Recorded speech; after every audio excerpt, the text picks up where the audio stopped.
All right. What is good, everyone? I think we are live. What is good, everyone? OJ here.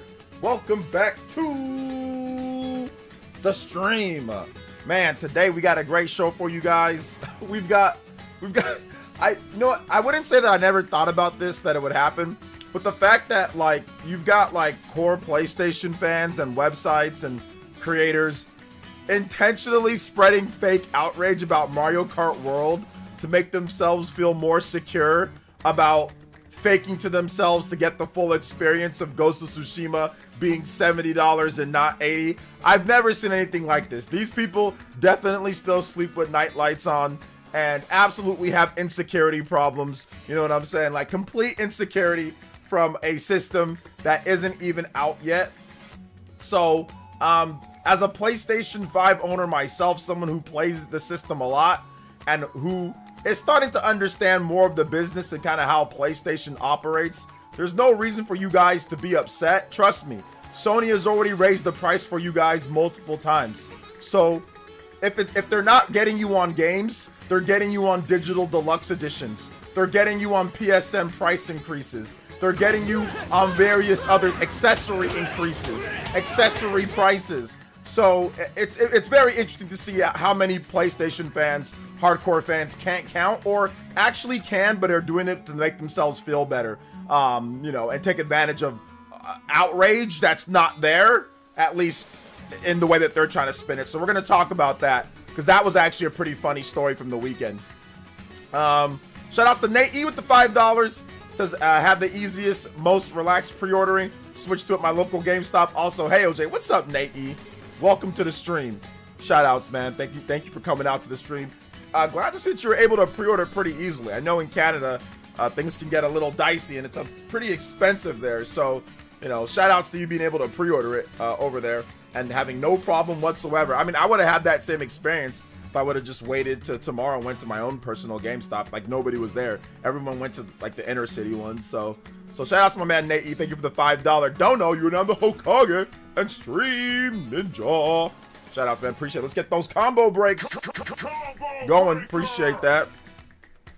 Let's see. My area isn't sold out. It's $700 for the bundle. Oof. Yeah, Canada is probably going to be a area that does not sell as well as other places. Cyber Taurus with the Jow Jow. My Nintendo Switch is my nightlight. Yeah, I said it. Tears of joy. Shout outs though. Yeah, the nightlight for the Nintendo Switch. You gotta have it. You gotta have it on there. It's one thing that has to work. We also have to get that 50-minute extension. Overclock Buster! Overclock Buster! Let's go. Shout outs. Thank you so much. Appreciate that, Cyber Taurus. You're down the new Hokage and Stream Ninja. I guess the new Grift is making up stories about people getting mad. The problem is that what they did is that the websites and, like, different videos that I saw, or at least people talk about, and, like, content creators, they took what actual hardcore PlayStation fans said, and then PlayStation fans that were trying to make themselves feel better or try to bash Nintendo and prop up Sony with Ghost of Tsushima. Ghost of Tsushima is an $80 game. If you want the full experience, Sony ripped out stuff from the base game and made the digital deluxe edition, or the $10 DLC. They ripped out stuff that was supposed to be in the base game and turned it into a digital deluxe edition and said, oh, the game's $70. The game's $80. If you want the content in the game, all the content that's supposed to be there at launch, you got to pay $80 for the game. So PlayStation fans try to make themselves feel better. I don't know. I'm not sure exactly what they were trying to get at, but essentially it was hardcore, like literally hardcore PlayStation fans, guys that have been trolling, and I looked at their pages. They're just crazy Sony fans. They're the ones that were sitting there and trying to compare the two, and it was barely anybody. There was like a few posts. There was like a few posts with like a few likes on it. There was not any type of outrage or anything. The drop the price stuff we covered, because that was actually real, and that was actually Nintendo fans that were doing that. So we covered that. I'm not against covering it. I had my own video on the $80 price tag. But the whole Ghost of Tsushima, Nintendo fans are angry at Ghost of Tsushima being $70 compared to $80 for Mario Kart. That's legitimately false. Like, there is no real evidence to back that up. It's just a bunch of crazy Sony fans. And like, listen, we can go on there and we can look. The Kells game guy, he's one of the guys that they quoted in the article. That dude is nuts. He's been on my He's been on, I was about to say something. He's been on my page trolling for like years. He's just a crazy Sony fan. These guys have Astrobot in their name, or Astro. They call me Astro. Literally Sony fans. They're not Nintendo fans. And these content creators, these PS content creators with big accounts, Hunter, Mr. PO, Push Square, they were all literally pushing this fake story as if it was Nintendo fans. It's pathetic. It's pathetic, and it's just a poor job of research from big content creators, you know, that are trying to, I don't know, like I said, make Sony look better. I'm not sure what the goal was for that. But it was silly. Shout outs to Justin with the 3. I'm mad that Sony didn't raise their price. Just kidding, I'm not crazy. Sony, the funniest thing is that Sony's been raising their price. And once again, if you want the real, full, complete edition of Ghost of Tsushima, you're gonna have to pony up $80. What Sony did is that they made $70 game, and then they ripped out stuff that should have been in the base game to charge $80 for it, and said, here's a digital deluxe edition for $80, or you can download it as extra for $10. So that's what they did. I mean, like, the game is $80 if you want the full experience. Shout outs to Rax. What's up, Rax the Great? Welcome to the stream, man. How you doing today? Big love. Shout outs to Rax. Shout outs to Justin and Caitlin. Thank you for the $3 too. Appreciate that. Cyber Taurus, let's get your name on the top of the board here. Anybody that's 10 or more? Without Cyber Taurus on the board. I like both. Ghost of Tsushima's great. It has nothing to do with the quality of the game. You know what I'm saying? Like, nothing to do with the quality of the game. Let's see. All right, let's not do that. If that's the case, a lot of games are 80. That's the whole point, Donovan. The whole point is, remember in my video, I said maybe Nintendo would have been better off if they ripped out content from the base game and then said it's $70, but if you want X, Y, and Z track, it's 80. Would you feel better about that? I said that in my video and people got pissed off when I said that, but in all actuality, that's what's happening, and that's what's been happening with a lot of these games. If you want the full experience, you're gonna have to spend $10 extra or $15 extra or $20 extra. They rip out stuff from the base game to put that as DLC, which has been happening for a very long time. Dingo on my 40 with the 61 months, which, by the way, a lot of those guys are gonna buy. A lot of those guys complaining are gonna buy the $80 game. Literally, they're gonna buy the digital deluxe edition. A lot of them don't even have disc drives on their PS5. They bought the all digital edition. You know what I'm saying? Which you can still buy the $70 digital one, but chances are they're just gonna buy the $80 game anyway. So let's see here. Meanwhile, Greece Nintendo Switch 2's 500 euros retail price, unfortunately. Listen, man, wait till you see the next PS5, the PS6, and wait till you see the next Xbox. Trust me, it's not going to be cheap, especially with these prices going up, Ian. So I feel you on that one, man. But I mean, you can trade in your Nintendo Switch, right? You can do other things to kind of get the price to go down. But yeah, like, nothing's going to get cheaper. I can tell you guys that right now. Shout outs to Cyber Taurus. Thank you for that. But I would consider trading in your system. That's what I would do. If you really want to get, I mean, you don't got to buy Switch 2 if it's too expensive for you, or if you can't afford it, or whatever the case is, don't got to buy it. Play something else. But I mean, if you want to play it, then I would consider trading in your system, since it is backwards compatible and you can get a nice, you know, amount knocked off of there.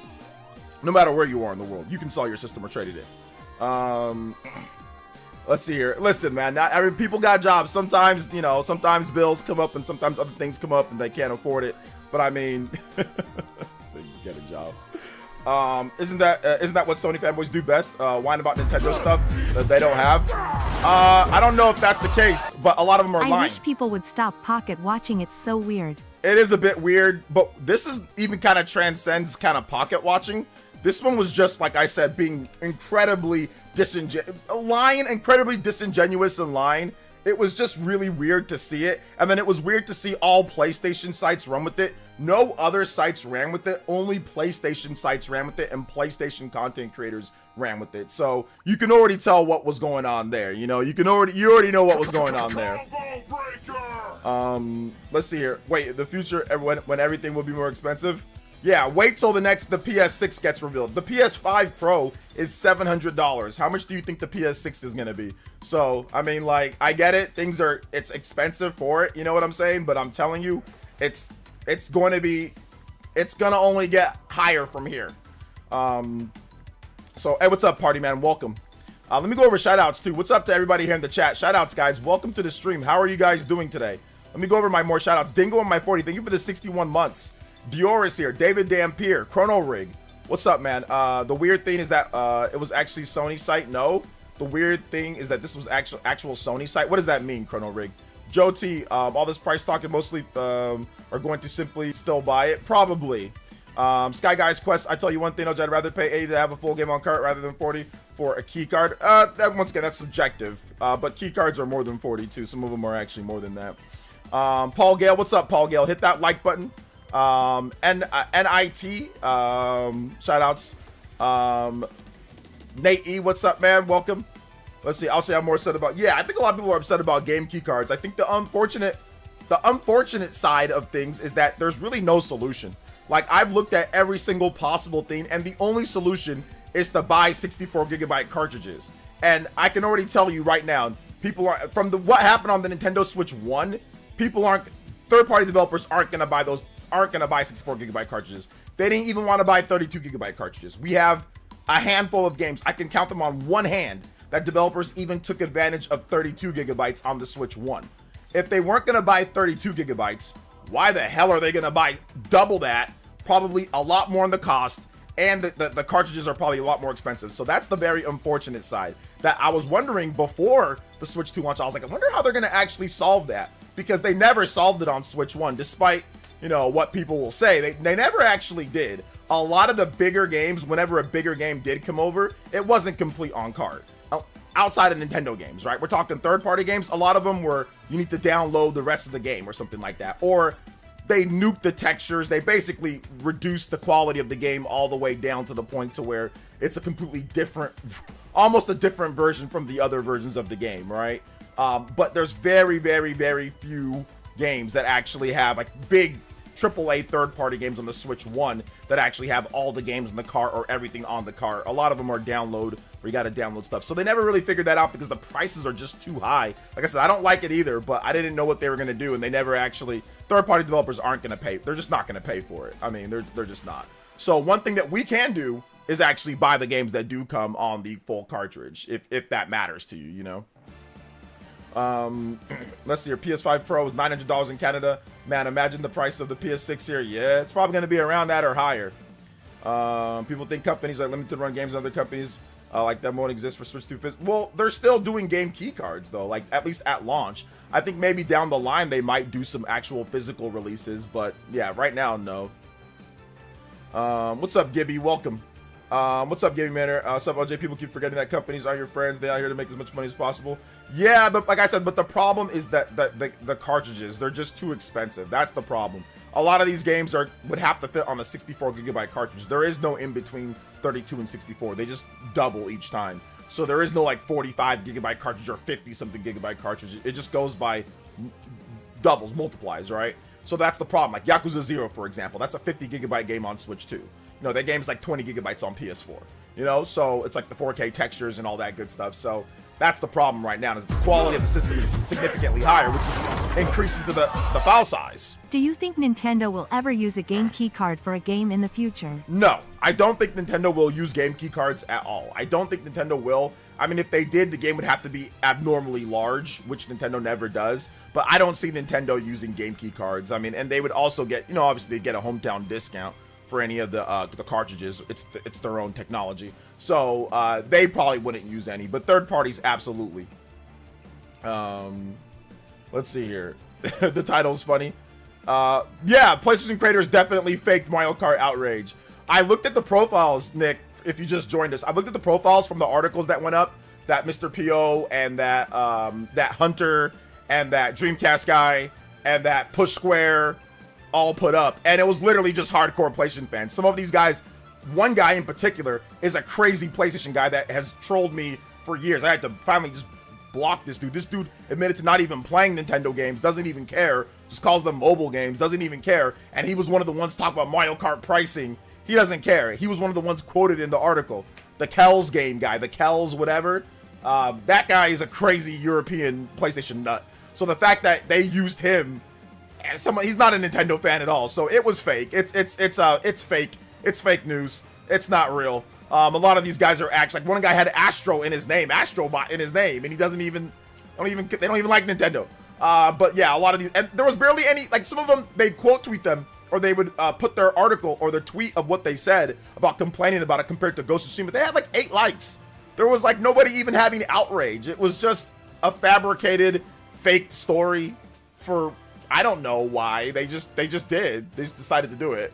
And PlayStation fans ran with it. Well, some big content creators ran with it, but most rational people knew that it was fake, looked into it and was like, no, that's not it. So that's why you didn't see a lot of bigger websites covering it. But no, there wasn't really any outrage from Nintendo fans over Ghost of Tsushima's price. Most Nintendo fans probably don't care about Ghost of Tsushima. It's a good game and all. It's going to be great, but no. I haven't reacted to infograph stuff. Maybe I'll do it at some point. No shots to Dreamcast guy. No shots to him, but I mean, he also covered that fake article too. No shots to him, but it was fake, and that's okay. Like, everyone makes mistakes, you know. Everyone makes mistakes, but that was a mistake. It's a fake article. Yeah, I'm not hating on any of the people that covered it. If you want to cover it, but I'm just telling you guys the truth. Like, there's one thing to cover something, then there's like the truth. The problem with online is that people like don't like the truth sometimes. Sometimes people like clicks and revenue more than the truth.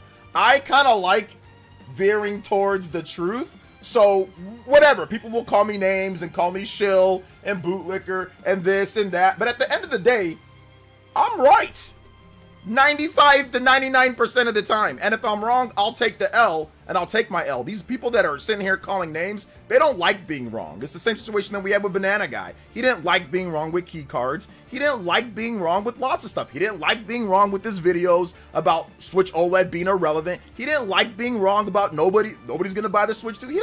All these people don't like being wrong. So when you have someone that tells you how it is, and unfortunately it goes against what you like, they'll call you names. And that's what we see all the time. And that's why nobody comes to actually discuss or debate any of the topics that they're mad about, or they say that I'm lying about, or whatever the case, or they say that I'm bootlicking or I'm shilling or whatever about. I'm like, I've already have an open door. Hey, come through and talk. Nobody wants to, because once again, they don't like the fact that I'm telling the truth. They don't like the fact that, oh man, he's actually being logical with this. It's gonna run against my brand, or my brand of just saying whatever to get a rouse out of people. So that's the problem with people online, you know. Let's see here. You also garner an audience of people who trust you if you report facts. Yeah, and that's the thing that I do. I make sure that I keep it about factual. You know, so people pulling a Babe Ruth and calling outrage before it happens. No, I think once again it's a bit of what I see with some of these guys. It's that, you know, the Switch 1 sold a lot, right? The Switch 1 sold a lot. It took a lot of the steam out of the wins for their own personal, you know, enjoyment. I don't know. I don't really know what to call it. I don't really care. Like, listen, Switch sells whatever it sells. Switch 1 sold really well. I like the fact that it did well because we got way more games because of it. I also called it selling over 100 million. I had a lot of guys calling me bootlicker and names and all that when I made my predictions with Switch 1 right before the system came out. You can go back and look at the videos. You know, they were calling me all sorts of names, and they were wrong. And they've all disappeared. A lot of these guys, they were wrong before, so they're trying to just get it in now while they can, you know. Get in whatever you want to get in now while you can. Because later you're just going to end up being wrong, like with the game key cards and like with lots of stuff so far. With the pre-orders, right? People said nobody's going to buy the system. That's not true. The game key cards, they're tied to an account. That's not true. Like, you know what I'm saying? Like, there's been a million things that people have already tried to come out and call people out for, call me out for. Yeah, you're wrong, you lost. You know, you can hoop and holler, and you can sit there and you can yell into the camera, and you can dress up, and you can make believe and play and pretend to your fan base, but at the end of the day, you're wrong. You know what I'm saying? And like, we're talking about the truth. The truth is the truth. There's an opinion, and then there's the truth. And the truth is the truth. You know, and sometimes people just can't handle that. You can't handle the truth, you know? Let's see here. No, I said bootlicker. Let's see here. Hey, what's up, the Great Wild? Welcome. Exactly. Problem with these PC families, especially anti-woke grifters, they never admit to being wrong. They just give excuses, go ad hominem or slander. Exactly. They never admit to being wrong. That's the problem. Like, they have an attitude that's way bigger that's way bigger and tougher than they actually are IRL. They have a fake persona you know, online, that they're these big, bad, tough people that they talk all these type of ways to everybody that they want. They're just chumps IRL. They're just chumps who never really made it or never really did anything significant. And this is their outlet to act like they're some type of important person. It's not the case. It's not actually true. So I think that's the reason why they're so angry with some of these things, you know, and they don't like when when they're wrong, you know? So yeah. Cosmic Lion with the $10 says, you helped me through my mother's death in 2017 through your Switch content. Thank you, brother, for all you do, man. And regardless, you're a blessing. Keep it up. By the way, I got my Switch 2 too. Shout outs, man. Sorry to hear about your mother back in 2017. That's a devastating blow to anyone, you know, to lose a family member, but to lose a mom, you know, where you came out from. That's tough, man. But I'm sorry about that. But I'm happy that we were able to have a community here to help you through that really, really tough time, man. And you guys have helped me through a lot of tough times, Cosmic. So I want to say right back at you, man. Thank you for your support. Thank you for your love and all that good stuff, man, because you guys helped me through a really tough time in 2018 as well. So much love. Appreciate it. Shot right back at you, man. Thank you so much. Cosmic Lion with the $10 dono, man. Thank you so much.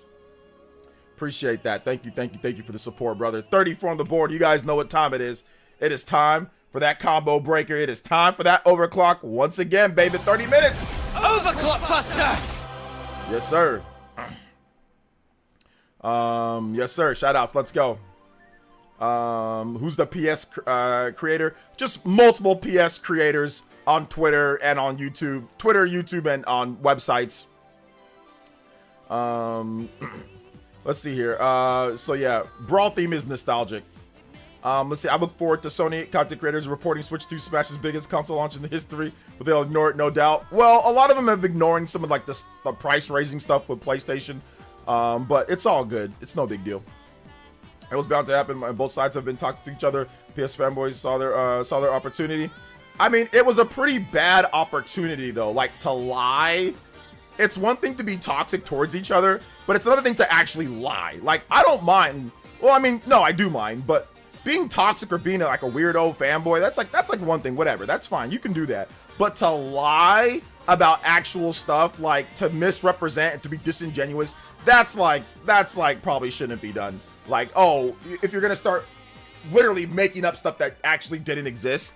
Nintendo fans, no, they're not. Those were PlayStation fans. Those were literally PlayStation fans. Why are you guys making up stuff? And it's not even like there was some type of massive outrage. It was literally like a few posts with barely any likes. Like, this is blatantly lying. Like I said, it's one thing to be toxic. If you don't like a system, that's fine. You don't like Nintendo, that's fine. You like PlayStation, whatever, okay? But to lie, to make up something, that's where I kind of draw the line in the sand and say, okay, we can't lie. If you want to not like something, don't like it. But don't spread misinformation and lie. Like, that's not the way. That's not the move, you know.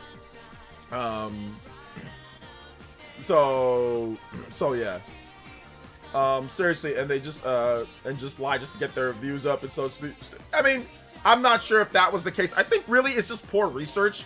A lot of people really don't like researching and are lazy, especially on Twitter. Twitter has some of the most lazy content creators, and that's fine. Like, lazy content actually does really well on Twitter. You don't have to work really hard in order to rile people up or to farm outrage or whatever. So, like, lazy content is very easy to do. You write a little quick thing, you post a link, you barely do any research, and then you let your fans go about it, right? You go about their day. So really, it's really easy to be lazy. You don't have to verify anything. Nobody's telling you what to do.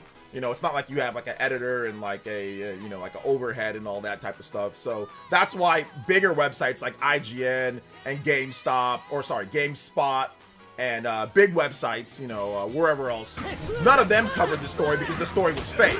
Because they probably looked into it, saw that it was fake, because they all covered Drop the Price. That was actually real. But they didn't cover this because this was fake, because they actually researched, So a lot of these guys just didn't want to do any research. Vice, the original story, they just did it for clickbait on the weekend. Gibby with the $5 says, wanted to drop some support as well. OJ, Switch 2 can't come out soon enough. Also excited for Ghost of Yotei to end the PS drought. Thanks for the content. Thank you. I appreciate it. Yeah, Ghost of Yotei is coming out. I think it's October, so it's still quite a while before it comes out. But yeah. I think Death Stranding comes out before it, right? So maybe you can get Death Stranding to end the drought. Excuse me. All right. 39 on the board. We are out here, guys. Thank you so much. I appreciate it. Combo breaks. Let's go, Gibby. I watched your stream from 3 years ago where you talked about how some people are mad you're not mad about certain Mario sports games. Shaking my head shows your opinion has been consistent. Yeah, that's my opinion's always been consistent. Always been consistent. The game is definitely not worth the same price as Ghost of Yote. We also have Death Stranding 2, Weirdo Chat. Why is it not worth the same price? Tell me why, Astro. Why is it not worth the same price? Go ahead. I want to hear your opinion.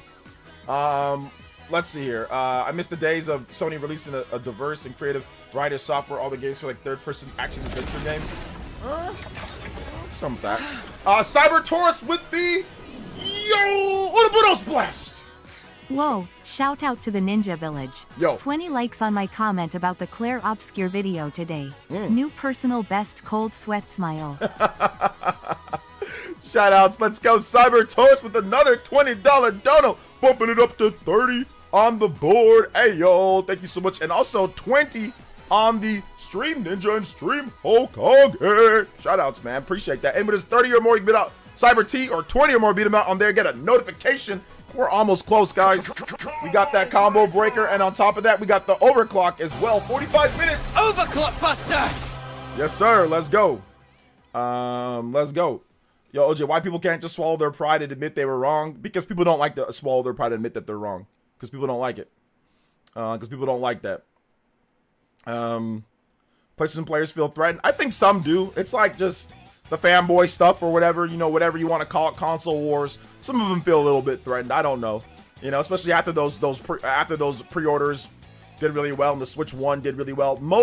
Let me give you guys the atmosphere. A lot of people don't want to admit it, but a lot of these guys claim that the Switch 1 would flop and fail. Literally, they brought up Wii U all the time. They would bring up Wii U consistently. They're the ones that were sitting there saying Wii U, it's going to flop, it's going to do this. So the fact that it absolutely destroyed their predictions, like a lot of them still kind of harbor that grudge for whatever, like I said, whatever fanboy reasons. Like, I can pull up the tweets, but a lot of them have been deleted. I definitely should have saved them. A lot of them changed their names too after, like, they would make all sorts of crazy predictions about Switch 1, saying that this will be Nintendo's last system, they're done, they're dead, they're doomed, this and that. So I think part of it is that as well, you know. Do you think that we'll get a physical Elden Ring Tarnished Edition? Seems like a no-brainer. Physical Elden Ring Tarnished Edition? Probably not. So yeah. I'm still waiting for you to tell me why it's not worth it. You just call people weirdos, say it's a weirdo chat and it's not worth it. It reminds you of the Ginyu Force DBZ small fries. You know what the funniest thing is? People that say stuff like that before you, I'm probably gonna time you out because you're just here to troll. You're probably like a little wimp. I can almost guarantee that you're a chump. I can almost guarantee you're a chump. That's the funny thing. I can almost guarantee that you're a chump. I'll put $100 that you're actually a chump IRL. You know what I'm saying? Like, you're probably tiny. You probably don't got no muscles or nothing. So that's the funny thing. You're making fun of other people, trying to call other people for being something. I guarantee you're a chump. But I mean, if you can prove me wrong, I got $100. So I mean, like, if you can prove me wrong, I got $100. I'm not you. Twitter. I got Twitter. You're not a chump. Prove it. We need an authentic picture from your actual camera. I doubt it. You're a chump. Let's see here. I think a lot of people are measuring game prices of graphics nowadays. Say look like Ghost of Yote graphics, Mario Kart World. They're measuring it based off of graphics. Graphics are not what causes a game necessarily to be higher priced or not. Clear Obscure Expedition 33 has incredible graphics. That game probably did not cost as much as like Tears of the Kingdom or Breath of the Wild or Mario Kart World because it's a small team. The biggest thing when it comes to game development is time and the amount of developers. It's human resources, not necessarily graphics that cause a game to cost more. Now, don't get me wrong, you need more people to make graphics look great, but with tools like Unreal Engine and a lot of stuff these days, you can make games that look great with a small team. You know what I'm saying? So Ghost of Yote is definitely a big game, and it's definitely not cheap to make, but I don't think it's a $300 million game or anything like that. If you look at what happened with Ghost of Tsushima was, I think, $60 million to make that game. So Sucker Punch is pretty efficient with their money and with their team size. They don't have a massive team size, and their games aren't like massive $200 million games. Like I said, I don't know what Ghost of Yote is, but I'm guessing that it's actually not as massive as Concord in terms of development budget. It's not as big as Concord and God of War Ragnarok and some of these other games, considering how they did with Ghost of Tsushima. So yeah. Let's see here. That's just my opinion, though. It's just amazing how obsessed they are with the downfall of rival companies. Why would they actually want your beloved plastic box not have competition and be complacent? I don't know, man. Like, it's just, it's weird to me. Like I said, I support Sony, Microsoft, and Nintendo. If you don't like something, you just don't buy it and you move on. I don't understand why there has to be some type of big, you know, people have to make up fake stories or you need to be really crazy towards people online. There's no point in doing all that. So yeah.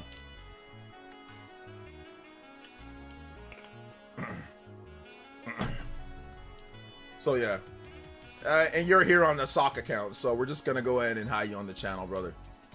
I said this dude's a chump. He said he's not. I said, well, prove that he's not. So you're here on a sock account. Let's see here. But you support Nintendo the most. I support all the companies. I have thousands of games from every single company. I support what I like, Projo. It's not about supporting the most. It's I support what I like. If I like an RPG, I'll play the RPG. I'll support it day one. Metaphor Refantasio, Persona 3 Reload, Clair Obscur Expedition 33. I play what I like. What I like is what I support. I don't just support something so people like you would say, oh, well, you support Nintendo the most. I support what I like. I buy what I like. If a game that I like is on Xbox or PlayStation, I'll buy it on there. So like I said, like Metaphor Refantasio, I supported that fully. Supported fully Clair Obscur Expedition 33. Supported fully Persona 3 Reload. Supported fully Persona 4. That was not on Switch beforehand. Supported fully the games that I like. So I support what I like. And what I like is what I support. So if that's more on Nintendo, then that's fine. But I buy a ton of RPGs on Xbox and PlayStation as well.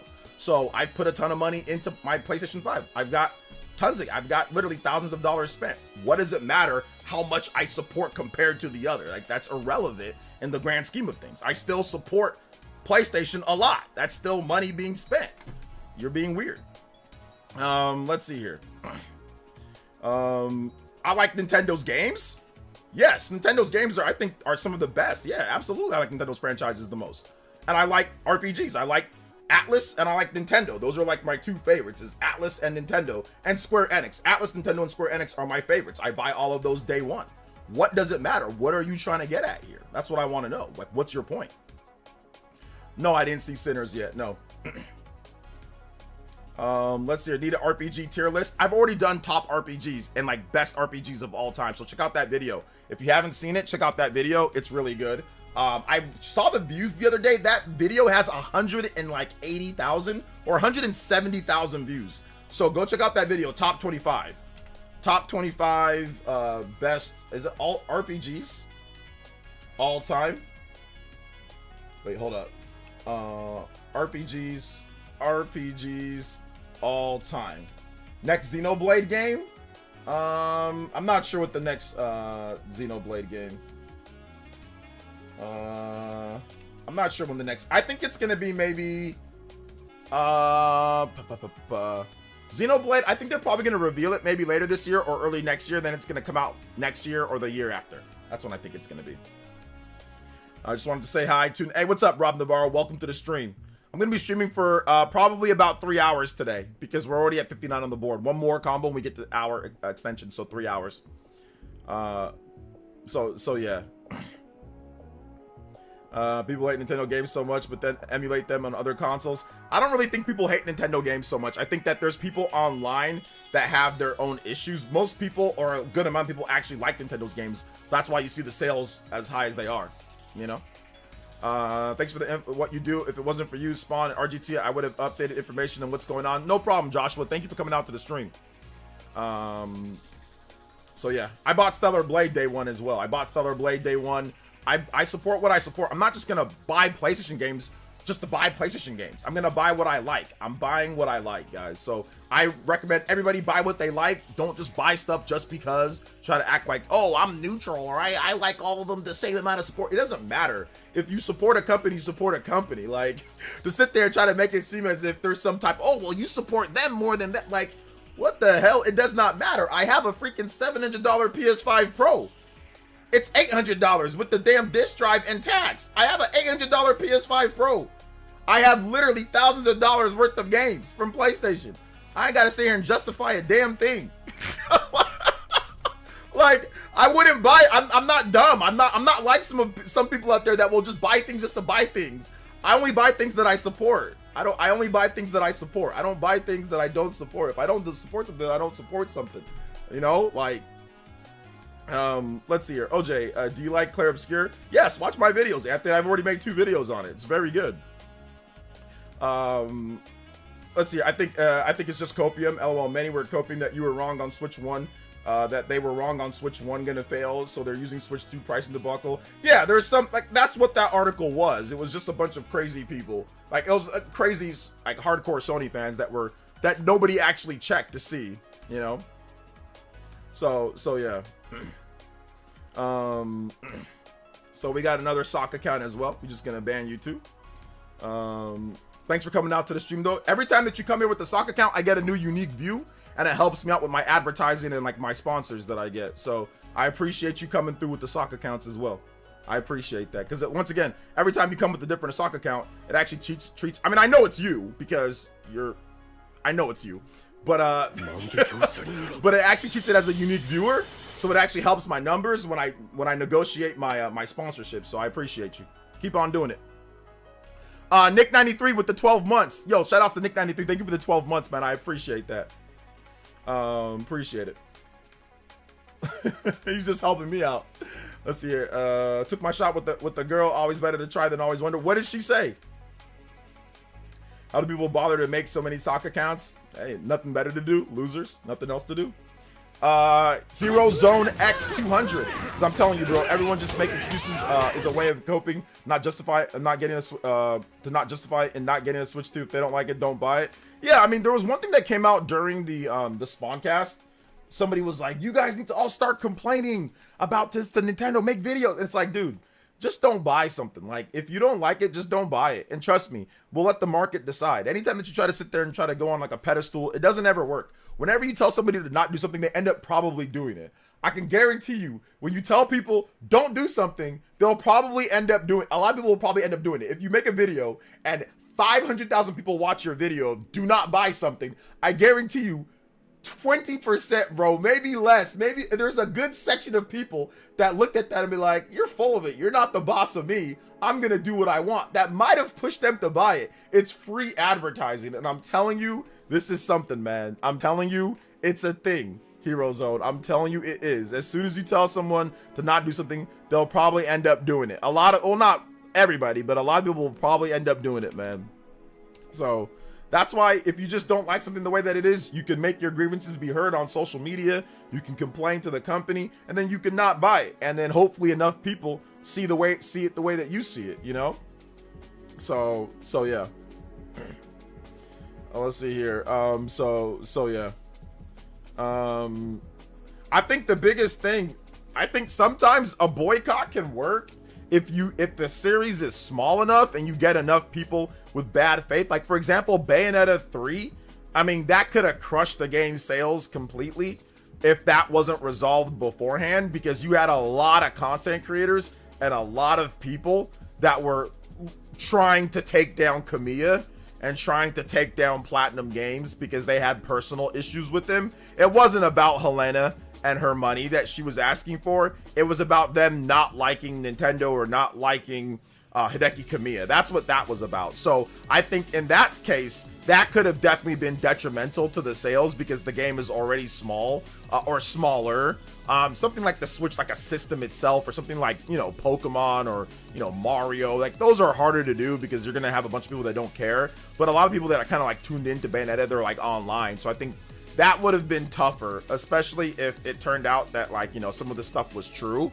But yeah.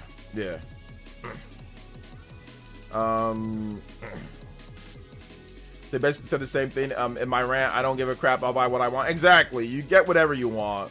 You don't got to worry about what anybody else has to say, you know? I mean, she didn't have a role beforehand, you know, for 14 years. So I don't think she was really caring about getting roles in gaming. She didn't care. Yes, I saw that Sparking Zero. It was rated in Saudi Arabia, so yeah, it's coming. But we've already covered that. We knew that it was coming, Leaf Storm. What's up, Rax? Welcome. Bayonetta 3 hate felt racist to me. There might have been some undertones of that, but it really, I don't know if it was racism. I think it was more of just hating Hideki Kamiya and how he speaks to the audience and how he speaks to fans. So I think that was their opportunity to really sink Hideki Kamiya and sink Platinum. So they took their shot. So I think that was it. Yo, Kriosin Bomb with the Zhao. Shout outs. Hey OJ, I am that guy that will buy in spite. I bought an expensive vendor item that someone was complaining about at my job and ate it in his face. $10 well spent. Yeah, out of spite for some people. I disagree. I think that even some people supporting Helena Bayonetta 3 is going to sell. I mean, even with Helena being wrong, some people are still going to boycott Bayonetta 3. Well, who knows? We don't know, I guess, right? What's up, Mr. Davis? Welcome to the stream. How are you doing today? What's up, Shane? I pre-ordered my Switch 2 console in person at my local GameStop store on April 24th. Can't wait to play June 5th. I cannot wait. June 5th is going to be a celebration. It's going to be so good. I cannot wait. Those times were wild. Everyone's going to go crazy without knowing the facts. Yeah. Sparky Zero feels like it was made for Switch 2 graphics. Wait, hold up. Why are the graphics not being good made for Switch 2? Switch 2's graphics are pretty good from what we've seen. So hold up. That has nothing to do with being made for Switch 2. The graphics that we've seen so far for Switch 2 are good. This ain't Switch 1, Nick. What are you talking about? The Guild of dropped the price Today with the $3. Feels good, OJ. The guild can sense it that Nintendo is quivering in their boots. Okay. They just don't know how they'll announce the good news soon. Okay. Also, the drop the price movement is going well. Secured my Switch 2 Mario Kart bundle and controller. Mario Kart bundle is good. Listen, yeah, Street Fighter 6 looks hella good on Switch 2. It does. It looks great on Switch 2. I think the combination of DLSS, in addition to shut up, Solid Jakin. The combination of DLSS plus, like I said, a bit more modern chipset is really helping out a lot of games. The games look good. I don't think the games look bad at all. Let's see here. Adam Carson with the tune in tier pledge. Thank you so much, Adam Carson. Ryan, thank you for the tune in tier though. I appreciate that. Let's go. Welcome back to the Pure Eye Boys. Quickly become my favorite YouTuber that covers video games. You're level-headed and speak facts. We have very similar tastes in games. I appreciate you. Hey, thank you, man. Put the trolls in their place. Hey, it is what it is. Some people don't like the facts. The facts are the facts. Some people don't like them. So yeah, feels like it was made for handheld. Oh, it doesn't look good on a TV. I don't know if it was made for handheld. I don't think so. I think it was made for Xbox and PlayStation, and it was made to. It's a large environment fighting game. So I mean, I'm not sure what are you expecting. God of War Ragnarok graphics. It's an anime fighting game. You know, it's a large. You know, that has large areas that needs to move at 60 frames. You know, it looks about how it's going to look, but I'm not sure what you're expecting overall. But I don't think that means it was built for handheld. I'm gonna have to disagree completely with that. They were probably building it to once again to where it ran at 60 frames per second, and to where it runs good.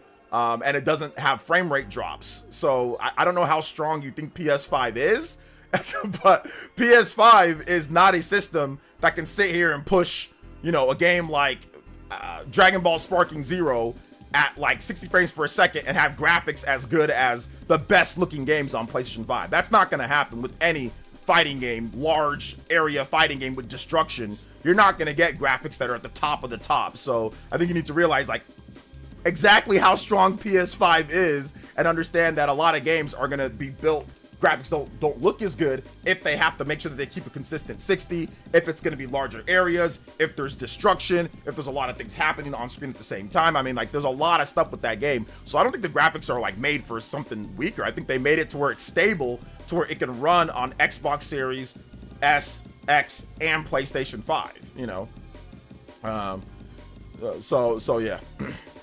It looks better than Xenoverse on the PS4. No, it looks better than that game. Let's see here. Bayo 3 controversy was the solid proof that these YouTubers will jump through the gun as long as Nintendo related and niche. That's why I don't take these YouTubers seriously. Yeah. It is what it is. But OJ, PlayStation said it supports 8K gaming. Yes, 8K gaming. Yeah. Well, I mean, 8K is in like, I don't know. You can play The Tourist at 8K on the PS5. So there you go. 8K.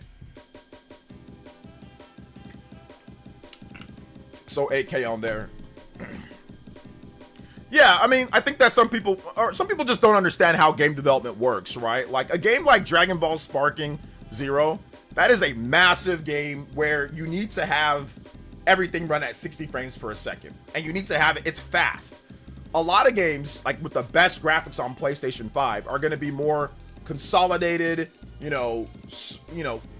smaller area type of games, right? So if you look at the best games graphics wise on PS5 or even on PS4, you look at like an Uncharted, right? Or you look at something like that, it's not going to be games that have to move at a certain speed and look at a certain way. So I think that's the thing. So yeah. They don't get the budget for Tekken 8 type of graphics. No, Tekken 8 looks the way that it does because Tekken 8 is once again a fighting game in a small enclosed area compared to Dragon Ball Z. That's a massive game with destruction, with tons of destruction at any point.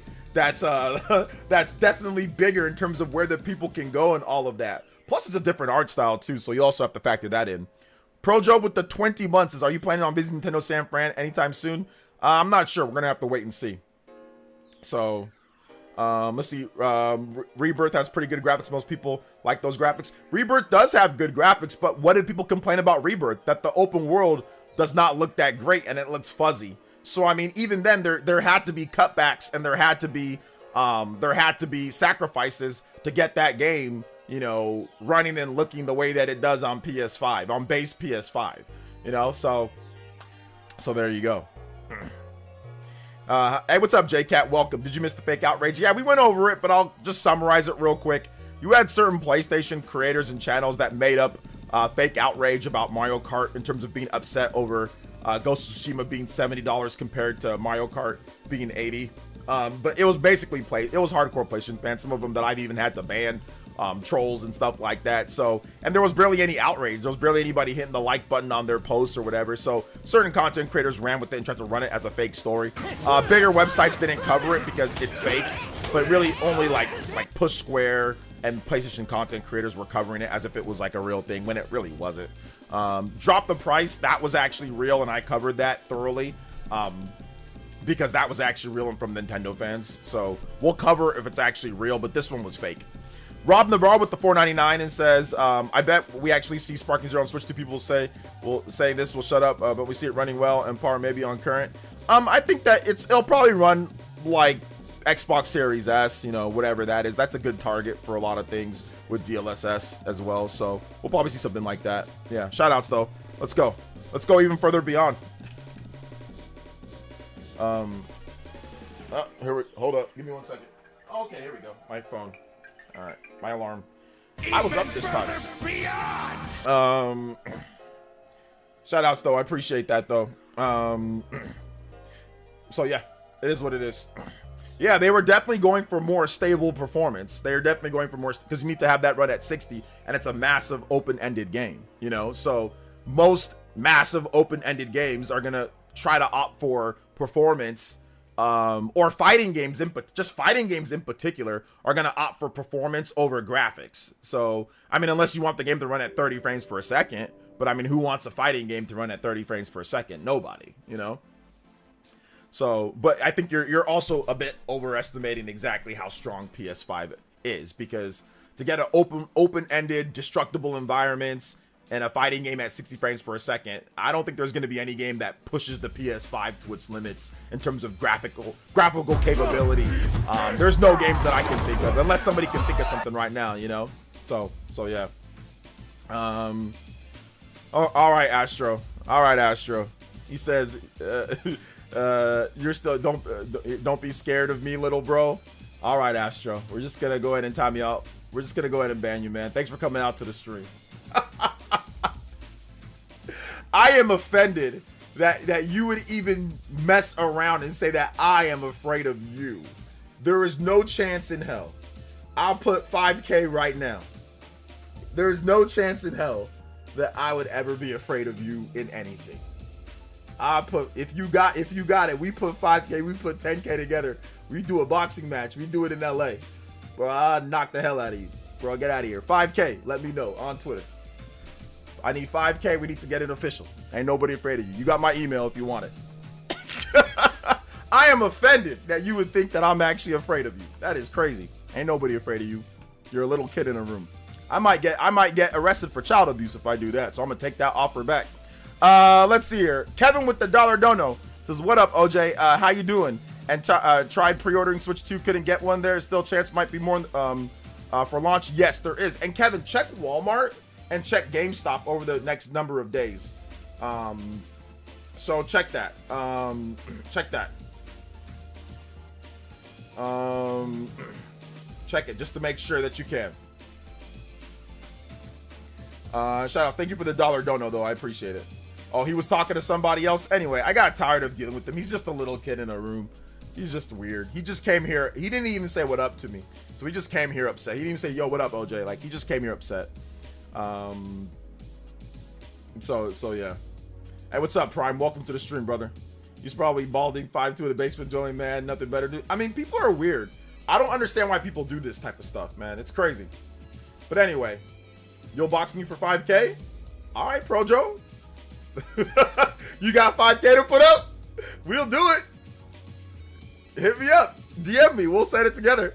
You got 5K? I'll do it. You got to put up 5K. Winner takes the winner takes it all.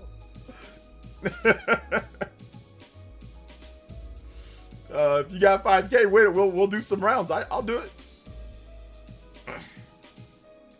Let's see here. Nintendo Switch 2 came out angry saying hi. Yeah, exactly. He came out angry saying, he didn't even say hi. He just came out angry, started attacking the chat and all this. Listen, there was fake fans doing this. There was fake Nintendo fans doing this. It was crazy Sony fans that were doing this. Only Sony fans ran with this article. Listen, if there's one thing that I'm not gonna do is I'm not gonna sit here and try to act like something when it comes to this right here, this whole thing. It was fake. And that's it. That's really all it comes down to. So we can move on from that. Let's see, my reach ain't that long. Hold up. Can you see my comments? I can see your comments, man. What's up, Mr. Davis? Welcome. I'm not sure what you're talking about though, Mr. Davis. I'm not sure what it is. Let's see here. Dapper Dan with the $2 says, nice shirt, OJ. I have the same one. Yeah, I like the shirt. My wife bought it for me. She said I look good in the shirt, so I like to wear it for my streams. Yeah, so yeah, it's a good shirt.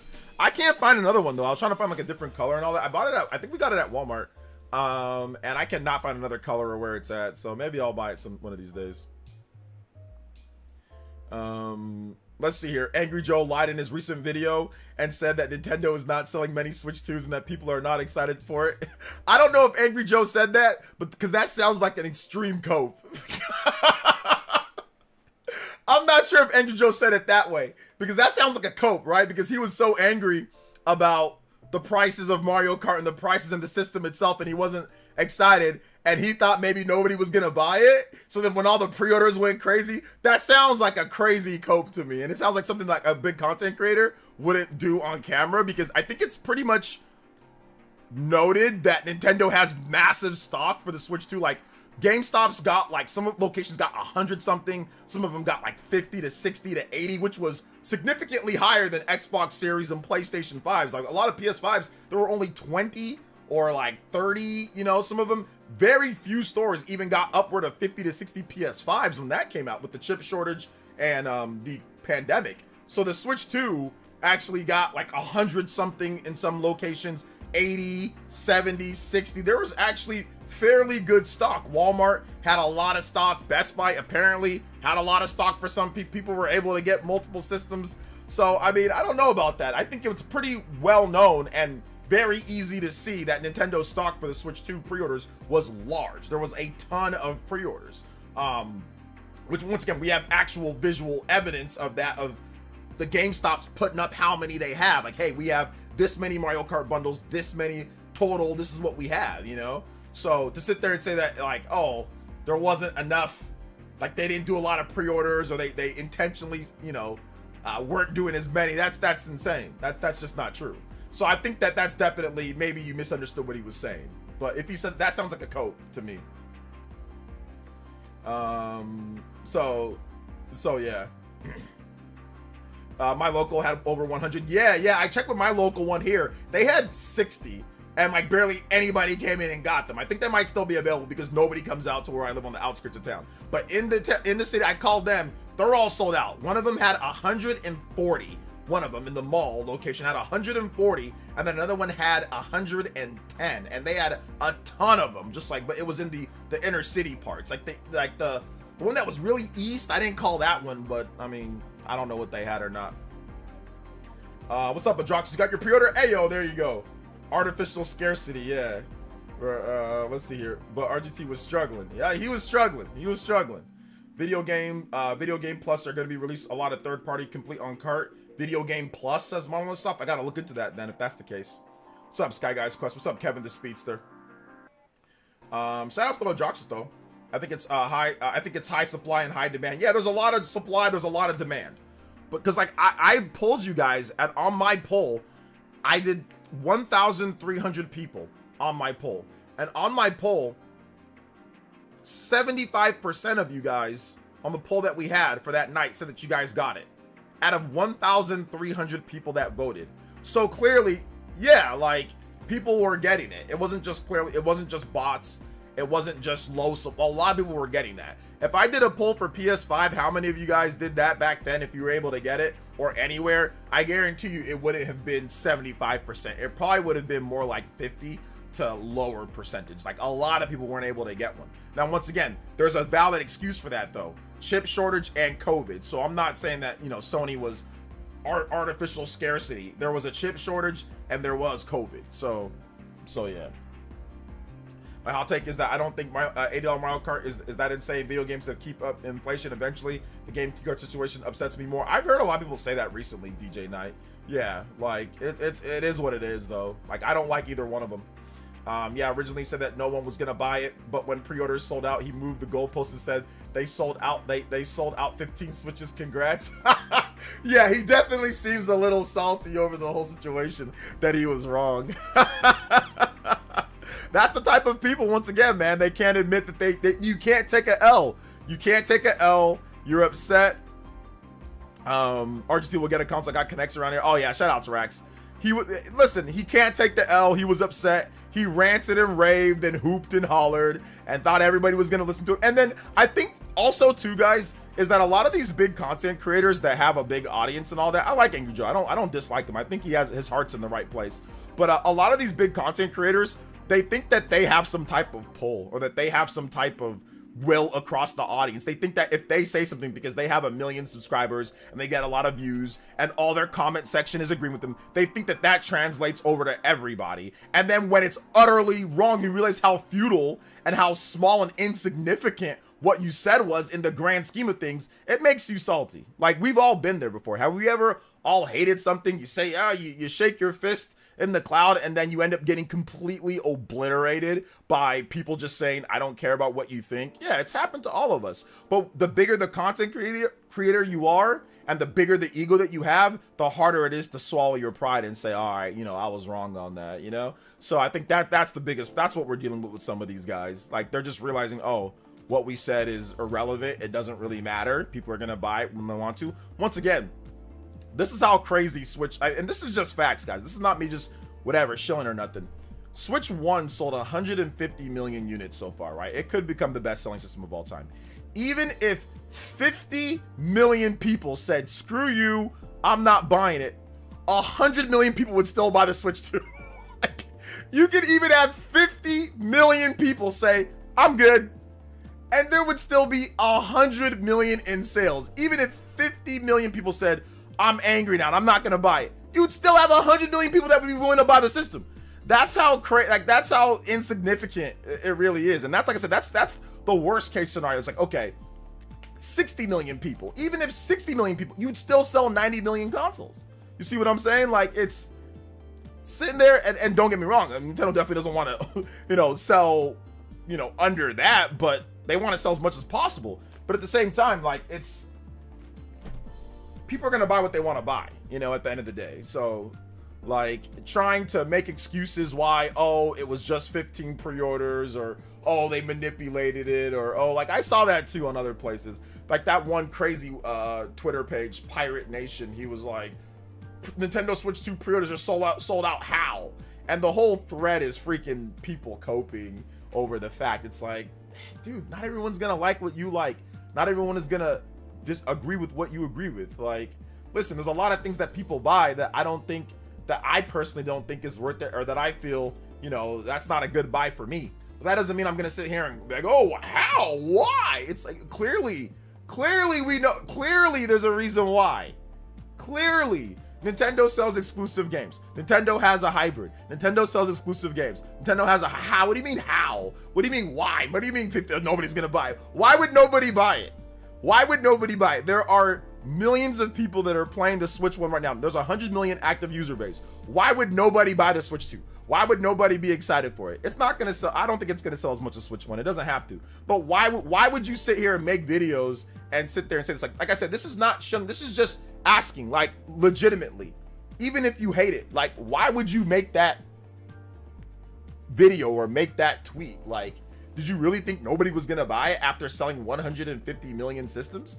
Did you think that it was a Wii situation? It's not a Wii situation, you know? So it's just weird to me, man. It's just super weird.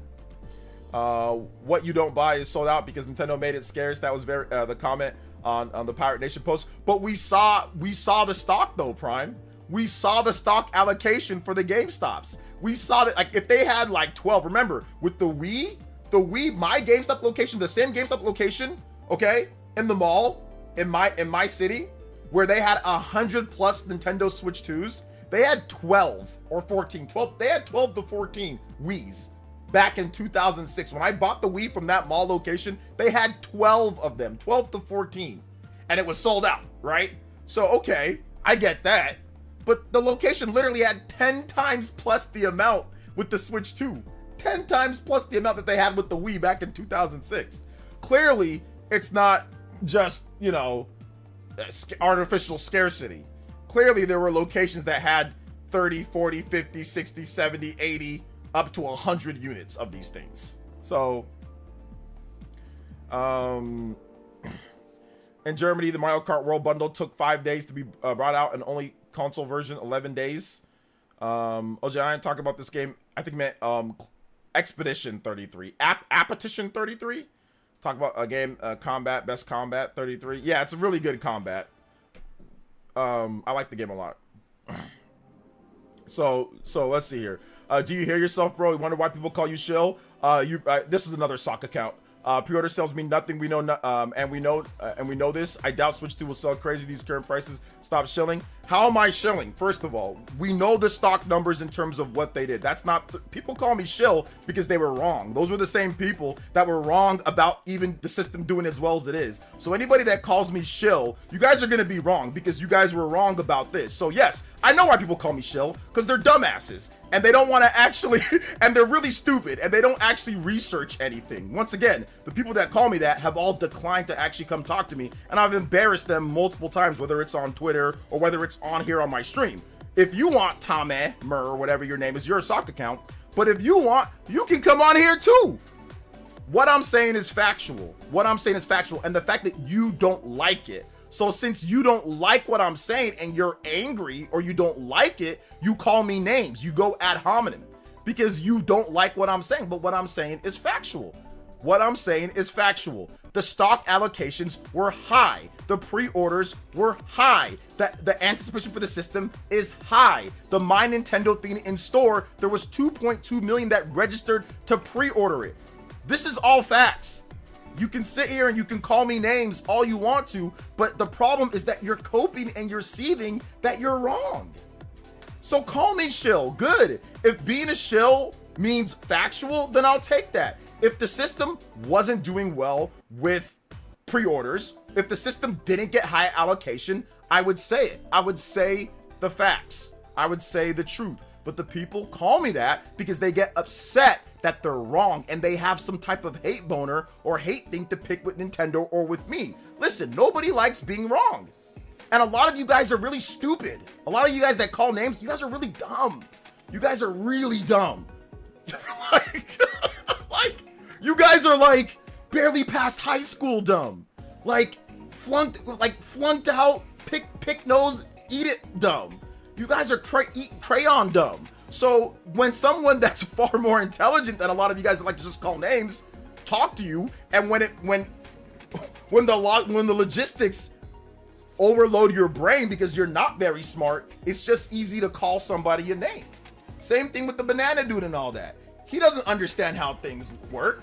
He doesn't understand why the Switch is even popular or why Switch 2 is going to be popular. He doesn't understand. So since he doesn't understand, the easiest thing to do to talk about when somebody is talking positively or talking about why something is going to be successful is just call them names. Just call them names and hoop, yell, rant, and rave about why this person is a shill or dumb. Once again, I'm here. And I've offered to talk to any of these people that are calling me these names, and none of them has accepted. What does that tell you? It tells you exactly what I've been saying. You might not like what I have to say, but what I'm saying is factual because I'm going off of factual notes. So it is what it is. Listen, it is what it is, guys. Let's see here. I'll take it as a badge of honor. He made a video about me. Oh well. Yeah, like, I don't understand why people are getting so salty over this. It's just a video game system. It's just a video game system. It's not life or death. It's not D-Day. It's not World War III. Why are people so angry over this? Like, why are people so angry over this? It's not that big of a deal to sit here and call people names and go on Twitter and do. I didn't do that when PS5 came out. I didn't do that. I was excited and I freaking bought one. When Xbox Series came out, I was excited and I freaking bought one. So you can call me names and you can say what you want, but at the end of the day, I'm not the one going online calling people names and being angry over a system launching. That's you guys that are doing it. I'm not the one doing that. I didn't do that with PS5. I bought it. I bought two. I didn't do that with Xbox Series. I bought it. I bought one. You know what I'm saying? So it's not me. I'm not the problem. You guys, some of you guys are the problem, you know? I want people to complain or call me out. They should at least complain about the right information. I'm telling you, man. Dudes have brain damage from all the fast food and low testosterone. I mean, hey, look, it is what it is. Let's see here. Every person on YouTube that I saw pre-ordered multiple units to make sure they get one. Canceled pre-orders coming now. Yeah, there are some canceled pre-orders coming through. There are, yeah. So, once again, the door is open to that Mur guy or whatever your name is. The door is open. You guys can hit me up on Twitter. You can email me if you guys have something to say and you want to set up something. If it's just I'm just shilling, come prove me wrong. I've already opened the door. And once again, I do this every time. I've been clipped. People have put this on Twitter and I've had nobody DM me and no emails. So, and the one time that I do get stuff set up, people run away. They run scared. Banana dude doesn't even respond. He laughs because he knows that he's wrong. He's been wrong. He got absolutely ratioed. So people don't even want to come through and debate and talk like men because they're not. They're weirdos. And they're, like I said, some of y'all really dumb. I hate to break it to you, and I know it's tough, but some of you guys are really stupid. You know, the ones that call names, call me shill and call me names because you don't like the fact that I'm literally talking about what's factual. What's factual is what's factual. That's it, man. And once again, it's not that big of a deal. It's just a video game system launching. Like, you don't got to take it like life or death. You don't got to be so angry. Why are people so angry? I don't get it. Why are you so angry over a system launching, over somebody talking about a system? Why are you so angry? Let's see here. Let's see here. Shout outs to Adrian with the $20. Says OJ's uncle works for Nintendo. I wish my uncle worked for Nintendo. I wish, but then I might be gagged if that was the case though, because they be paying attention to every single thing that I did on here. Shout outs to my man, yo Adrian. Thank you for the combo breaks. We going even further, and that one, oh, actually we already went past the 1 hour, so that limit break, here we go. Shout outs, guys. Let's go. Make it $20. My man, Adrian. I talk like men. I talk like men. What do you talk about, Pink Retina? Shout outs, welcome to the stream. I got my pre-orders last night. I get every console. Who cares? If games affect you that much, you lame. That's what I'm saying. Like, I have all the consoles. Why are people so upset? You know what I'm saying? Like, why are people so upset? So yeah. Why are people so upset over my opinion on like certain like things, like when it comes to like facts if something is there, then I'll say it. If something's not, then I won't, you know? Like, it's okay though. All right, what's up, One Me Games? What's up, Jumpmon? Welcome. So yeah. Let's see. I can talk to you like a man and have a civilized discussion with you. That's what I meant. Oh, okay. It's all good, Pink. Everybody here is cool, man. I don't really treat nobody, you know, everybody's cool. I don't really have any type of problem with nobody. But I just think it's, like I said, I think it's just interesting. People are so angry to the point to where they're coming to my stream or they're coming to me on Twitter and they're saying whatever. And once again, I've offered, like, I've DM'd people and they've all, like I said, they'll just all ghost me or they'll say, oh yeah, we'll do it. And then they never do. So that's the funniest thing is, like, so you calling names and you doing all this and really you're all talk, you know, that's just kind of how it is. So yeah. Says you can hate aspects of the Switch, aka price, yet still be excited. That's true.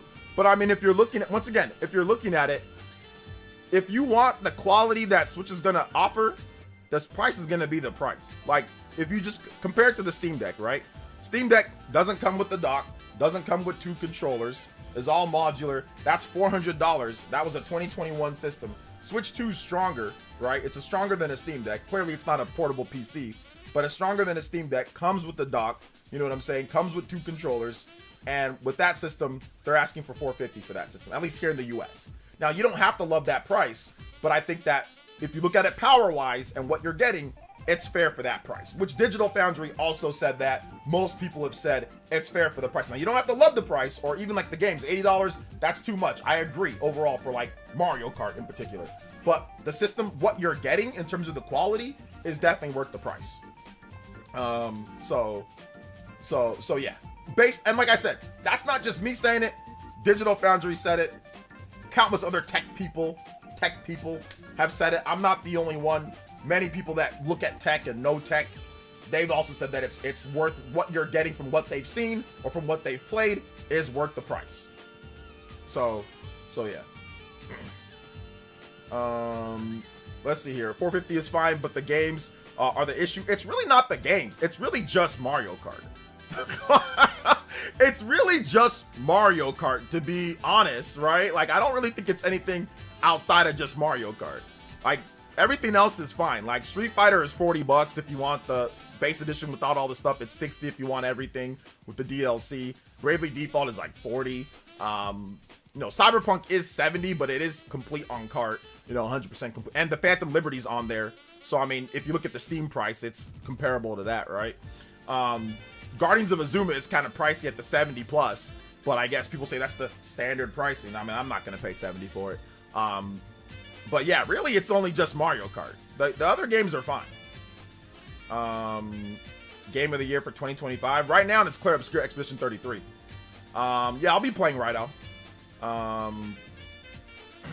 So yeah. People are upset about Nintendo. They were more accessible video game option. I'm leaning towards greed. Legitimate concerns about prices. 1K without with games, SD card, Pro Controller. Well, you don't need a Pro Controller. I mean, obviously it comes with the controller, so you don't need that. In terms of the SD card, I mean, it comes with 256, so if you want to use that, you can. I don't know if it gets the one. I don't know how you got the 1K with games. These weirdos got NDS. But, yeah. Nintendo derangement syndrome law. NDS, Nintendo derangement. Thank you for the $3. Yeah, I don't know how it didn't get the 1K for me. I mean, I think I spent I spent 500 plus the Pro Controller. I think I spent 600, and I got Mario Kart in the bundle. So I don't know how you got to 1K. But I mean, I guess I don't know how it got to 1K. You know, that's a little bit much. Funny part is that people are complaining about 80 a finished game with no bugs, and they spend 70 for unfinished game bugs. Well, I mean, it just depends. There's some games that are completely fine that are 70 or even cheaper. So it just depends. You need an SD card with Steam Deck too. I mean, I think it comes. What is Steam Deck comes like, I think with 256 internal, and then like on the lowest amount, and then yeah, you can use an SD card. Will games run better on Switch without dev patches? There should be some, yes. Any game that has an uncapped frame rate has the chance, because it is emulation. So yeah, I spent like 700 on everything, games and all. Yeah, I mean, it doesn't get to 1K. I mean, unless you're buying like a ton of games, but I mean, you can spend 1K on PS5 as well. I mean, if you bought a PS5 at launch with another controller, with I don't know, like some memory with extra SD card or whatever or extra memory and multiple $70 games, I mean, I guess you can get the 1K as well, right? Like you can spend, I mean, if you're buying a ton of games, then yeah, it's gonna get up there in price. But in terms of from like the base, let's just say you wanted Mario Kart plus a Pro controller and even an SD card, that's not near 1K.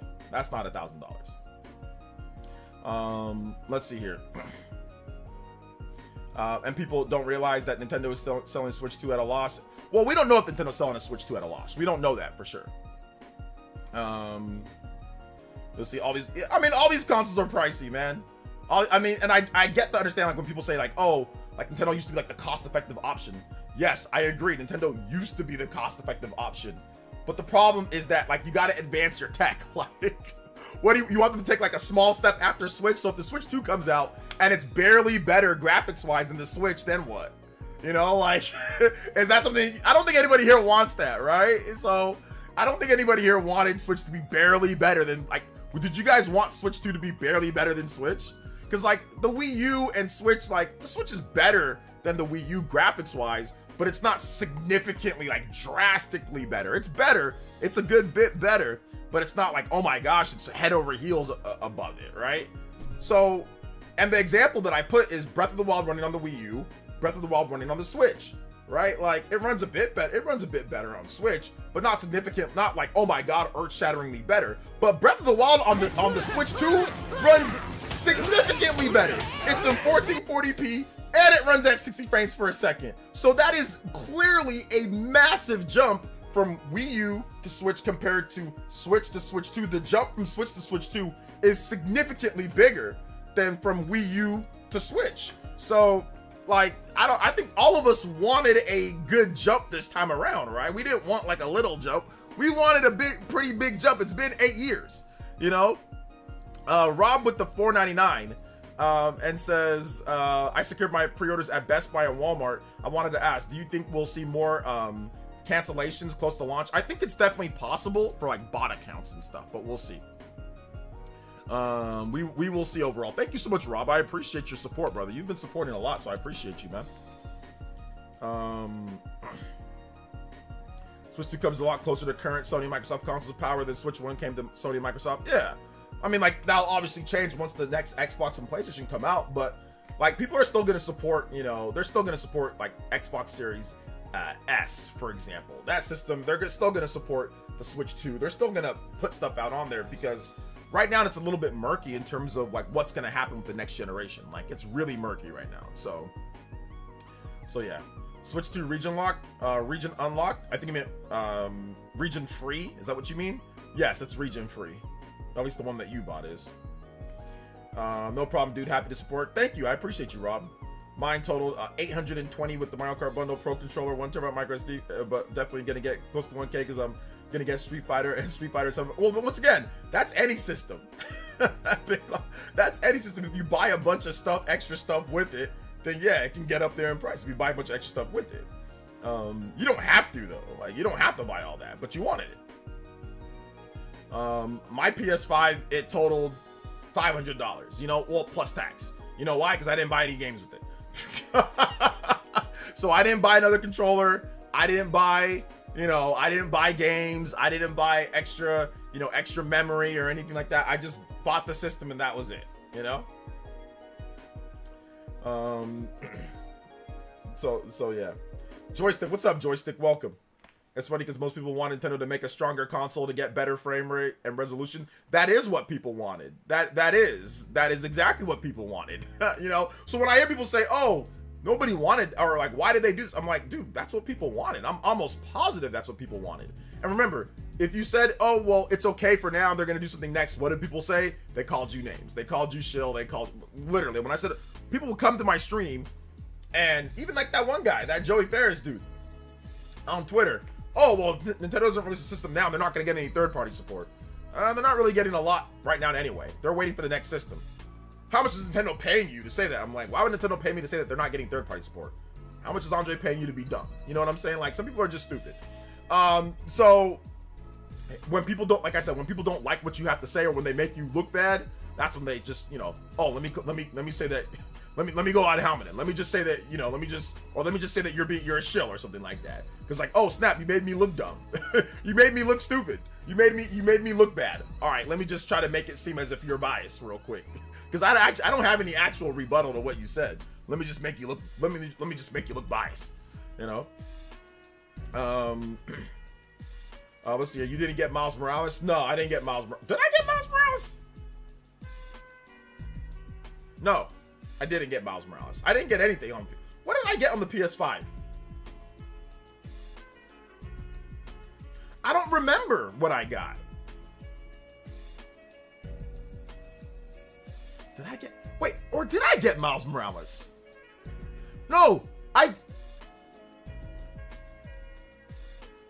I get Miles Morales? Where's my PS5 games at? I think they're behind there. I can't get... Yeah, I got Miles Morales. Never mind. I got Miles Morales.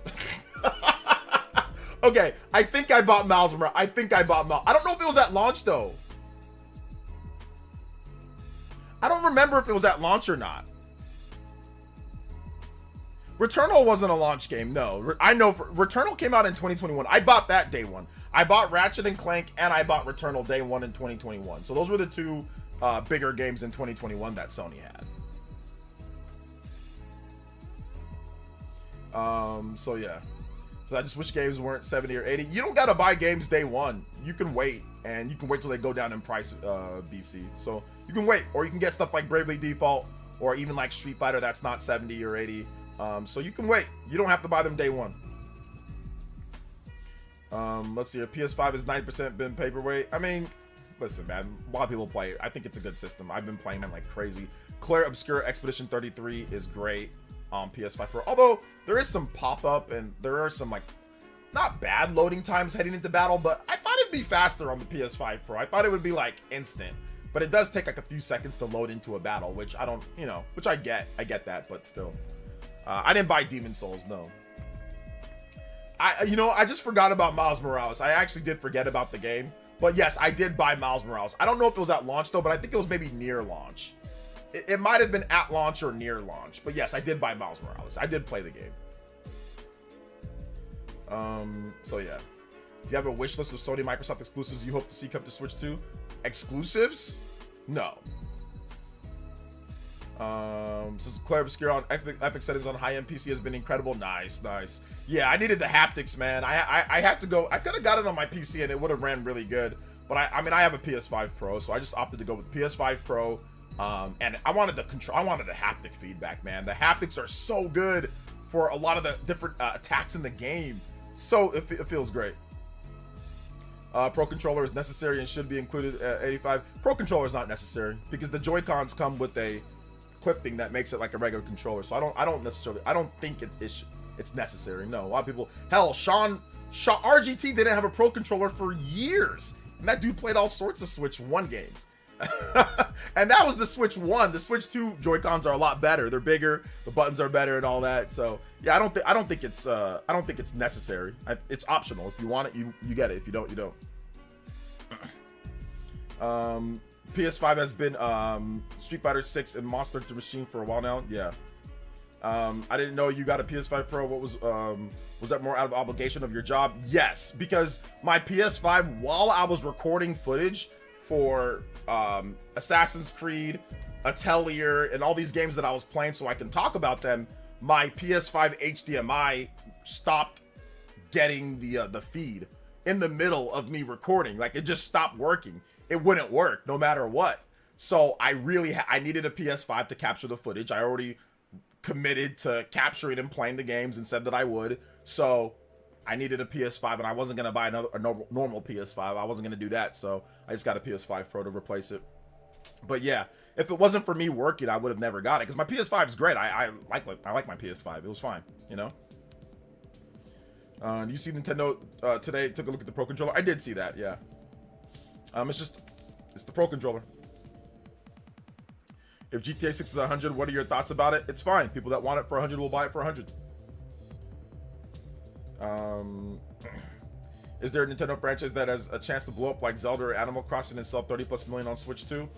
Nothing that I can think of off the top of my head, no. So yeah. So yeah. Yeah, I mean, I see it. So you guys are saying a Pro Controller and SD card are necessary for Switch 2. I don't think those are extras. Those are not necessary. Like, you don't have to do it. You want it. Some of you guys need to. There's the thing. Want. You don't have to. Now, I would say a Pro Controller, you'd have to have it if it doesn't come with any controllers. You guys just don't like the Joy-Cons to use them, so therefore you want a Pro Controller, but it's not necessary. You just want it. SD card, once again, maybe with the SD card, there is a lot of games now at this point that are game key cards, so I would maybe agree with SD card, yes, but it comes with 256, so it starts out with that. And just like my PS5, it runs out of memory. With my base PS5 ran out of memory with like 3 or 4 games. It would run out of memory, you know. So is the PS5, the base PS5, is it required to have a bigger SSD? Because you'll run out with, like, if you put like 3 to 4 big games on PS5, base PS5, it will run out of memory. I have to constantly delete games and add new games, especially if you do like Final Fantasy VII Rebirth, if you do like, what was it, like Indiana Jones, or if you do like, you do a few of those big games and it's going to be out of memory. So is it requirement for you to have a bigger terabyte or two? So yeah. Let's see, how many games would fill up a 256 space? How many games? I don't know.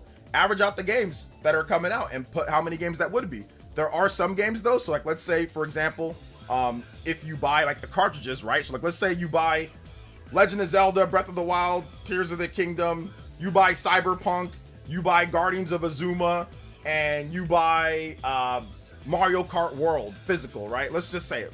Skip the price. You just say that you buy all those. All those are on cartridge. You wouldn't actually have to use up any space on your memory, right? Whereas with PS5, it's requirement no matter what. Now, Switch, once again, it's bad too. That's why I say maybe with the SD card, because with Switch, there are game key cards and there's a lot of digital games, right? Not every game is on an actual physical card, like on an actual cart. So I agree to a degree. I agree somewhat. But I mean, if you say, oh, well, you have to, then I would say the same thing with PlayStation 5, because I constantly had to delete games in order to put games on my base PS5. Once again, there is, what, 750 gigabytes or something like that on the base PS5?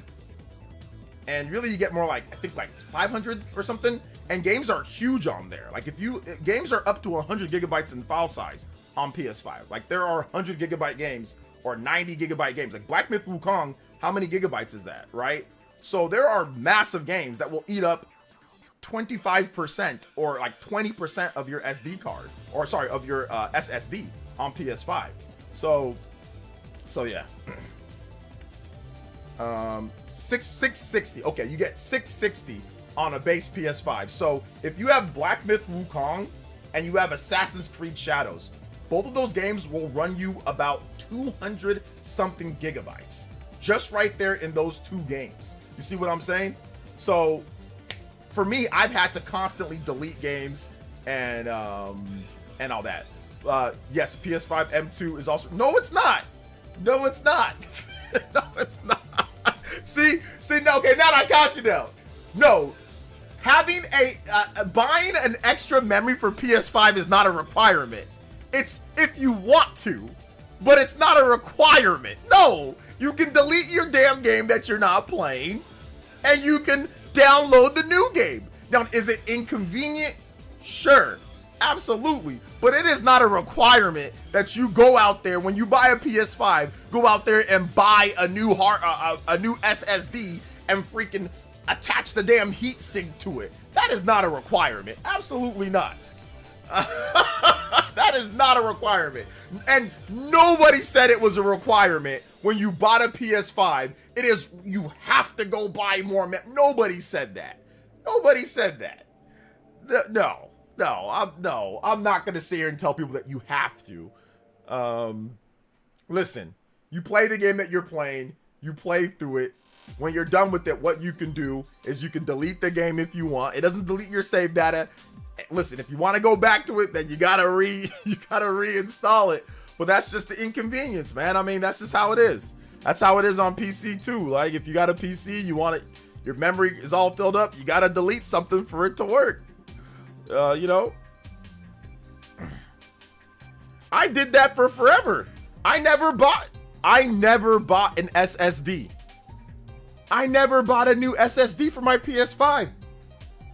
Never bought one. I did it. I know tons of people that do that have not bought a new. You think it's common for people to buy a SSD for their PS5? It is not common. It is not common for people to buy a SSD for their PS5. That is not a common thing. Some people do it, but I do it. I mean, sorry, some people do it, but I never did it. I never bought an SSD for my PS5.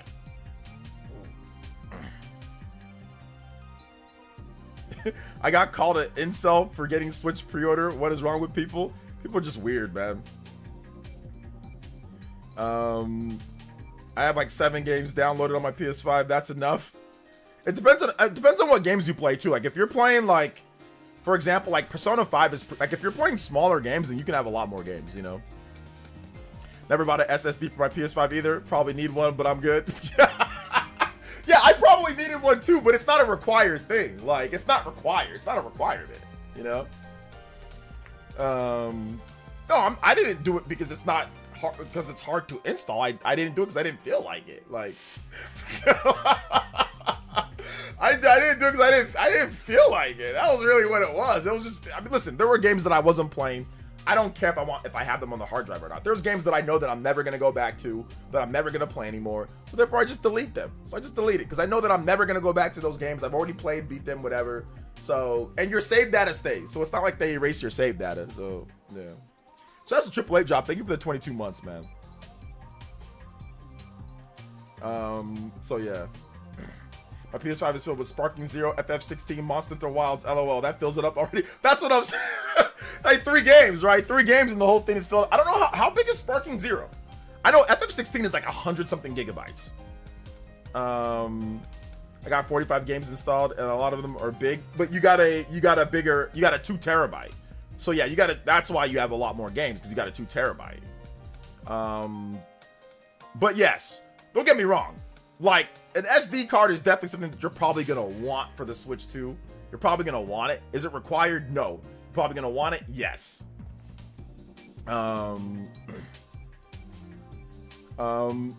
Let's see, who's winning? 100. I saw the whole 100 people versus 1 gorilla, and it's just stupid. 100 people would just get mauled by 1 gorilla. There's not 100 people that would be willing to. You can't fight a gorilla like the biggest, strongest gorillas. You can't beat them in a fight. You can't penetrate their skin. You can't hurt them. So you can't hold them down. They're stronger than anyone. And you can't put 100 people on 1 gorilla at one time. That doesn't make sense. You can't do it. It's not going to work. So the people that are closest to the gorilla are going to get their limbs torn from shred to they're going to get torn into pieces. So the argument is stupid.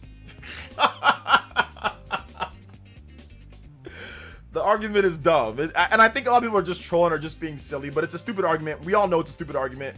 The biggest, strongest gorilla is going to absolutely, literally, it's gonna be like freaking The Boys. It's gonna be like Homelander and The Boys. That's literally what it's gonna be like. And for anybody that feels that they you know, I listen, if you feel like you can, somebody needs to offer that up and see if you're willing to go against the gorilla. You and 100 other people against the gorilla. See what happens. Telling you that's gonna be the last time. This ain't Magilla. It is a real gorilla, okay? This ain't no damn cartoon, okay? It's This is not Donkey Kong where a freaking mouse touches him or a snake touches him and he goes and he goes running off. This is not him. It's more like Donkey Kong Bonanza. That's more what a real gorilla is. Like, you know, that can pull out stuff from the ground and smash through. That's like a real gorilla. It's not like people think it's DKC, like DKC Tropical Freeze, where you got this wimp. DK's a wimp. No, it's like more like Bonanza. That's what a real gorilla is. He can crack things. He'll split you in half. He will bash your head in. There's no chance. There's no chance that anybody can beat a real gorilla, like a real silverback gorilla. He's definitely gonna hit you with the Donkey Kong wind up, but he don't gotta wind up. He's just gonna punch you and he's gonna knock your head off of your neck. Like that's what's gonna happen. He's gonna grab you and he's gonna take your arm and he's just gonna literally like rip you apart. He's just going to pull and rip you, and then he's gonna grab you, take you, and smash you so hard into the ground, it's going to fracture your whole body. Oh, and then he might bite you, and if you've seen his fangs, he bites you, it's going to dig his teeth into your... he's going to take the biggest chunk out of your body. Guys, listen. People have went against gorillas before, okay? People have been mauled by a gorilla before, all right? One person is people, and trust me, it's not good. It's not good, okay? It's not good. Oh my gosh. I'll put my money on the gorilla, yeah. A big old fatality, yeah. Like, listen, guys, 100 people are not going to be able to beat the gorilla. You would need some type of weapon to even have a chance. And he's gonna take you, like, you know, like Bam Bam did on, like, you know, Flintstones? It's gonna be like Bam Bam. Like, he's gonna take 2 or 3 people at a time and be like, boom, boom, boom, and just like literally just slam the life out of you guys. And he's just gonna be slamming you guys back and forth while other people grab him. And he's so strong, and you can't penetrate his skin. It's thick. You can't penetrate his skin or his bones, and he's just gonna be slamming them. Then he's gonna grab the people off him. He's gonna smash you guys together, and it's literally gonna be like the boys. It's literally gonna be like Homelander in The Boys, or he it's gonna be like that. 50 Draymond Greens and 50 Mayweathers. You're gonna have 50 dead Draymond Greens and 50 dead Mayweathers against the gorilla. 100 MMA fighters, the same thing's gonna happen. 100 MMA fighters, the same thing is gonna happen. There are not humans that can fight against a silverback gorilla and win. There are not humans that can fight against a silverback gorilla and win. No. 1,000 trained MMA fighters could, no, not 1,000. It was 100. And even with 1,000, like, once again, there's no logical sense of fighting 1,000 people versus one gorilla. That doesn't make sense. The people that are on the innard are going to get absolutely mauled to death. And that might keep happening. You don't know what's going to happen in that type of fight. Will they keep fighting? Will they get scared? What's going to happen while you see people that are on the inner literally just get torn to pieces, you know? So it's not a logical thing, guys. So yeah. Right, I'll remaster collection edition limited run games on Switch 2 just in game card. I think I'd stop gaming. I think I said I would stop gaming if this happened. You'd stop gaming if this happened? Okay, stop gaming then. Let's see. But if they swarm the gorilla all at once, they could definitely overwhelm it and go for the eyes. No, you would not be able to overwhelm it and go for, no, you would not. Gorillas also have incredible sense of like feel and all that. If even with no eyes, they can hear you and they'd still just grab and punch and no. No, guys, no. They can also smell really well too. So they just smell you out and smell you and hit you. They're faster than you too. They're stronger, faster, and you can't penetrate their skin. You can't penetrate their skin, guys. You can't.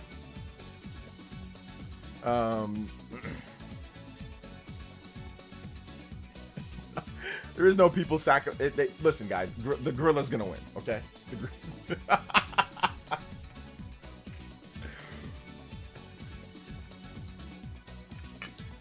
Somebody's gonna go after their eyes like, and he's just gonna go. Go after his eyes. Get his eyes. He's gonna go and just go. He's just gonna go and just like folds your arm into. Oh my gosh, dude. He's just gonna be like, go for his eyes. You guys go for the eye poker. He's just gonna grab all your fingers and just rip them off.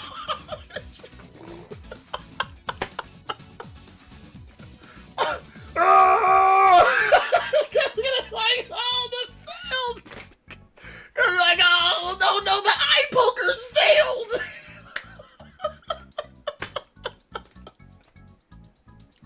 Oh my gosh, the eye pokers failed. We failed. The first wave of eye pokers failed. What do we do next? Oh my gosh, dude. That's so great. You know what's funny? All you guys that are sitting there saying 100 guys will win, you guys should sign yourself up. Sign yourself up to be part of the sacrifice.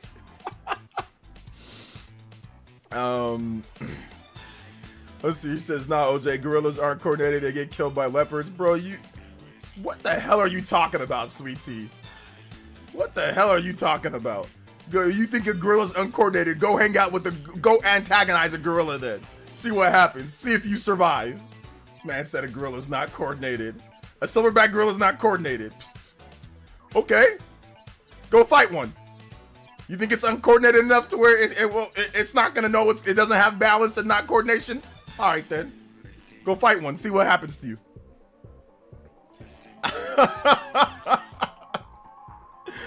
Go see what happens to you, man. All you going against gorilla are gonna get Timmy Turner's dad when he wore the pencil costume. Oh man. Let's see here. Yeah, if there's 100 people coming at you, you don't got to be coordinated. You don't got to be coordinated to smash 100 people to bits. A gorilla is not gonna miss. It's not gonna be like, whoa, I missed you. Like that's not you. If you think a gorilla is gonna be missing, and it's gonna be like, I tripped and fell. Oops. Do you really think no?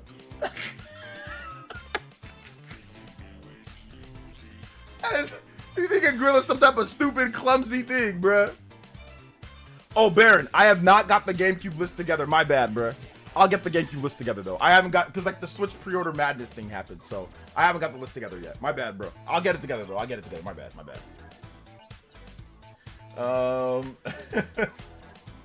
Wouldn't the gorilla tire out? No!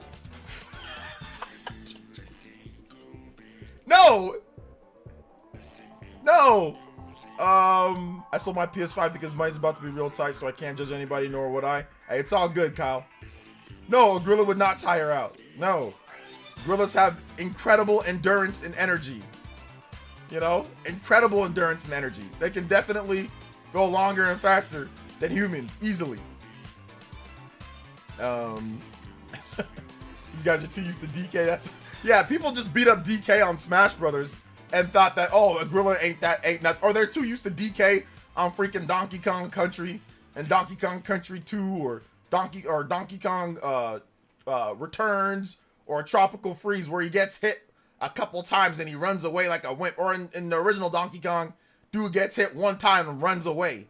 That was probably the worst thing about that game, was that a freaking gorilla that's super strong sits there, gets hit one time by a snake or a mouse and goes running away. That's insane. I mean, I get it because it makes the game harder, and that was the point of the game. But in hindsight, that's terrible that a freaking gorilla gets hit one time by a snake, by a slithering snake, or by a mouse or something like that, and he goes running away. That's insane to me. He's a freaking gorilla.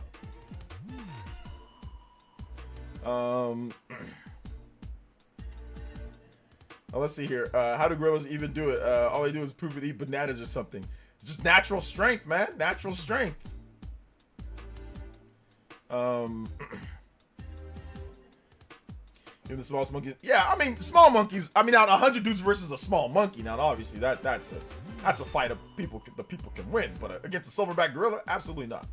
Like the biggest and baddest ones, like the full apex, gorillas, absolutely not.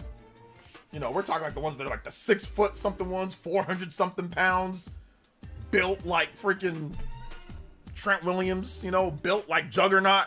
No, those ones. Yeah, the small ones can rip your hair off, rip your skull. Yes, they can. But 100 people could subdue a monkey. Yes. If it was 100 versus one monkey, yes. Somebody might get their hair ripped off, but you'd have to come in there with like a tired. Don't have your hair long because the monkey will grab it. It'll grab it. It'll go. It'll just rip it right off. It can pull off your fingers too. It can pull off your fingers or dislocate your fingers. It can break your arm. It can do a lot of different things. But I mean, 100 people would be able to one monkey. No, you can subdue a monkey.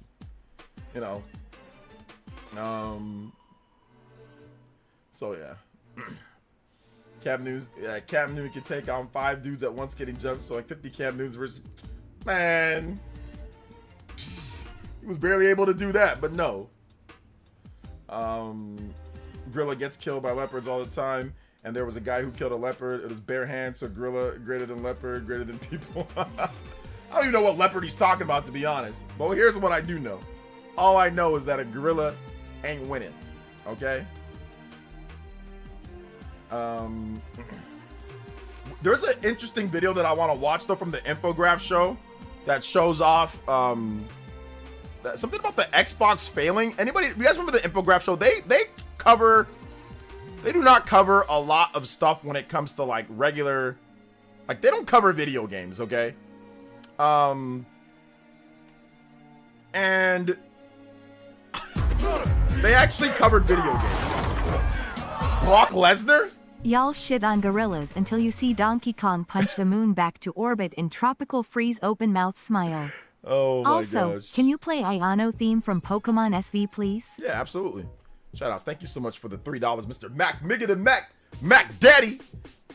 Yo, Mac Daddy. Don't call me that. Yo, shout outs. Mac Mega, appreciate you. Pokemon Scarlet. Let's see here. Oh, this is a good theme. This is a good theme. Shout outs. Appreciate that. That video pissed off Colt Eastwood. I want to watch the video and I want to see if it's BS or not. Because like infograph show, they're not console warriors. They're not shills or fanboys or anything like that, right? So it's like, why would they make a video like that, right? Why would they make a video? Like out of all people to make a video on Xbox, I have not even made a video on Xbox failing, which I don't think I'd ever make a video like on stuff like that. But like, so yeah, let's talk about that. Let's see here. Info. I just want to see it. I just want to see why they made a video like that. The real reason Xbox is failing. All right, we're gonna get back to this music. The video is 18 minutes long, so you guys bear with me. If you guys have donos that come through during the stream, I'll still shout them out. So I want to hear what, because like infograph, they're not video game people. So I'm not doing this to hate on Xbox, guys. I don't think Xbox is failing, but like, you know, I just want to hear what they have to say. Because once again, like if it's a normal, like if it's another content creator that made a video about Xbox failing, I'm not going to watch it, or Nintendo failing, or Sony failing, or anybody failing. I'm not going to watch that. But infograph show, they cover World War II. They cover, you know, history. They cover stuff like that. They cover pop culture. They cover Gen Z. They don't cover video games. So this is why this one is, I want to hear what they have to say and what they have to say. So anyway, now let me do this real quick though first. So let me get this out of the way. Shout outs to the combo breaks, guys. Further beyond too. Let's go. Combo break. Combo breaker. All right, let's hear what they have to say. And then we'll get back to that music in just a bit. All right. Back in 2005, teenagers were begging their parents to get them the new Xbox 360. With games like Halo exploding in popularity, it looked like Xbox was unstoppable, poised to dominate PlayStation and Nintendo for years to come. But just 2 decades later, almost no one has an Xbox set up in their living room anymore. By 2024, Xbox recorded its lowest US console sales ever, moving just 2.7 million units. Hardware revenue plummeted 42% compared to the previous year. So what happened? How did one of the best consoles with one of the most popular gaming franchises in existence end up failing? We'll explore that in today's episode of The Infographic Show. The real... Wait, hold up, guys. My bad. I gotta restart this because I want to do a reaction to it. My bad. Hold up. Sorry about that, guys. All right. Right now, we're going to do a reaction to something that I normally don't do, but I had to take a look at this. The Infograph Show, known for their... they do history. They do pop culture. They do stuff like that. They don't do video games, okay? But they made a video saying the real reason Xbox is failing. And once again, these guys don't do video games. If it was anything else, I probably wouldn't cover it. If it was like an actual like content creator, like video game content creator, I wouldn't cover stuff like this. You know, I'm not trying to hate on Xbox or nothing in this type of sense, but this got me interested. Got the live stream. This has me really really interested. I got the live stream here, so we're gonna check this out and see exactly what's going on here with the real reason Xbox is failing from a history/pop culture channel, not a video game channel. So keep that in mind, guys. But let's hear what they have to say. Back in 2005, teenagers were begging their parents to get them the new Xbox 360. With games like Halo exploding in popularity, it looked like Xbox was unstoppable, poised to dominate PlayStation and Nintendo for years to come. But just 2 decades later, almost no one has an Xbox set up in their living room anymore. By 2024, Xbox recorded its lowest US console sales ever, moving just 2.7 million units. Hardware revenue plummeted 42% compared to the previous year. So what happened? How did one of the best consoles with one of the most popular gaming franchises in existence end up failing? We'll explore that in today's episode of the Infographic Show. True. The real reason Xbox is failing. They didn't sell that it's many September consoles last 2023, and you head home with your newest console purchase in over 5 years, the new Xbox Series S. You hadn't heard much about it, but you saw it in the store, and, well, it's the latest Xbox. You have to try it out and see how it holds up to the PlayStation 5. As you plug it in, you pause for a moment, trying to remember why you left Xbox in the first place. Whatever, why live in the past? You go online to check out which games to buy, and then you see it. A new Halo. That's the game that made you fall in love with the system all those years ago in the first place.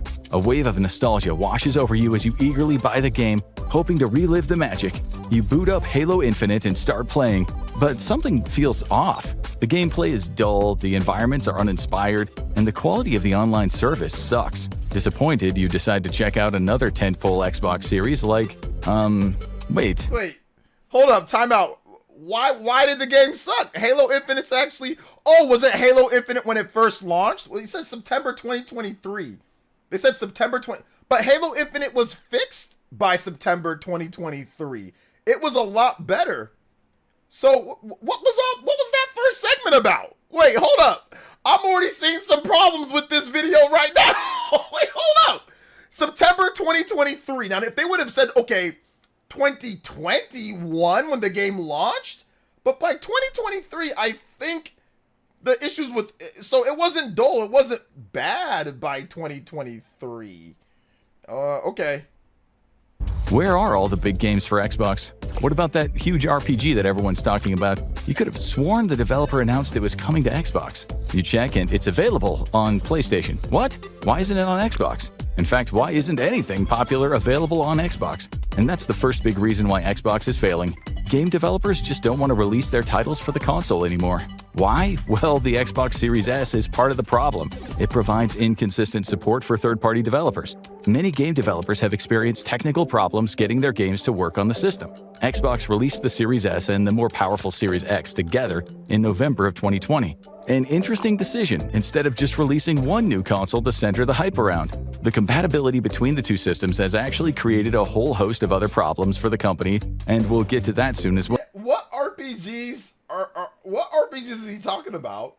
And what games are they talking about? Because most of the games, unless you're talking about like the smaller AA RPGs from Japan, the Xbox gets all the RPGs the PlayStation 5 gets. Like it gets... So I'm not sure. Maybe he's talking Final Fantasy 7. I mean, maybe he's talking about Final Fantasy 7. Okay, yeah. Maybe he's talking about that. But I mean... Okay, maybe they're talking about the smaller RPGs. So maybe they're talking about like Ys and some of the smaller RPGs that haven't came over. Okay, maybe they're talking about those. I don't know. Well, but regarding the technicals of gameplay, the S seems to be the one causing the issues. As Larian Studios said when asked why Baldur's Gate 3 had been released for PlayStation but was not yet available on Xbox, we've been developing the Xbox version of Baldur's Gate 3 for some time now. We encountered a few technical issues in the development of the Xbox version that prevented us from feeling 100% confident in announcing it. We were unable to get split-screen co-op to the same standards on both Xbox Series X and S, which is a requirement for us to be able to release it. Baldur's Gate 3 eventually made its way to Xbox Series S and X in December 2023, but the damage had already been done. By that point, many gamers who were choosing between an Xbox Series S or X and a PlayStation 5 simply went with the PlayStation 5 instead. And it's hardly the first time Xbox has been guilty of massively delayed releases in the past few years, disappointing and frustrating former fans. As one user said on a Reddit thread lamenting the future of the company, "Where's Fable? Where is State of Decay 3? Why was Halo Infinite such a disappointment again?" As a side note, Halo Infinite comes up a lot in Xbox discussion threads, in the least flattering way. The problem is, when the highly anticipated games get delayed on Xbox but are released on time for other consoles, it pushes more gamers to choose a different platform. When a game like Baldur's Gate 3 eventually arrives on Xbox, more than 3 months after the PlayStation release, most of the initial hype has faded, and many players have already moved on. That means only existing Xbox owners will buy the game, but no one will be motivated to buy an Xbox just to play it. When this pattern keeps repeating, gamers will naturally choose the console that gets major releases first, or even exclusively. In this case, that means more and more players are picking up the PlayStation 5 over Xbox. Okay, I'm gonna pause it right. Okay, that last chunk of information was correct. So that kind of validates a little bit what was said about Halo at the beginning when he said that, oh, why is it disappointing? There have been a lot of fans who have been disappointed in Halo when it comes down to it online. I mean, yes, they did fix some things, but there are still some fans that didn't like, that did feel like there was issues. So, I mean, maybe there's a little bit of truth to that. And there is truth to that.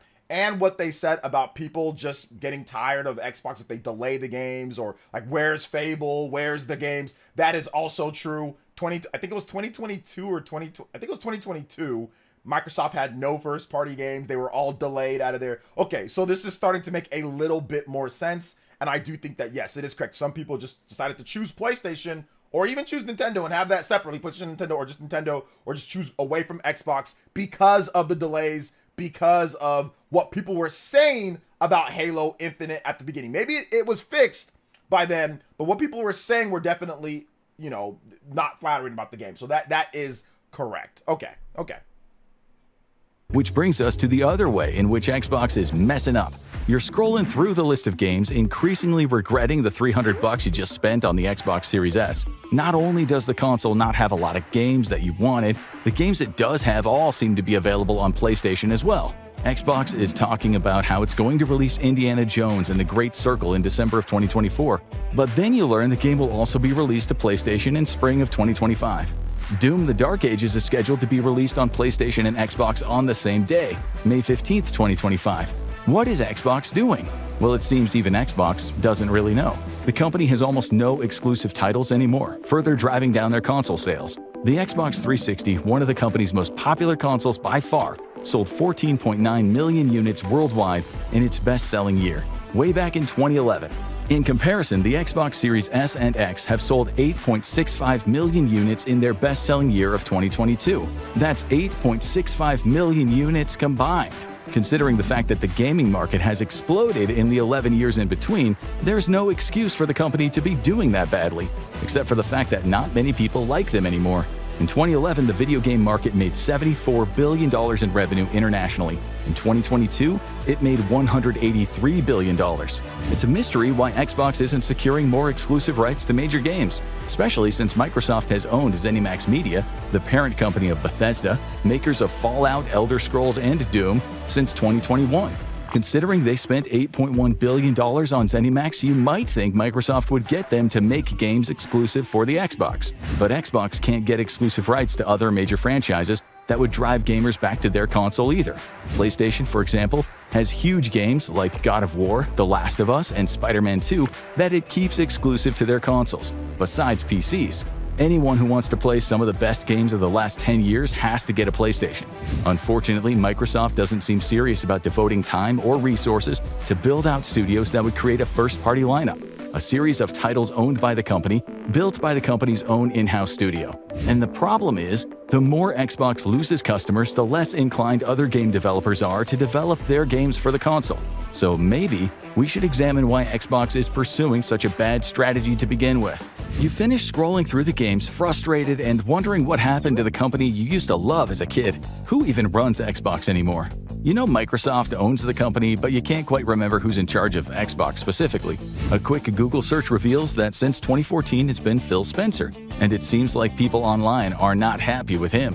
Microsoft CEO Satya Nadella named Spencer to a newly designed role known as Head of Xbox, which would oversee all of the Xbox properties, including Xbox Live, Xbox Music, and Xbox Video. But perhaps Spencer bit off a little more than he could chew. His one bright spot is the creation of Game Pass Ultimate.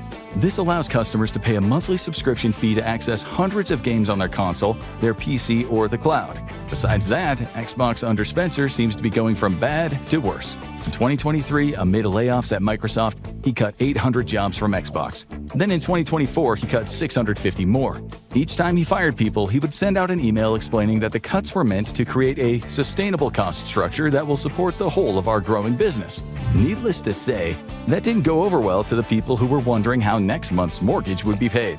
But as unpopular as Spencer may be among his employees, it is nothing compared to how Xbox users increasingly feel about him and Microsoft in general. Okay, so I want to stop it here and I want to talk. Okay, so they definitely had somebody that researched this a bit.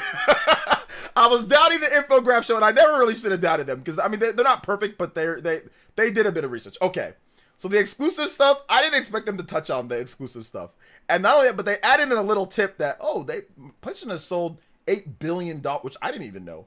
PlayStation has sold $8 billion in exclusive games since 2020. That is a good extra little factoid that I did not know. Good research on their end. Yeah, the exclusive stuff is correct. I mean, like when you bought all these different studios, they are saying the same stuff that I've said, like exclusive sell systems. You have weird people in banana suits that tell you that they don't, but most people that know anything about console sales know that yes, if you want to sell a console exclusivity, you need to actually have exclusive games. Like exclusive games, or you need to have the air of exclusivity when it comes to consoles. Or maybe there's a delay before it goes to PC. You gotta have exclusives. Exclusives help sell your console. Microsoft, Sony, Nintendo, Sega, and most companies that have had any success in console sales have had exclusives that have helped them be more successful at any given period of time. Microsoft's most successful system was the Xbox 360. That system had the highest amount of timed exclusives and exclusives that I can remember for an Xbox platform. Now, I'm not infograph, and I can't sit here and say that I can give you guys a number, but from what I remember, Xbox 360 had a plethora of timed exclusives and actual console exclusives that were not on PlayStation 3. You know, their biggest games like Halo, Halo 3, Halo 4, what was it? Not Halo 3. Yeah, Halo 3, Halo 4, Halo Reach. They had Gears of War. They had a bunch of Gears of War games that were exclusive to Xbox, maybe later to PC, but were exclusive to Xbox. They had a ton of different things. So they had Lost Odyssey, they had Blue Dragon, they had a bunch of timed exclusive JRPGs as well. So I think that when Infograph had that part where like, yeah, they got all this stuff and they didn't make exclusive games that help sell the system, that is correct. And they did a direct comparison between the peak year of the Xbox 360 and the peak year of the Xbox Series S and X. And obviously the Xbox 360 absolutely crushed it, I think by more like 6 million units or something like that. So they were correct on that as well. The video is starting to come together. A little shaky at the beginning, but video is starting to come together. To Xbox's customer base, it is clear Microsoft isn't focusing on Xbox. Even when they are, they don't seem to care about what Xbox gamers want. As stated on gaming site Level Up, everything indicates that Xbox as a console has been relegated from the main narrative of Microsoft's top executives. In a rare moment, when a Microsoft shareholder openly questioned what was happening with Xbox, CEO Satya Nadella responded that the focus is on PC gaming and that cloud technology should carry the video game business to everyone. Chief Financial Officer of Microsoft, Amy Hood, only talked about Game Pass, subscriptions, and microtransactions. All of this reflects a gradual shift in Xbox's strategy under Microsoft, particularly under Phil Spencer's leadership, away from traditional console gaming. They seem obsessed with transitioning toward building multimedia ecosystems rather than just a good old console. Which brings us back to you, sitting in your living room, wondering if you shouldn't just go back to the last Xbox console you had. You remember souring on it, but it can't be as bad as all this. So you go down to the basement and rummage through boxes to find your old beloved Xbox One. After dusting it off, you take it up the stairs and plug it in. It boots up, and you immediately remember all the reasons you hated it. In fact, it's what made you promise to never buy an Xbox again. What were you thinking bringing the Series S into your home? The biggest misstep Xbox has made in the last 15 years may just be the consoles they released. Because... Bro, come on! Yo, deadass, bro. I did that with my Xbox One, fam. I'm like, let me just check out my Xbox, bro. I did that with Power World in 2023. 2023, when I was at my mom's house, we were getting everything ready to come here, bro. I'm like, let me check out my Xbox Series S, just because I think my Series X was packed up, or I didn't feel like going to the other room. I dusted off that Xbox One S, Yeah, Xbox One S, the white one. I dusted that thing off. I booted it up, bro. I played Recore, bro. The loading times for Recore were like a minute and a half in between loading times from zone to zone. From zone to zone. When I played, bro, Power World looked crustier than a Switch 1 game on life support. Bro, I said, I turned that thing off so fast. I did the turn off to flip sleep combo. That's actually really funny. And I said, I don't even know why I even decided to freaking play this system. That was definitely me in 2020 and 2023, bro. Yeah, oh my gosh. Yeah, that Xbox One S was not it, fam. That was not it. But yeah, either way, let's continue on here. Users hated them. After the massive success of the Xbox 360 in the late 2000s, Microsoft got much more involved with the day-to-day running of the company. And as so often happens when business executives with no real connection to the product or its customers take over, the results turned out great. Just kidding, the results actually turned into the Kinect in the Xbox One. The Xbox Kinect came out in November 2010, and it erased some of the goodwill the company had built up with its customer base. The Kinect was meant to compete with the popular, at the time, Nintendo Wii. The problem is, the two companies had very different images and customer bases. Nintendo had already forged a path as a more family-friendly gaming console, appealing to an entirely different market. Meanwhile, Xbox was best known at the time for immersive, more grown-up franchises like Halo. Wading into the cutesy, family-friendly world of the Wii was perceived by some as a strange move, but the real blow to Xbox's reputation came with the Xbox One, which upon release took whatever goodwill the brand had remaining and just set it on fire. The Xbox One might be one of the most universally hated consoles released in the last 20 years. Not only did it require users to always be online, something that created a problem for people without super stable internet connections, but it didn't allow for sharing games or buying and selling used games. This really struck a nerve with gamers who had built up a whole market around used games. It also focused a lot on making the Xbox One a multimedia console, touting TV and other capabilities. Many Xbox customers got annoyed with all those extra features. It almost seemed like Microsoft was focusing more on the other media capabilities that no one asked for, rather than the games themselves. The companies also forced users to buy the Xbox One bundled with the Kinect sensor, adding $100 to the final price tag. Microsoft eventually phased out the Kinect due to a backlash from gamers and a lack of demand, discontinuing it in 2018. Unfortunately for Xbox, it released the Xbox One just 1 week after Sony released the PlayStation 4, and for $499, much higher. Wait. Xbox, okay. Did they say the Xbox One and the PlayStation 4? Okay. Hold up. Time out. Unfortunately for Xbox, it released the Xbox One just 1 week after Sony released the PlayStation 4, and for $499, much higher than the $300. But that's a PS5 and that's an Xbox Series. Let's see here. That's a PS5 and that's an Xbox. That's a PS5. That's an Xbox Series. That's a PS5 all digital. That's an Xbox Series X. So let me continue. Let's continue on here. $99 price tag of the PlayStation 4, which was also considered to be a higher performing console. The PS4 had more exclusives and seemed geared toward gamers rather than trying to provide some kind of ecosystem like the One. As Tweaktown's Derek they used the wrong picture. They used the wrong pictures. Bro, they used the wrong picture. At least they messed up on their slide. But they definitely used it. They were talking about the Xbox One here and the PS4. That is a PS5. That is an Xbox Series. So, yeah, they messed up on that one. That was a mistake. Because this is correct if you're talking about the PS5 versus the Xbox Series. The PS5 all digital versus the Xbox Series X. Yes, this is correct. That's the correct pricing. But they were talking about the PS4 versus the Xbox One. So the fact that they have this picture up doesn't make too much sense at this point. So yeah. To be a higher performing console, the PS4 had more exclusives and seemed geared toward gamers rather than trying to provide some kind of ecosystem like the One. As Tweaktown's Derek Strickland said, Microsoft Gaming is doing everything it can to position Xbox as an ecosystem, but the public still associates it with consoles. Sony capitalized on gamers' frustrations by taking a direct shot at the Xbox's complicated limited disc sharing system, a hilarious PS4 ad featuring one person handing a disc to another, mocking Xbox's overcomplicated approach. For most gamers, the choice was a no-brainer, and for Xbox, it was the beginning of the end. They lost a whole... They're using the Xbox Series.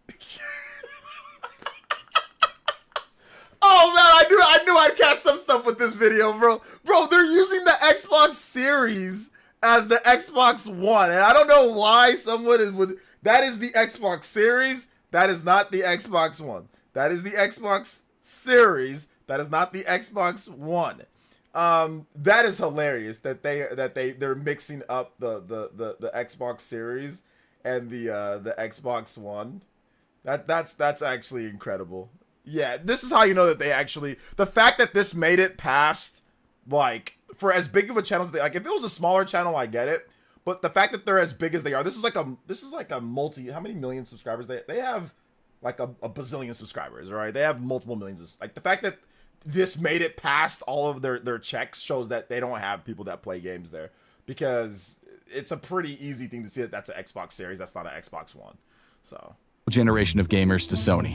Once those gamers got established on a PlayStation and built a gaming library around their console, it was unlikely they would ever be coming back to Xbox, unless Sony really screwed up, which unfortunately for Xbox, they haven't.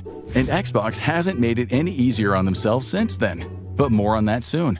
You throw away your phone after reading all the Microsoft Phil Spencer criticisms, wondering if maybe the problem is specific to the console you bought. Perhaps the Xbox Series X would have been a better choice. It costs $200 more, but it has 1 terabyte of memory as opposed to the Series S's 512 gigabytes. There's 3 times the processing power and 4K resolution as opposed to the Series S's 1440p. You can actually play physical game discs on the Series X as opposed to the disc-free gaming of the Series S. Well, maybe the Series X is the solution. You look it up and then you realize that Xbox releasing 2 consoles like this side by side has also been a problem. And it's all because of something called the parity clause. Which brings us back to Phil Spencer and his questionable decisions. He fervently backs a controversial policy for Xbox's new releases called the parity clause. This states that if developers want to release games for the Series X, they have to make sure their games run the same way and with the same features on the cheaper Series S. This was a big reason for the disastrous Baldur's Gate 3 delay, as the company was having a lot of problems getting their games to work on the less powerful Series S. Some games, like Black Myth Wukong, have skipped releasing to Xbox entirely because of it. Developers hate it, customers hate it, but Phil Spencer, for some reason, he still proudly stands by it. Major developers like Capcom stopped releasing their titles to Xbox, including their classic Fighting Collection games, for years because of technical issues. Basically, Capcom's MT framework engine couldn't port into Xbox's system. While recently these relationships seem to be improving, Capcom reached a deal with Xbox in late 2024 to finally release their Fighting Collection to the console. It seems to be a case of too little too late right now, particularly because of the worst issue affecting Xbox, the fact that Microsoft cannot read the room when it comes to gaming at all. As you sit in your living room, you decide to check out if Microsoft has any gacha games. You love the ones you played so far, especially Genshin Impact. Named after a kind of toy vending machine in Japan, the gachapon, gacha games have players earn a currency in-game that they can then spend pulling or spinning on a mechanism to win virtual items. Players also have the option to spend their own funds to get more in-game currency. These games have been extremely popular in Japan and East Asia, and their popularity is now spreading all over the world. So you check to see which gacha games the new Xbox has, and you come up with nothing. How's that possible? How did Microsoft fail to take advantage of one of the fastest growing and most lucrative gaming markets in the world today? Well, it turns out you can't even imagine how badly Microsoft fell on its face when it came to gacha games, since it could have been the first to carry them all. Shanghai-based MiHoYo approached Microsoft in 2020 with a pitch, a game called Genshin Impact, a free-to-play RPG that included plenty of in-app purchase options. Thanks mostly to this game idea, in 2022, MiHoYo would end up with better profit margins than both EA and Activision, legacy gaming companies and absolute giants in the industry. As of August 2023, Genshin Impact alone has 66 million players. And back in 2020, Microsoft heard the pitch and passed. They skipped on what would become one of the fastest growing games in existence. Bro, Phil Spencer kind of booty cheeks though. They making Phil Spencer look real bad here. They highlighted his all the firings he did. They highlighted how he's the one who's highlighting the Series S. That system, nobody likes that system overall. They highlighted everything. They said, yo, it's this Phil Spencer guy. It's fault. They highlighted the fact that lots of companies don't take pitches for certain games, right? Lots of companies don't take pitches. But they highlighted the fact, I didn't know this, that Microsoft had a pitch for this. So the fact that that's it's like, no, we're good, man. This thing ain't gonna be that popular. All of a sudden, oh, wait a minute, hold up. It becomes like the most popular thing. Oh man, this is crazy. But I will say this, when it comes to like Phil Spencer and like the Xbox Series S, that was a bad call. Like the fact that making the two systems and making the parity clause, and making them so different in power to the point to where it almost feels not quite like a different generation, but it feels like somewhat like a different generation when it comes to like how the games might look. That was a bad idea. That was a bad idea. And on top of that, it's an idea that's never been done at launch. I think that especially coming off of the Xbox One, where you had obviously not the best generation there, you had some problems. Why would you make something that risky? Because and yes, it's cheaper, but like we've seen a million times before, just because something's cheaper doesn't mean it's going to sell better than something that isn't cheaper. People sometimes they look at the value that it provides, and they say, okay, well, it provides me X, Y, and Z. One of the reasons why Switch 2 can be, $450 is probably going to blow the Xbox Series S out of the water when it comes to sales, because people are like, okay, well, yeah, it's more expensive than Xbox Series S, but it gets me X, Y, and Z. I can play it anywhere that I want. It can do this, it can do that, whatever, right? Joy-Cons, whatever the case is. So the fact that Phil Spencer, which people did call that as a mistake. I don't recall saying that was a good idea, but or not, but I knew that I'm not so sure if that's a good idea to make systems so different in power because of different things, because you're gonna have to have developers having to optimize and do different stuff for that. It's separate, or if it's different, if it's a whole different platform, but two platforms doing two different things, it just seems like it's a hassle overall with stuff. So I think that was definitely a mistake. They should have just probably had one system and probably rock with that one system, and maybe just charge, I don't know, like what, $450 for that system, maybe $449, split it in half from what Sony was doing. So yeah, I do think that was a mistake overall. So yeah, they did get them on that as well. So yeah. Distance, and Microsoft actually had first pick at this future hit, an opportunity they decided to throw in the garbage. Not to mention all the subsequent MiHoYo games that they also didn't feel like acquiring. Cut to a few years later, and Genshin Impact, along with similar games like Honkai Star Rail and Zenless Zone Zero, are available on almost every platform except Xbox. When it was originally released, users could play Genshin on PCs, iPhones, Android, and PlayStation, but not on the Xbox. The game was finally released on Xbox in November 2024, but that was more than 4 years after its release on other platforms.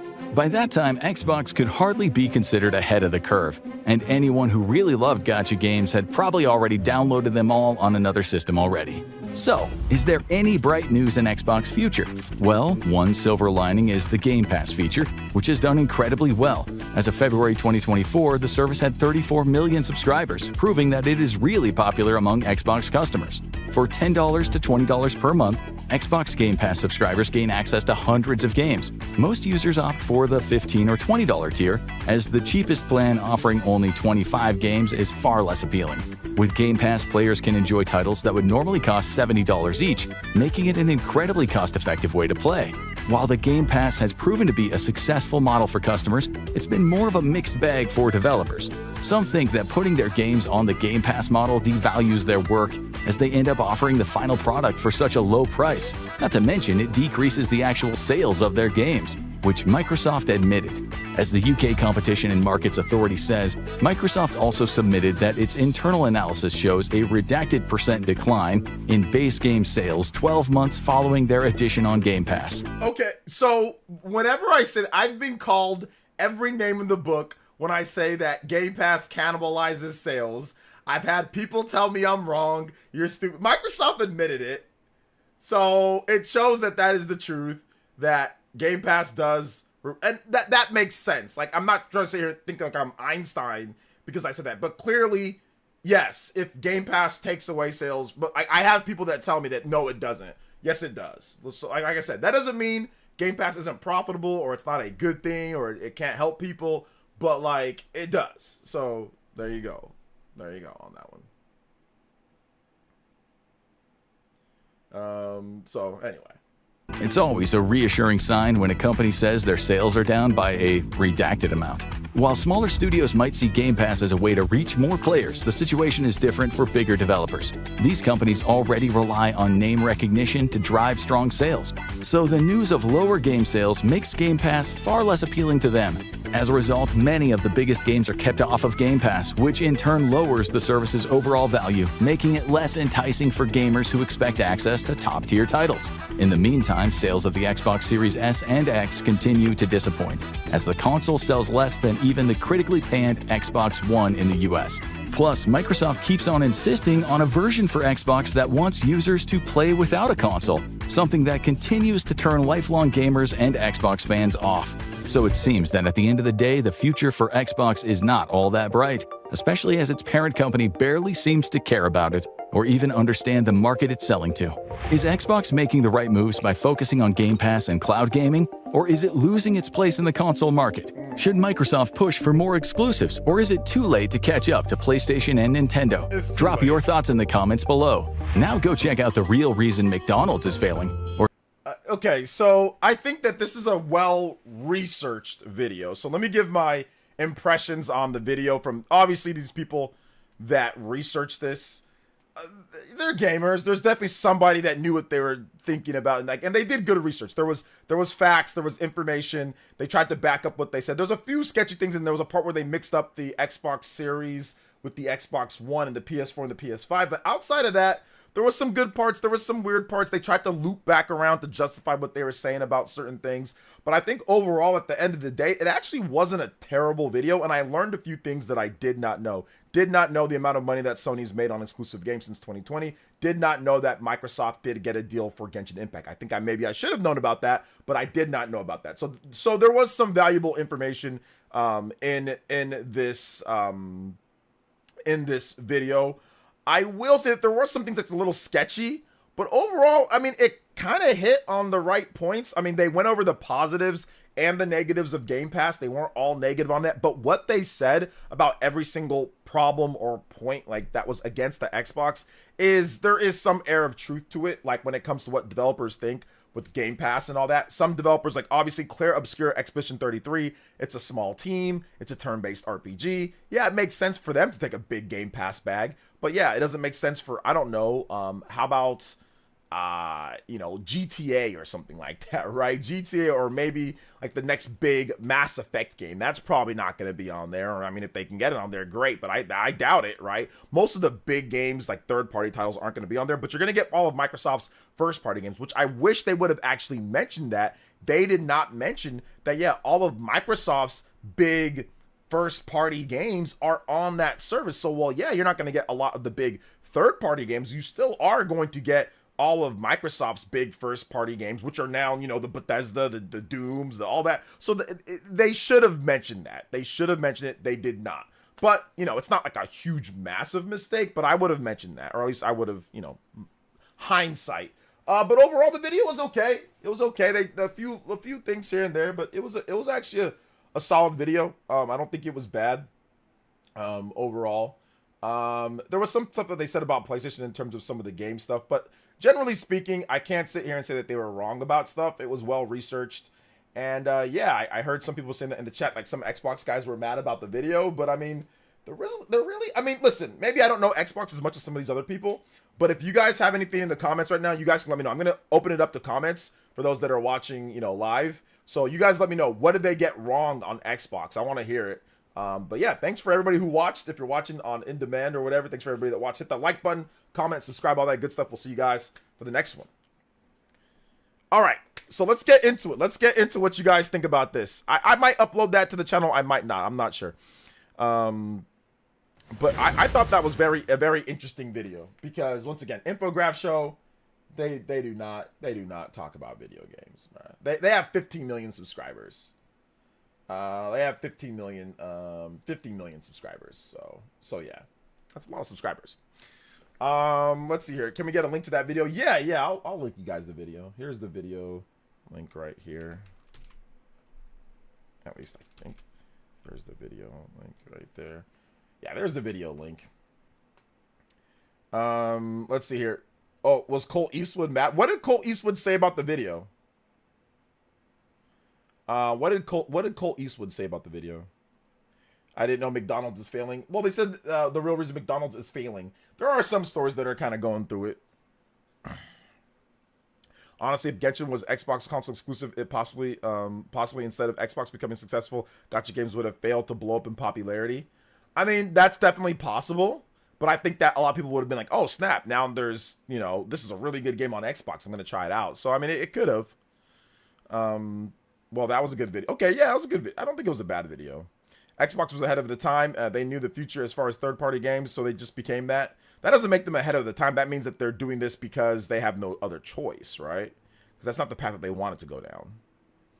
Infographs is more of the content spamming channel, to be honest. Most of their videos aren't that informative. I disagree. I've watched their videos and they're definitely informative. A lot of their videos are informative. I disagree. I've seen a lot of the infograph videos and I think that they definitely have some good they definitely have some good videos in my opinion. So yeah.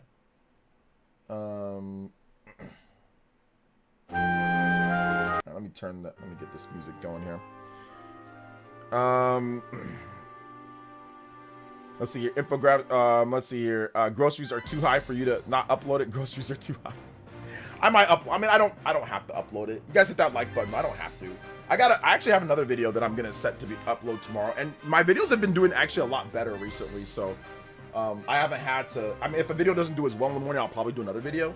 But a lot of the videos, like the last number of days, have been doing pretty good. The last 3 days, you guys have been on one, so I appreciate that. Even like today's video was good. Today's video, my Claire Obscure video, that one did really good. It's actually catching up to my massive Switch 2 system seller video that I did, which did really well, 20K almost. So yeah, I appreciate the support, guys. Appreciate the love and support. What's up, OJ? Did you see the latest tweet from Melee community? I did see that. I quote tweeted it and I responded. They're stupid. Hey, what's up, Jackson? Welcome to the stream, brother. How you doing today? Xbox finally has a first party to compete, and they're releasing them on PS, PC, Switch 2. If Indiana Jones, Doom, The Dark Ages, Oblivion, etc. were strictly Xbox Series exclusives, the platform would be compelling. Yeah, I think that they ran out of time for Mr. Nadella or Nutella. They ran out of time. I think that if they were able to make this turnaround with all the acquisitions in the Xbox One era and then get all those exclusive games on Xbox One, this wouldn't have happened. But the problem is that it took way too much time. So Nutella gave him Xbox Series S and X. He messed that up, right? They had to do 2 different R&Ds for 2 different systems. He messed that up.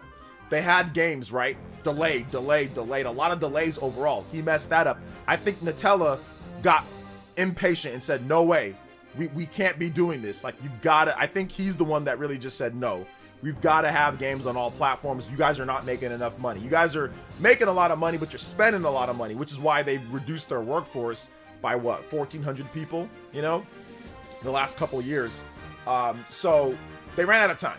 If they would have done all that, I agree with you, Jackson. If all this would have happened in the Xbox One era, I think that they could have salvaged everything. But the problem is that it all happened way too late, you know? So yeah. Let's see, that's sad. Competition helps. I agree. Like, it's definitely sad. Competition is definitely good for the industry. I don't want to see Microsoft go out of business or my Xbox Series games to go out of business and stuff like that. So I don't want to see it. I don't want to see that, you know? But Microsoft is still going to make a system. Like, they're still going to make a system. They're still going to have another system. Like, it's not like they're not going to have a system, right? So they're still going to have it. Shout outs to everybody angry with my video on Claire Obscure too. Some of you guys are pretty angry. Getting a lot of new subs though, so I appreciate it. I got a notification, so thank you guys. Do they cite their work? Or was it Kurt reviewed? They cite their work. I think they do. I think they have their work cited in the comment section. Actually, hold up. I gotta turn this off. I gotta go back to this Pokemon music. Dom Magic, those who don't have the internet, there's a product for them. It's called the Xbox 360. Pretty much sealed the Xbox fate for the next decade. That's not what sealed the fate for them in the next decade. If they would have simply, here's what actually sealed the fate for them. If they would have just simply came out on stage and admitted we messed up, we're removing this thing. I think they waited a week after that. I forgot when they waited, but they waited too long. What sealed their fate is that they didn't immediately change their tone. They should have immediately had an executive decision to say, hey guys, we're removing that. This is what we had for our vision, but we understand that people don't necessarily like this, and this is what we're gonna do. If they just called like another press conference after like one day and did that, that would have been so much better. People would have been like, okay, you guys listen, but they waited too long. But if they would have done it in that E3 time period, it would have been much better. The Ports of Slim with the $5 says, what did Xbox release Clair Obscure and Oblivion so close together? They have so many droughts, they could have spaced it out. Well, I mean, those are third-party games, essentially. Well, Oblivion's not, but it's releasing on everything, so it doesn't really matter. Clair Obscure, I don't know what was going on, though. I don't know what was going on, why they released those games so close to each other, Game Pass. But it looks like both of them are having success, you know, so at least that's the good news. But yeah, I don't know why they released them so close to each other.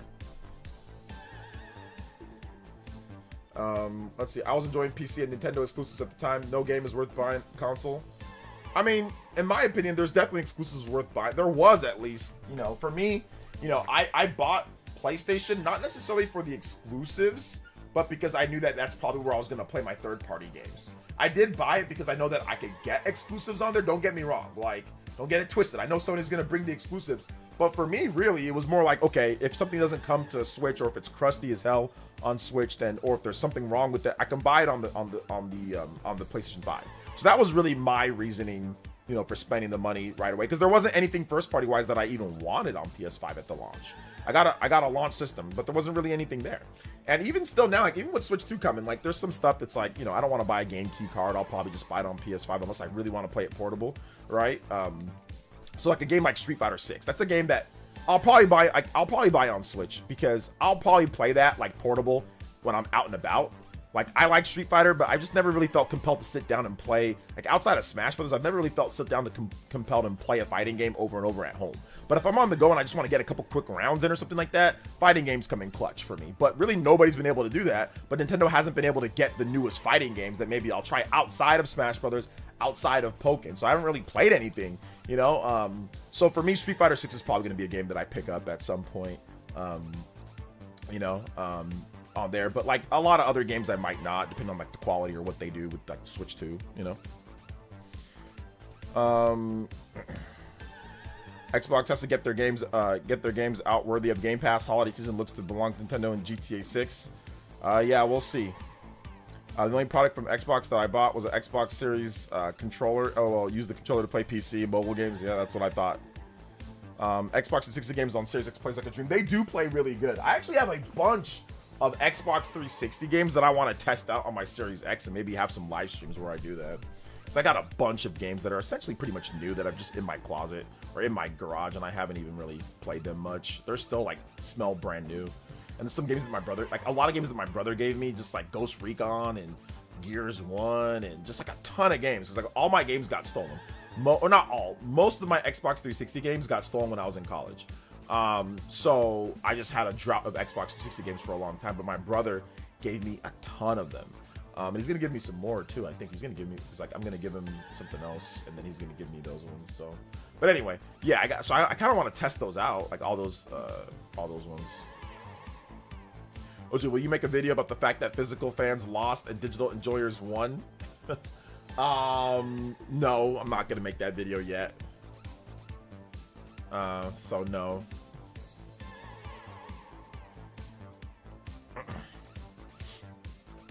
And now some PC fanboys now have videos saying Nintendo fanboys are upset. Mudahar says he's not buying Switch 2. Mudahar says he's not buying Switch 2. Oh, that's a lie. IRL, nobody cares. But Pocket Watch dudes like Muda. Yeah, I don't know, and I don't care what Muda buys. If he doesn't want to buy Switch 2, then don't buy Switch 2. Like, I don't care what Muda buys or not. He doesn't know me. He doesn't care about me. I don't know him. I don't really care about what he buys or not. So I'm not worried about him. I'm only worried about the people that want to, like, listen, I'm only worried about myself, honestly. And of course, the people that come to the stream, you guys want to talk about games, but I don't care what other people buy Switch 2 or not. Once again, like I said, 50 million people could not buy a, like 50 million people that bought a Switch 1 could not buy a Switch 2, and if everybody else does, it still sells 100 million or 90 million, right? Or something like that. So it doesn't really matter. At the end of the day, people are going to buy the Switch 2 because it's going to have exclusives. People are going to be excited to play the games. So it doesn't really matter. I mean, and chances are he'll probably buy one later anyway. So, but if he's not going to buy one, then he's not going to buy one. That's fine. It doesn't really matter. Like, who cares? I don't care what he buys. And nobody else should. Once again, I'm not weird. Like, I'm not a weirdo. I know people like to bring stuff to me. Monado, you do a lot. Other people, oh, how do you feel about them? Somebody said Nintendo Switch sucks. I'm like, okay, so what? Oh, how do you feel about, oh, Nintendo Switch? I sold mine. Okay, who cares if you sold yours? Why should I care? I don't know you.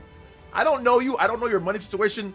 I don't know you. I don't care what you're buying and selling. Like, I don't understand why people bring that up. People pocket watch and act weird with systems and games. Like, you buy and sell whatever you want. I'll buy and sell whatever I want when it comes to gaming. Like, you know, like, it's just weird. What's up, Donnie? Shout outs. Yo, Benz! 310 Benz with the Benz. Pull up. Hello OJ and Hey. everyone. Hey! I almost bought an Xbox Series, but Halo has become trash in my opinion. After Halo 3 I lost all interest. I feel like they have gone away from their core first-party games. After. Yeah, maybe. You know, for the biggest thing for me was that I feel like they got away from like what made them, like what made me fall in love with Xbox in the first place. I think obviously having regular Halo, having regular Fable, having regular Gears, having like, they didn't keep that consistent. Like in the Xbox One era, it all fell apart. My brother bought me an Xbox One, like the base Xbox One in 2015, and I played The Witcher 3, and it played like complete ass.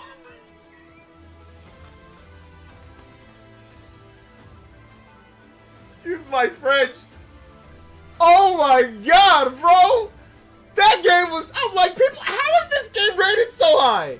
Like, it's one thing to play bad, but the gameplay's fun. But the gameplay was crusty, and it played terrible. And it was like, the frame rate wasn't good.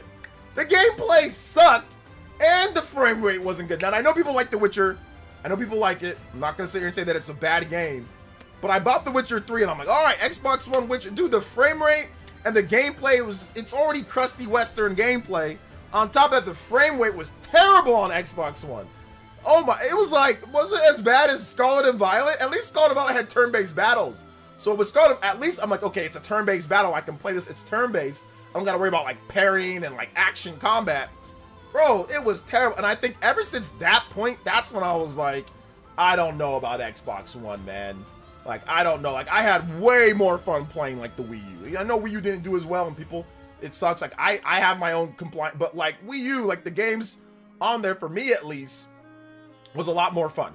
Now, Xbox One, I bought a bunch of games for Xbox One. Like, I bought a bunch of games, and like, I don't think I finished anything. Like, I don't think but then again, I'll be honest, I didn't love that generation, like PS4 or Xbox One. Like Wii U, I did like Smash Brothers, I did like Mario Kart. I like the games that I usually like in every generation. But with PS4, Sony, compared to PS3, Sony didn't make everything that they made from like PS3 to PS4.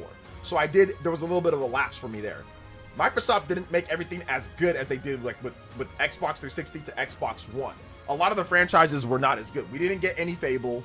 You know, like I played a lot of what we got. What was it? We got KOTOR. There was no KOTOR, but we did get Mass Effect on Xbox One. Or no, that was Xbox 360. Never mind. We never got any good Mass Effect on Xbox One. We got Andromeda. That game sucks. So yeah, man. Like it just felt like to me like Microsoft took a huge step back. We didn't get any sequel to Lost Odyssey. We didn't get Blue Dragon. Like we didn't get a lot of the stuff that they did on 360. We didn't get that on Xbox One. So I don't recall even like beating a lot of Xbox One games. I just recall buying them and then me playing them and just being like, this isn't good. And I would just go play Smash Brothers or something else, you know? So yeah, for me, Xbox One was the turning point for me. Gears rated high and sucked. Lost Odyssey rated low, but well, Lost Odyssey's not rated low, but yeah, it's rated lower. But yeah, Gears I think Gears is good though. Shout outs to yo Ben's 310. Thank you for the $10 donos. We out here. Yeah, listen. I'm not in love with the PS, like the 8th gen. I'm not in love with the 8th gen. No, I don't think the 8th gen is that great of a gen. It's actually one of my least favorite gens. Everybody included, Microsoft, Sony, Nintendo. 8th gen is probably like one, if not one of like, it might be my least favorite gen. Would be 8th gen. But then again, this current gen is also not. It's okay. It's okay. Like, I think it's I've played more and beat more third-party games, I think, this gen than I did last gen. So maybe. Dean with the $1 dono. 7th gen was okay. Hi LJ. To be honest, I feel like PlayStation I loved on the PS1 and PS2 doesn't exist. They don't exist. No. The PS1, PS2 Sony does not exist anymore. It's been replaced with the console that peddles misery porn. Misery porn. I don't know what that means, but I don't know about that. No, they just kind of do more of like the big, you know, console block. Like they don't, like the PS1 and PS2 Sony, they did things differently. PS2 Sony, they were really focused on like, you know, Jack and Daxter, Ratchet and Clank, games like that. They had God of War just first started. So they're a bit different now, but yeah. So Nintendo doesn't count? What do you mean by Nintendo doesn't count to me? What does that mean? The only great game from this gen is Cyberpunk that launched in a terrible state. The only great game from this gen? Well, Cyberpunk, that's a last gen game too, right? But the only great game from this gen? Like, no, that's not true. Like, well, hold on, we got Metaphor Refantasio, we've got Shin Megami Tensei 5 Vengeance, we got a lot of great games. We got Xenoblade, we got all sorts of great games. So I don't know about all that. I mean, Nintendo Switch and Wii U doesn't count. Only Xbox One and PS4. No, you can group the Wii U in that with that too. I grouped the Wii, like that generation. Even for Nintendo, like the Wii U generation was not incredible. It was not an incredible generation. You know, I played a lot of games, but the games came out very few and far in between. In terms of Nintendo Wii U, now 3DS was great. You know, so yeah.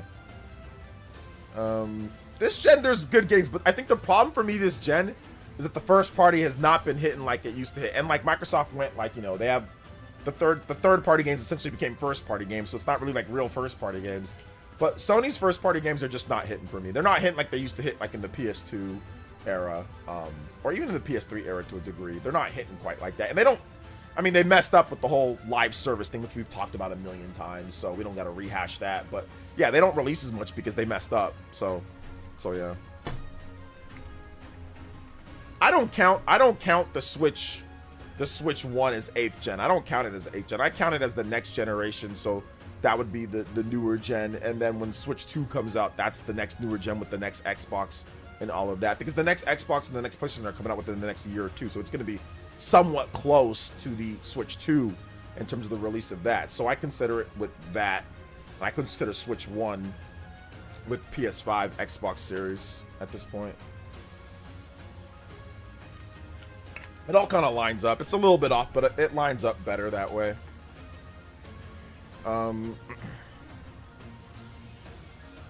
Let's see. I have some hope that Halo's going to use UE5 and revitalize the franchise. So much time went into the engine just for it to be subpar.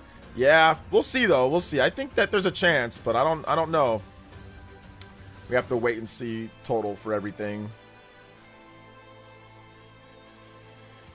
It's time for a rant. All right, I've got 20 minutes, Baron, on this stream. If you want to come through and rant, I got 20 minutes that we can before we hit our 3-hour mark.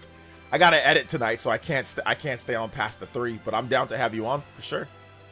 A little bit less. I can go till 18 minutes. My bad. About 20 minutes. I got you though. If you want to come through, let me know when you're ready. Mass Effect was what got me into 7th gen gaming. We haven't seen anything since. Well, the most lit RPG from a Western developer since Mass Effect is Claire Obscura Expedition 33. It's finally a lit Western.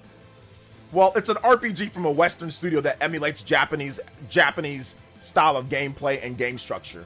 But yeah, Claire Obscura is the best RPG that I've played from a Western studio since Mass Effect. It only took, you know, almost 20 years since the first Mass Effect. 2 years from now it'll be, so yeah, it only took 18 years, but I finally played something from a Western studio RPG wise that is as lit as Mass Effect, third party wise at least. I think Clear Obscure will come to Switch 2 at some point.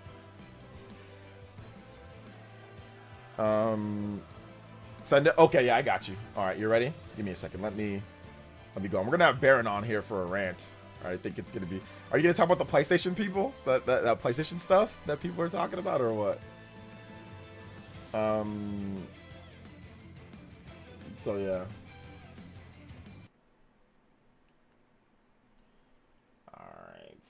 Baron. Alright, start voice call. Alright, I'm sending the voice call, Baron.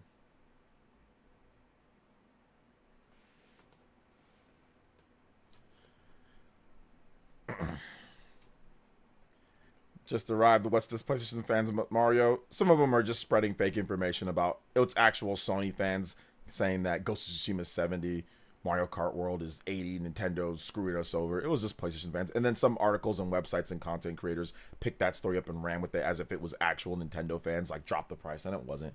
It was just Sony fans cosplaying. And it wasn't even that big of an outrage. There was barely any likes or anything, comments on it. I sent the voice call, Baron.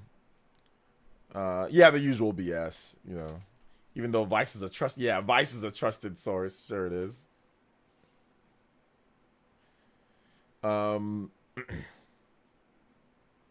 Fallout 3 and New Vegas from 7th Gen 2. Western developers fell off big time. Yeah, I liked Fallout 3. I didn't like New Vegas because it kept on crashing. Like, I couldn't get the game to work properly. Even when I installed it on the Xbox 360. So I did not like that game, but I know it's really good.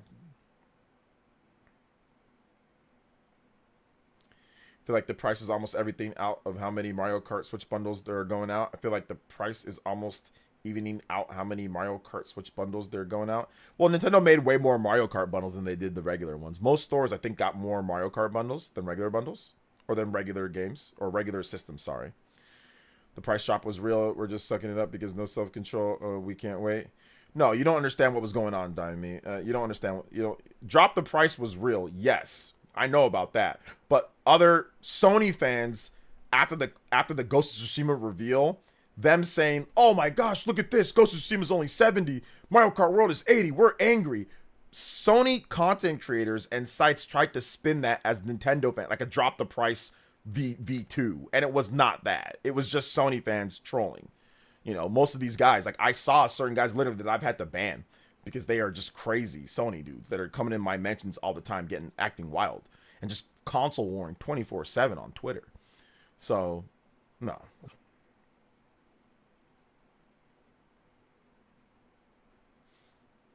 I mean, it's not even about no self-control or anything like that. Most people looked at the game and said, okay, I don't like paying the more for it, but you got the bundle, it's $50. Or if you're buying the game, if you're buying Mario Kart physical, you're going to play that game for like 1,000,000 hours. So they probably have the 5 stages of grief with that. They just came to the realization that, okay, you know, like I'm going to be playing this game for probably the whole generation. So it's going to be worth it for me. I think that's what happened. I think people, they were like, I don't like paying the extra for it, but I'm going to do it because the game's going to be good and I'm going to put a ton of hours into the game. So it's going to be worth it for me. Can you play as a cow or eat a burger in Ghost of Yote? Sorry, I said Ghost of Tsushima. I meant to say Ghost of Yote. That's what I meant. I meant to say Ghost of Yote. Even though Nintendo will charge $40 for DLC. We'll see if they do.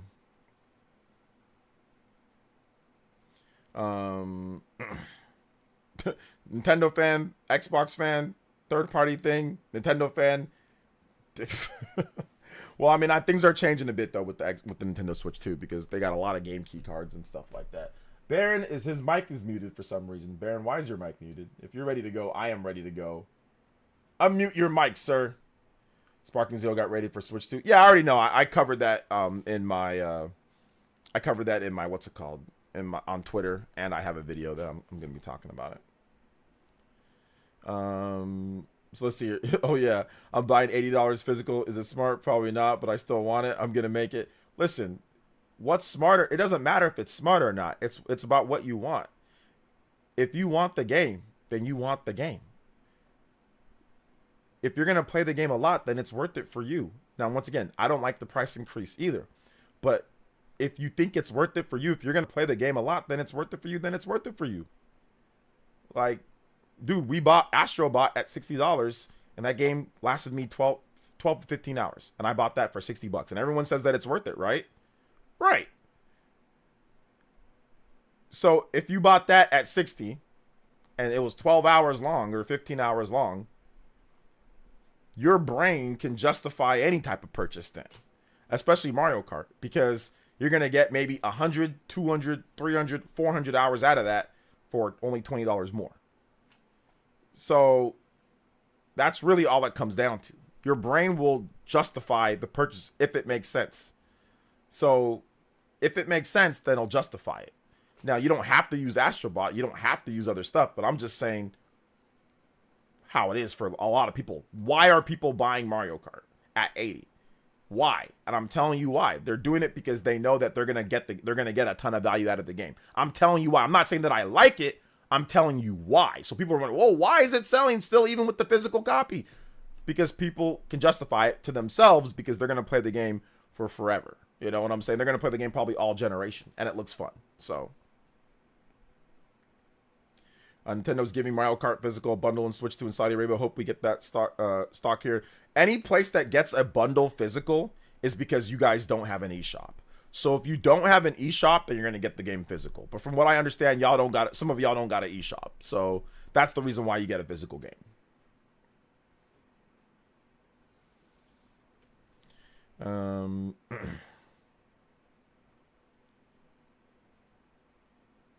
Bleach Rebirth is just sparking zero, but emo. Baron is taking forever. Baron, why are you taking so long? Hey now. Don't be rushing greatness now. Bruh, I told you that I gotta edit tonight. You said you got 20 minutes, and I was on hold for 4 minutes, and you losing your mind. Yes. Because okay, so I've got a little one and I gotta edit.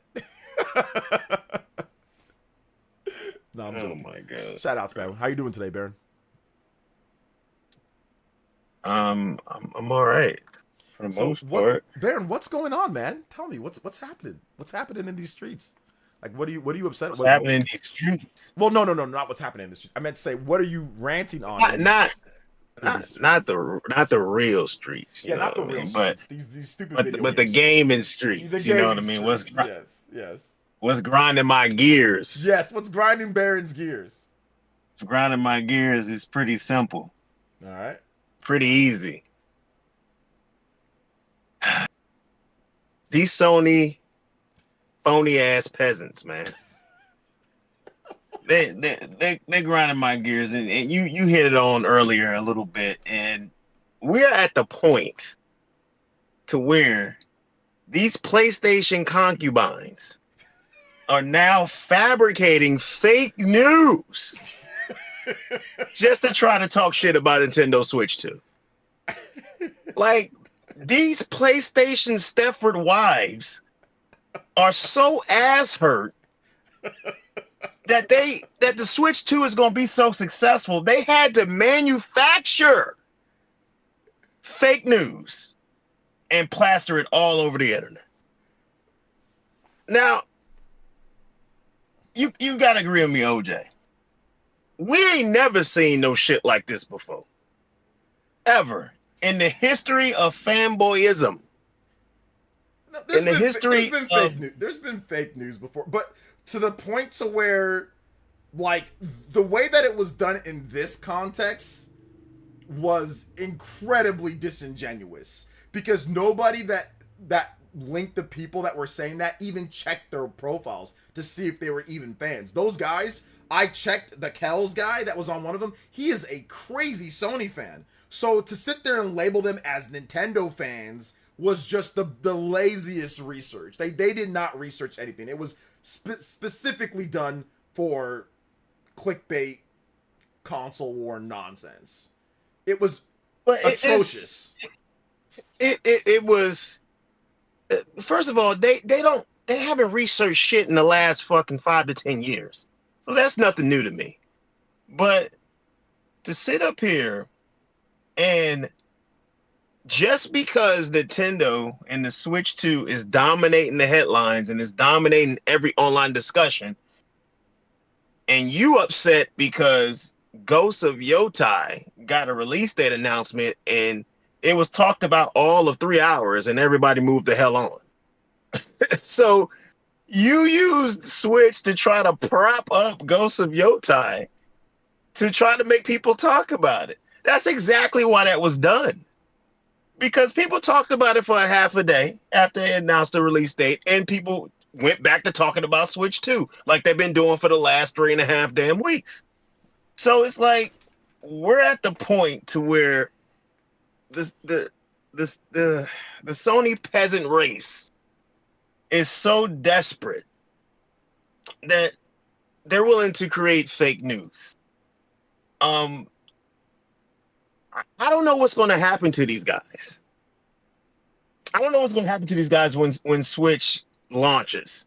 If you ain't noticed, every single week, the bullshit, the dumbassery, the asinine takes, the steel being in denial about Switch 2's power. Baron, let me. There's a person here that's trying to address you though. Well, he's addressing both of us, and he says this. He says, "See, this is a sock account, but I want to let him get his thought in." He says, "See, this is one of the problems I have. Do you have clowns in here?" Or he meant to say, "Do you have clowns in here talking about not the $80 price tag, but rather the fact that it will mess up the pricing scheme and there are others will follow.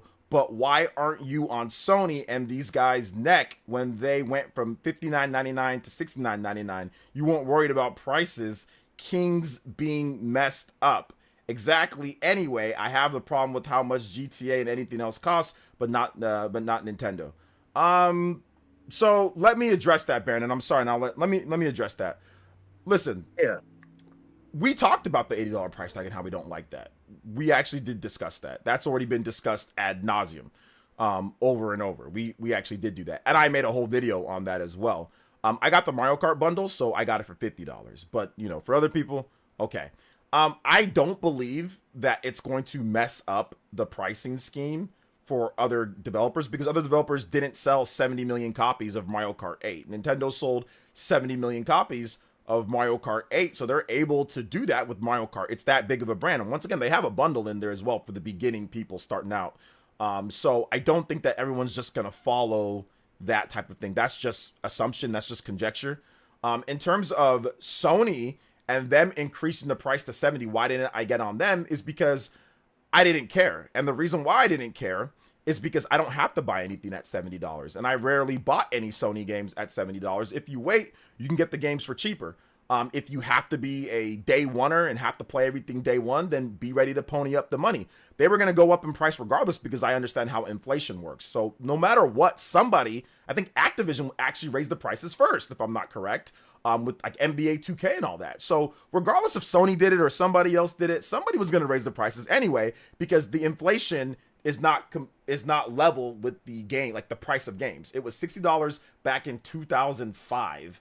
It wasn't going to stay $60 in 2020, 14, 15 years later when everything has went up in price. That's just economy 101. So no matter what, somebody was going to raise the price regardless. And now at this point, we still have even more inflation overall, even from the past 5 years because of COVID. Not justifying it, but I'm telling you that a lot of these developers are going to find ways to get $80 out of you anyway. Ghost of Yotai, for example, $70 game, right? But if you actually want the full experience, it's $80. How about Forza Horizon 5 on the PlayStation 5? $60 game, right? If you actually want the full experience, it's actually a $100 game. If you want all the packs and all that, if you actually want all the content. So regardless, they're going to find a way to wring out $80 or more from you on most releases. So that's my response to all of that. So yeah. I didn't justify anything. You, like I said, some of you guys are incredibly stupid, and you know, you can't comprehend what I said. I literally just said I don't like the $80 price. I bought the $50 bundle. Some of you guys are just incredibly stupid and have problems like counting and comprehending basic information. So I didn't justify anything, but whatever, you know. Hey, OJ, look, man, look. I already done told y'all before when I got on here last time, is that you need to pop your shit because you earned it. This is your moment, Nintendo fans. So when I keep hearing about this Mario Kart place, I pull a Stephen A. Smith. That's what I do now. I'm gonna tell you right now, I don't care. I don't care. That's what I say now because people are just not gonna listen to logic. They're not gonna listen to common sense. They're not gonna listen to basic math skills. They don't care.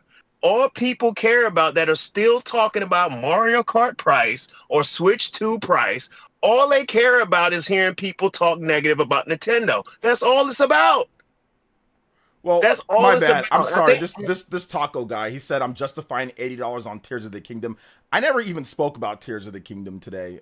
In terms of a crazy old anybody game. that says Tears of the Kingdom is $80 is a fucking idiot. Yeah, we never even talked about it today, and it's not $80. It's not. We don't have to. Y'all got to just stop explaining stuff to people who don't care. You can upgrade it for Stop 10. explaining stuff to people who don't give a damn. Let me just do it right now. I never justified that. I said that if you want to get the game, you should buy the game, or one, you should already have the game. And it's not crazy old. It's 2 years. It's going to be 2 years old, so it's not crazy old. It's 2 years old. But anyway, if you want to get the game, it's not 80. You can just buy the game. You can buy the game used, or you can buy the game new. It's $50, or it's like 40 something to $50, and you can simply upgrade it for $10. Or if you have NSO, you can upgrade it from there. I never justified it. I already got the game from Nintendo either way, but I bought the special edition, so I actually spent more than $70 on the game already. And I'm not upgrading it because I have the NSO. So if you want to call it an $80 game, okay, there's lots of $80 games then if that's the case, with DLCs or other types of things. So I don't know what you're talking about here. And once again, we didn't even talk about Tears of the Kingdom at all, so I don't know why you're talking about. You justified it. I said buy the game used, or buy the game if you already have the game, and then upgrade it. If you feel that if it's not worth the $10 to upgrade, then don't upgrade it. Then play the game that you already have. So yeah, that's fine. It's so dumb. Like, I don't even know why you just stop entertaining these people. You just got to stop entertaining them. They're not going to stop. They're going to keep going. And I think somebody brought this up. I was reading on social media at one point. It's like, I think I read somebody, I forgot what thread it was. It might have been one of your Twitter threads, but something was going on. People was going back and forth or whatnot. Then somebody wrote a reply that the Switch literally answers every complaint that everybody had for the Switch 1, and y'all still got something to complain about. And I think that was a great reply because what I've been telling people from the beginning, it was never about those fake issues about Switch 1. The issue was it was Nintendo. When people need to understand that the issue people have is just Nintendo being dominant, then everybody will understand all the shit that goes on. That's what it is. People do not want to see Nintendo do great. As crazy as that sounds, that's literally what it is. Or they don't want to see Nintendo do better than their console of choice. I think I seen another Twitter thread where somebody tweeted out Switch 2 pre-orders are sold out worldwide, and somebody said how. What the hell you mean how? Yeah, I saw that pirate. Yeah, that's that. What? That's that like, pirate. What do you nation. mean how? Yeah. I was like, that. What kind of question is that? It's like, are you dumb? Do you not understand that people love this software? They are selling more software than anybody else in the game. What do you mean how? You thought you tweeting every day about $80 Mario Kart was going to change people's minds? No. Who's giving the equivalent experience of what Nintendo is giving on a first party level? Nobody. So people are going to go where the goods are. That's all that matters. And it would be so funny, it'd be a lot of these PC tech zombies that be promoting this bullshit, but you got 300 games on Steam.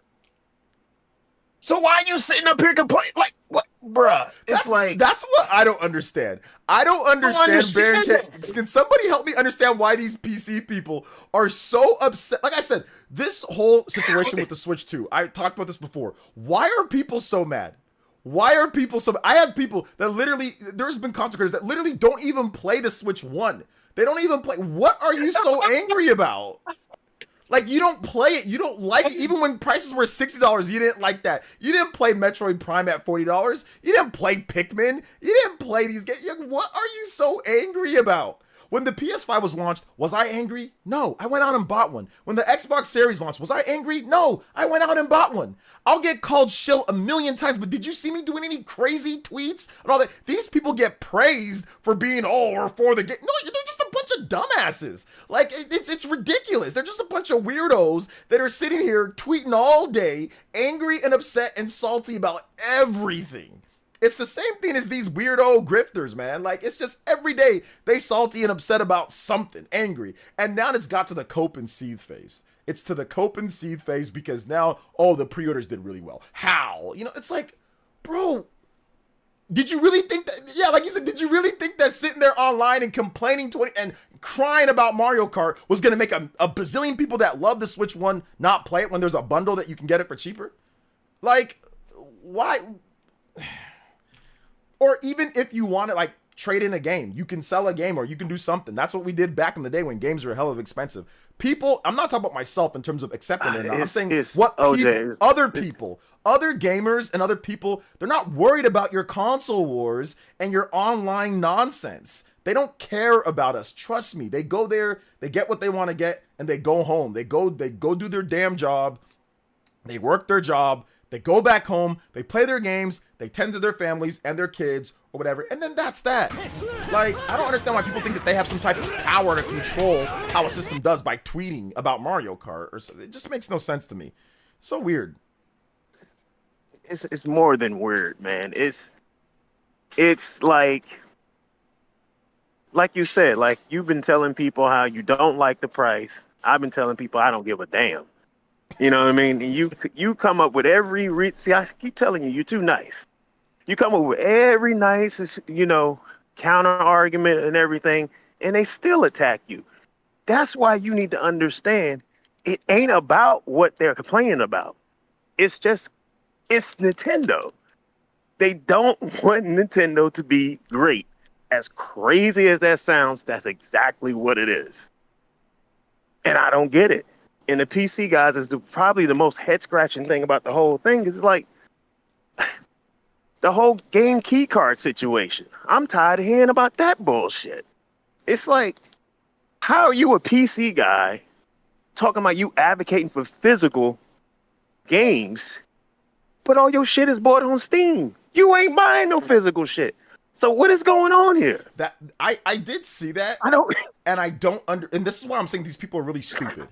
Like this, these are the type of people. What? These are the type of people that like legitimately make arguments about things, and then afterwards they think about it. Oh well, I already made it, and they're so stubborn and hard-headed they can't admit that they were wrong. And that's the thing that I did see PC guys saying, and I don't understand why.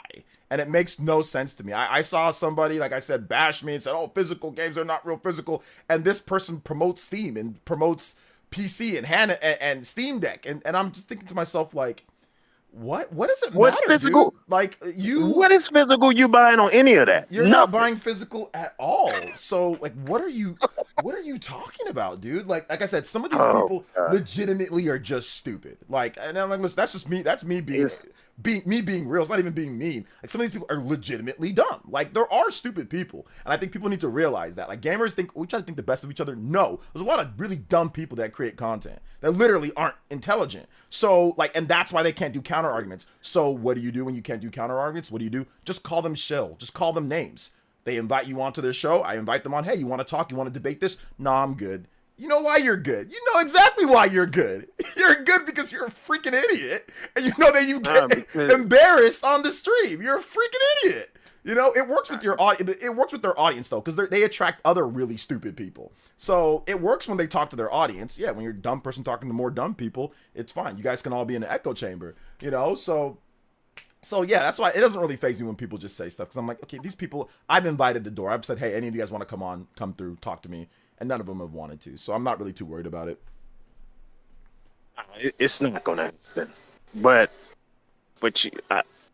I think everybody in the chat need to realize what I've been saying, what I've been preaching to y'all over the last few months, including you, OJ.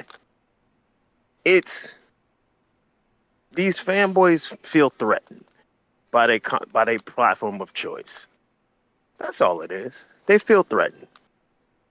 For so many years, PC guys bragged about their frame rates. Well, I guess doing 120 frames per second kind of threatened them a little bit. I guess having Nintendo games run at 4K kind of threatened them a little bit. You know, if we actually getting those type of things that you've been bitching about for the last 5 to 10 years, I don't think you hold an argument over us anymore. You didn't initially in the first damn place, but now we don't have to hear you talking about you emulating this at 4K and you playing this at 60 frames per second, because we're going to be doing the same thing as well. I think that's really what bothers the PC guys very much so, because they had the only argument they had of trying to hold a PC over a console, especially Nintendo console, was always about resolution and frame rate. Now that's out the window. So I don't even know. Yeah.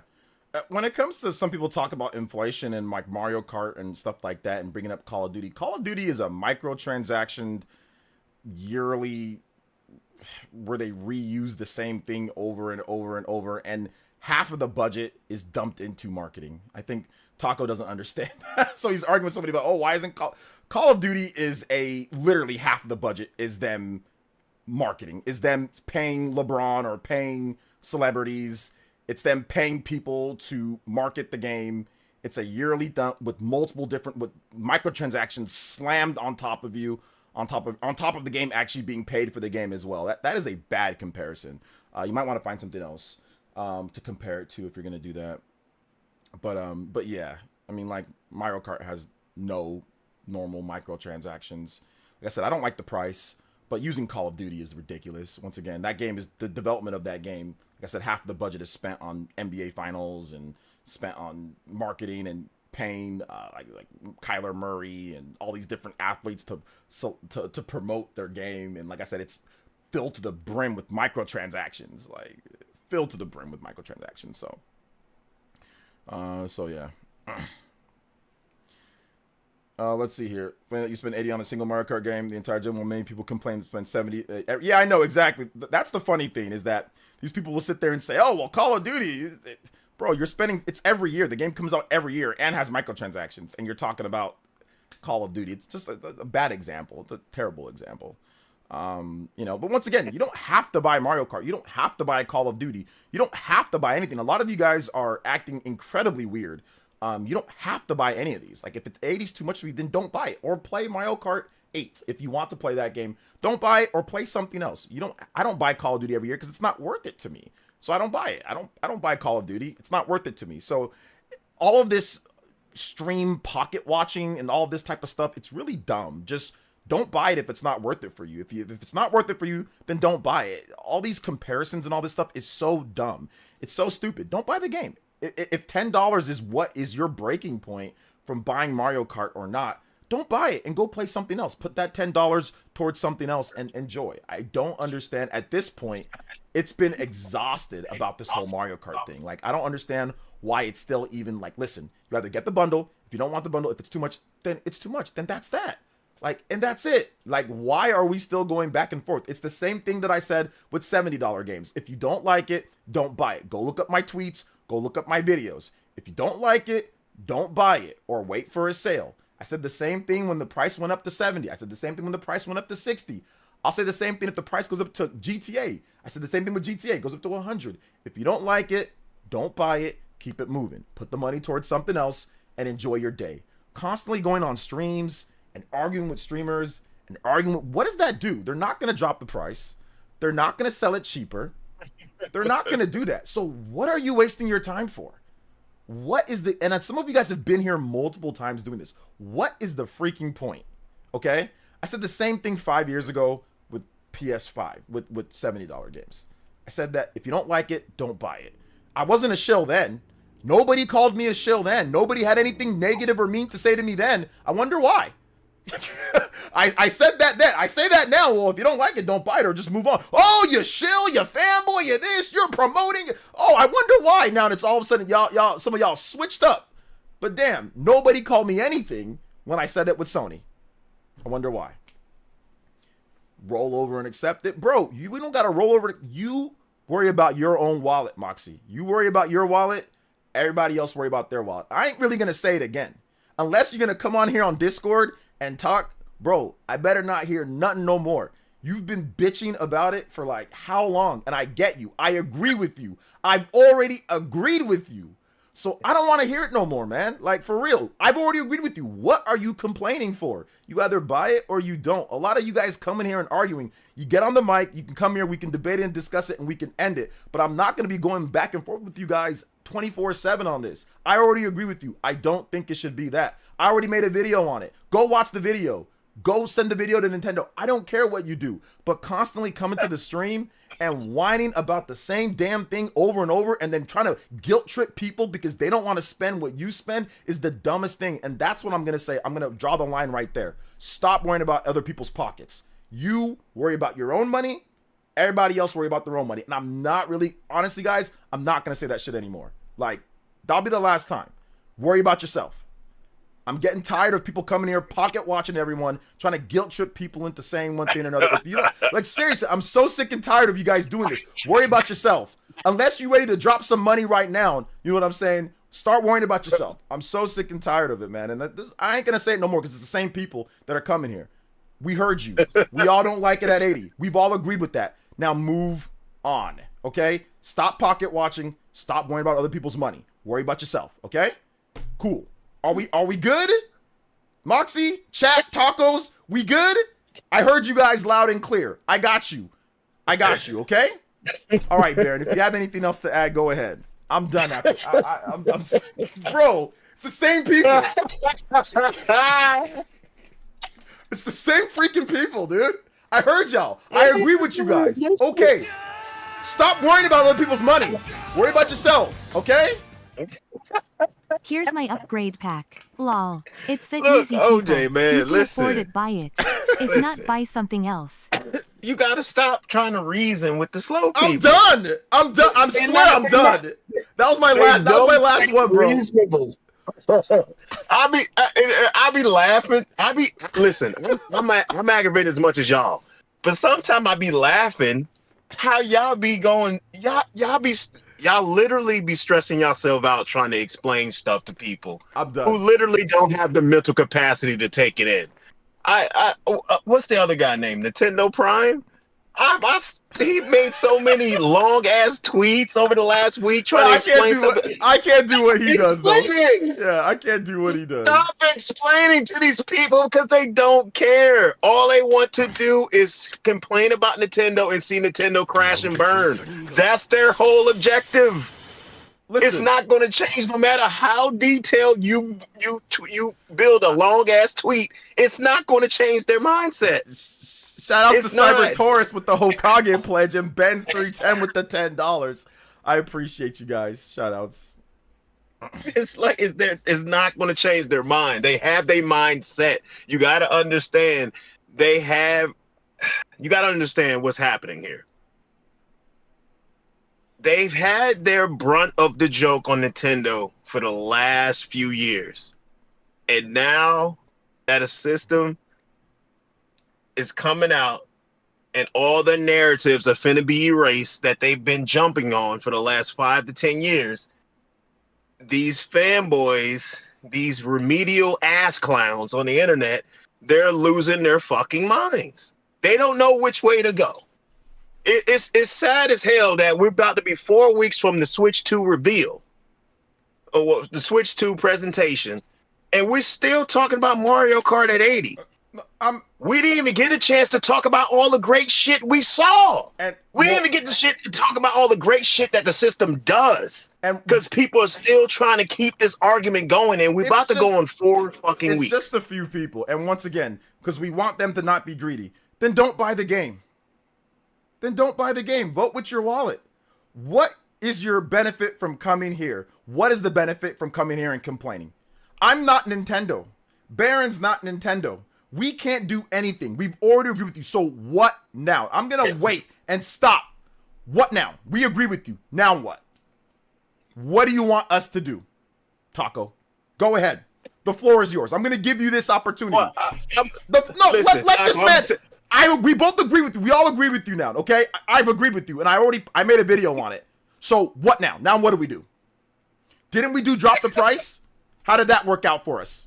We did drop the price. How did that work out? We spam dropped the price. He wants you to disown Nintendo and not buy their products anymore. Listen, Taco. That's what he wants from Listen, you. Taco, you dumbass. I already called them out. I already called them out. There's a video. I already did it. I'm done talking to you. I already did. We want you to call. I already did. Go watch the video. Do you have anything else of value to add? I'm gonna let this guy talk, and I swear, if he says something stupid, I'm just gonna ban him right now. So go ahead. I already made it. You done? Okay, he put an LOL. Okay. Freaking idiot is done. All right, go ahead, Baron. Freaking idiot, dude. I already did. I already told you that like 3 or 4 times that I already did. You can't pay attention. Your broke ass is so worried about $10. You can't pay attention to what I said 3 separate times beforehand. Okay? I already said that. I made a video call. I already said that. So I'm done. And that's for everybody else, like Moxie and everybody else that comes here and tells me watching videos that I'm defending it. I already made a video on that. Go watch the video and go comment on the video. It's there. Jesus Christ. Go ahead, Baron. Man. You got like I was saying, man. OJ. That's hey, why man, you Nintendo Everyone's Prime. Money is our money. Y'all stop stressing yourself out about these people. Hey, Taco, I don't give a fuck. We're the pocket watchers. We do not show. I got my Mario Kart 8 bundle. I don't give a damn. And guess what? Everybody that was in line with me at GameStop, a lot of them people bought Mario Kart physical. How you feel about that? How you feel about that one? I don't give a damn how you feel. I don't care. But the simple fact is, it's simple as this, man. It's simple as this. Like you said, OJ, people stressing so hard about $10. It'd be the same people that spend hundreds of dollars on V-Bucks. It'd be the same people that spend all this money on VC Cash and 2K. It'd be all these people that are paying these deluxe editions for Call of Duty every damn year, spending all this money on cosmetics in game that you don't damn need. It's like, I don't want to hear it. You've been spending $80 to $130 for the last 5 to 6 years. I don't want to hear the shit come out your mouth. And guess what? You barely been getting anything for your $80 to $130. So I don't want to hear it. I don't want to hear it. I'm done. I don't care. See, I'm not nice like these other people. I'll tell you to your face, you a jackass. and I won't give a damn about it. So look. Man. Oh, you got a super chat. Shout outs to League of Pocket Watchers. Thank you for the $3, man. I appreciate that. Shout outs to Initial J. Thank you for the $5. And then Ronald with the $20 Udabudos blast. I'll read them off. This one's gonna read off on the. The same people complaining will be the same ones begging for you to do a Mario Kart or Switch 2 giveaway. They'll be looking to enter in to win, huh? Shout outs to Ronald. Thank you for the $20. And also shout outs to Initial J with the 5. Says, I thought Switch 2 would be 400 to 500. I'm looking at Mario Kart World pack in. Honestly, all about perspective. There you go. Yeah, there you go, man. You know, somebody that can do basic mathematics, I guess. Shout out to him. But yeah, man, like I was saying, we're about to hit 4 weeks since the Switch 2 presentation, and we still didn't even scratch the surface of all the great shit that we saw in the direct. because people just been arguing about Mario Kart being $80, been arguing about physical game key cards, and what other nonsensical bullshit that's been going on. It's like this is the saddest shit I've ever experienced. I've never experienced fanboyism to this level. To people are ass hurt so much that they go on a crying rampage for 4 goddamn weeks. Not only a crying rampage, 4 but like goddamn weeks. also like a comprehension rampage. Like when their brain, hey man, I called them out for that. No, you need to do. No, listen, the videos. No, you did it. It's like I swear, if it was IRL, I swear I slapped the hell out of some of these people. Like you just slapped the stupid out of some of these people, man. Like they don't listen. And that's why I said I'm done after today, bro. I swear if someone comes through, I swear there's gonna be an automated message with my Mario Kart video, and it's gonna be an instant 30 minutes, so it gives you time to go watch that video. If you come here with some nonsense about Mario Kart telling me that I didn't do something or I didn't say something, it's gonna be an instant timeout, and it's gonna be a link to my Mario Kart video. I literally said that like 3 or 4 times through this, and like a lot of these people, they do not listen.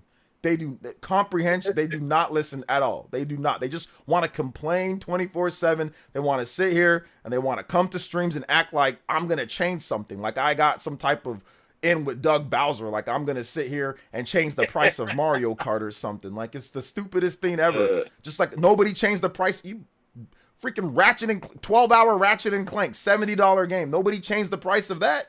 When it came out, it's $70. That's what it was. There was, if you want to buy it, you buy it. If you don't, you don't. Returnal, a freaking rogue game, $70 for that. I bought the game, whatever. It is what it is, you know. So that's it, man. You buy it or you don't. And like I said, while we're talking about this, core gamers, I'm telling you, a lot of the other audience, they're excited to be able to play Breath of the Wild, Tears of the Kingdom. They're excited for Mario Kart. They're excited for Donkey Kong. So all the regular people, normal people, they're excited. So. Yeah, the casuals are going to eat this one up pretty big. You know what I mean? And I think one of the funniest things over the last couple of days is people claiming that scalpers sold out the Switch 2. Like, nah, bro, it definitely wasn't that.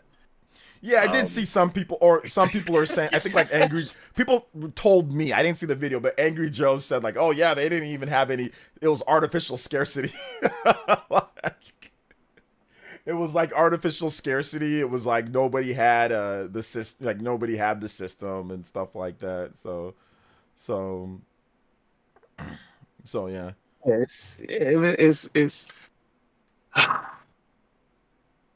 It's insane to watch unfold. It really is insane to watch unfold, especially with these PlayStation wives. Like I call them PlayStation wives because they act like they married to Sony. They act like they hop on that thing every night to please Sony or something. It's weird. They act like they cook dinner for Sony every day after they gets off a hard day of work. And it's like you're so committed to pleasing Sony every single day, 24/7. It's like, are you married to this company? Like I know PlayStation is a hell of a drug, but god damn. Like this is some unbearable shit that I be seeing because of the fake news or what? The fake news, the blatant, absolutely denial of how pathetic the PS5 is, the shit output of first party content from PlayStation themselves, the terrible roadmap they got, the overhyping and actually trying to purchase a fucking PS5 Pro. Actually trying to convince people that PSVR is worth it. It's like I've just never seen. They didn't convince anybody of that. But.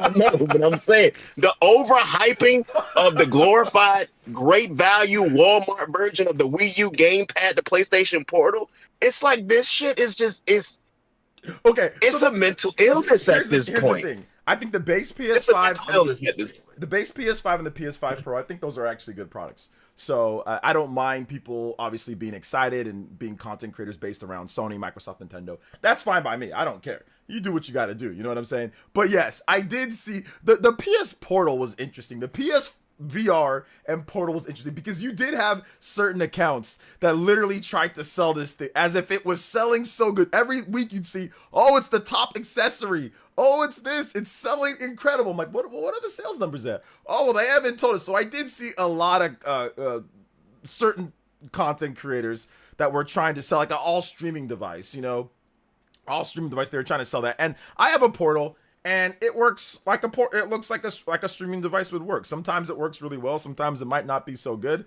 It's almost unplayable for me at other times. Like when I go out, I would just rather take, I'd rather use my phone to play a game, or I'd rather just use a Switch or use something else. And Switch 2 comes out. But I did see that quite a bit. I did see the PSVR. I did see that, not from everyone, but definitely from certain content creators. They're trying to make it seem as if this thing was worth it. And Sony barely makes, like, Sony doesn't even make that many games for it. So that I think that's the biggest problem, is that Sony did not support the PSVR like they should if they want a platform to be super successful. They did not support it. So I kind of knew that was going to happen, though. Like I knew that they weren't going to support the PSVR with like a ton of games and all that. And I knew that it was probably because it's just the price, because you need the PS5 plus you need the PSVR 2. You need both. Like if it was all in one and then you could hook it up to your PS5 for extra or whatever, then that's fine. But it's not an all-in-one system. So why would you buy a VR that you have to buy what's it called? You have to buy a PS5 plus the PSVR 2 instead of just buying like a Meta Quest where it's just all in one, you know? So yeah, I guess. But yeah, the one thing base PS5 is great. Like I think base PS5 and PS5, like the way that they play games, like I think it's good. It's good like in that sense, you know. And I'm not just trying to be nice. Like I like the PS5, like the third party stuff that's been on there. I've played a lot of my third party games on PS5, and I felt that it's been pretty solid experience, you know. Yeah. Yeah. So that's perfectly fine. But the first party output has been absolutely terrible. They literally ended up with. Yeah, it's not been good. They literally ended up with one exclusive for this whole year. After Hiroki Totoki told you last year that there will be exclusives this year. Well, they've got more than one. Wait, they've got more than one. They've got Lost Soul Aside. Death Stranding is not exclusive. Lost Soul Aside, and they've got Ghost of Yotei. And they've excuse me, I forgot about that little game. If that ends up being anything worth it, so that's two. Ghost of Yotei is going to be good. Death Stranding's not. No, I ain't talking about Ghost of Yotei. I'm talking about the other one. Oh, Lost Soul Aside. Lost Soul Aside. So if that ends up being anything, yeah, that's two. That works out. What Death Stranding's not exclusive? Whole year. Death Stranding's not exclusive. It's going to PC. Oh, okay. So we're not counting the PC. Okay. Yeah. So 2 games. After what they pulled last year, 2 games. That's just 3 games total. If you want to count like Lost Soul Side, if you want to just count Death Stranding, 3 games. Yeah, I mean, obviously it's not. Listen, it's not been it's not a great year. 3 games, that's not that great. It wasn't a great year last year. No, it was not. It was not a great year last year. Not for me. For other people, maybe Helldivers, Astrobot, and Concord.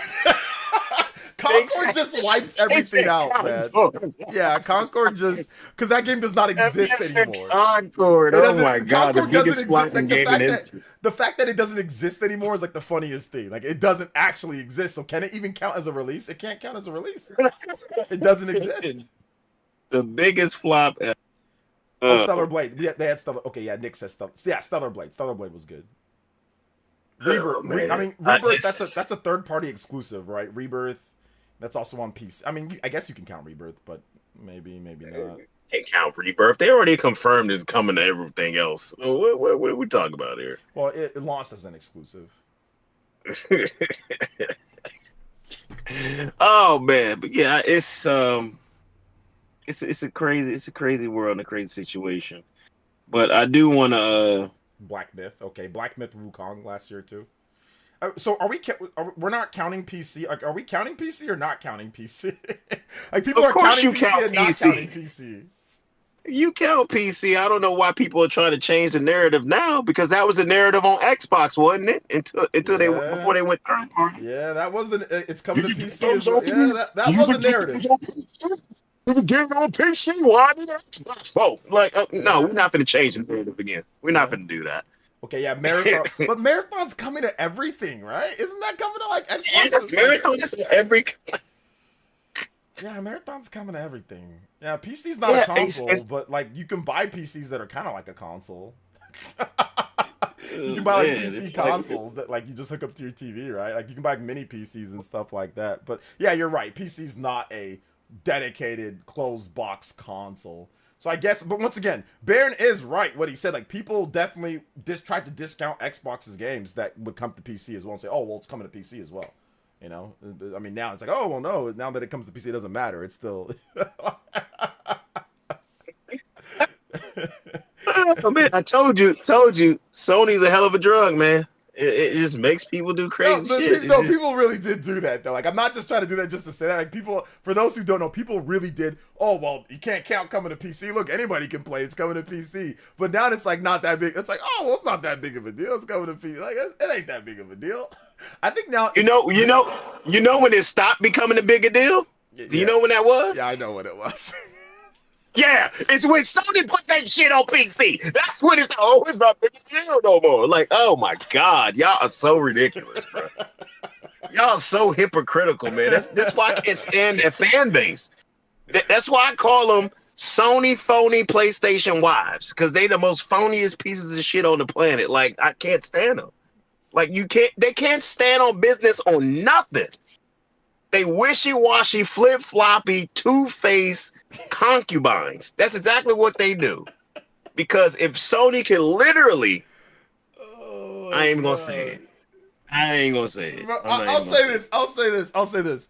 Out of all the people that troll me, I've been trolled by every fan base. Nintendo, PC fan bases, not kind of, but not really. Sony fan base and all that. I'll say this, man. Some of the Sony people that have like said stuff or came after. I mean, it's been bad with a lot, so I'm not gonna single out any fan base more than the others. But just in my own personal experience, the amount of, I would say, misinformation that has been spread by Sony accounts and regarding Nintendo, like people that enjoy that the most, the amount of misinformation has been astronomical. Has been quite astronomical by people who do like Sony overall. Like misinformation spread, trolling and all that. It's all sorts of people trolling. Like I've had crazy people, so I'm not even gonna sit there and say. But misinformation wise, recently it's been pretty bad from some Sony sites and certain things like that from some Sony content creators. But I mean, it is what it is, and it can happen. Like mistakes can be made. Anybody can make a mistake. I've made mistakes too, so I'm not gonna sit here and act like I'm OJ, stop the cap, bro.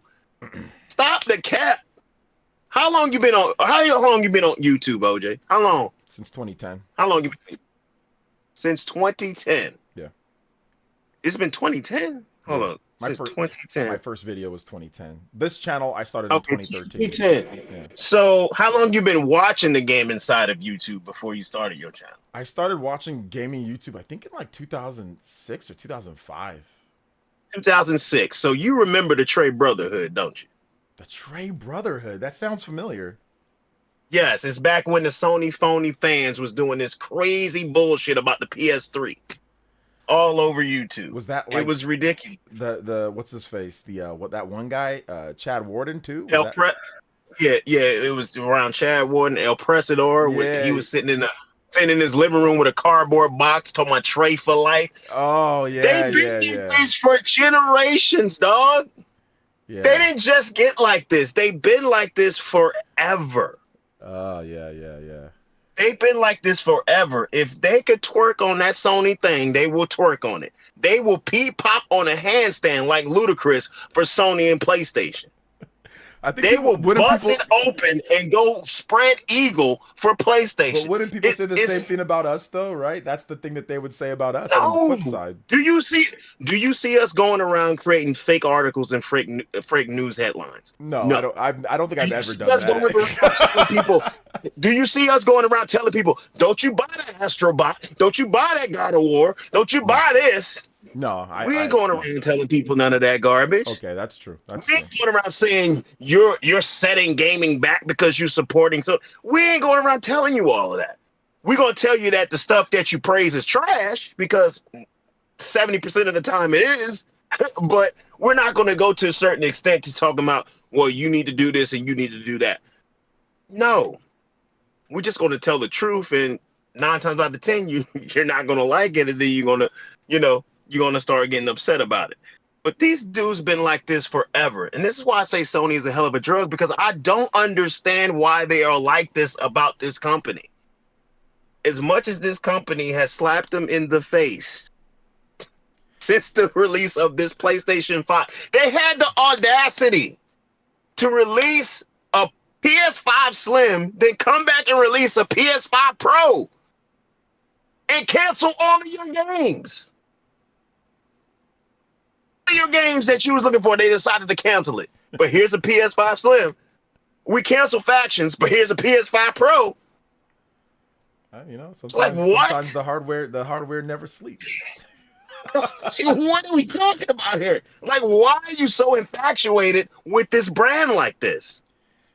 Because this brand has not done anything for you all black lately. Baby, all black, baby. PlayStation 5 or PlayStation 3, baby. All black. All black. Black like my hair. All black. PS triple. PS triple. All black. PS triple. I don't want to play my game with no deal, though. He's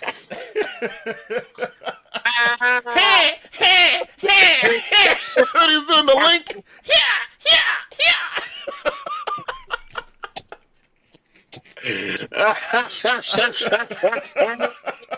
It's about that PS triple, baby. I don't play no Wii. That was back when you could at least somewhat even respect the trolling. Nowadays, you got people that come in here like they're damn accountants. I've calculated that you have spent $225 in the past 3 days on different type of games. Therefore, I calculate that you should not buy Mario Kart for this price because that would set a precedent that I calculate that I might not have the price to buy this. I just feel like drop kicking some of these people. I just feel like drop kicking some of them. Like these pocket watchers, literally living at home in a race car bed with their mom and pocket watching. Bro, save up for your own place. Go get an apartment. What are you worried about other people's money for? Like, this is what upsets me.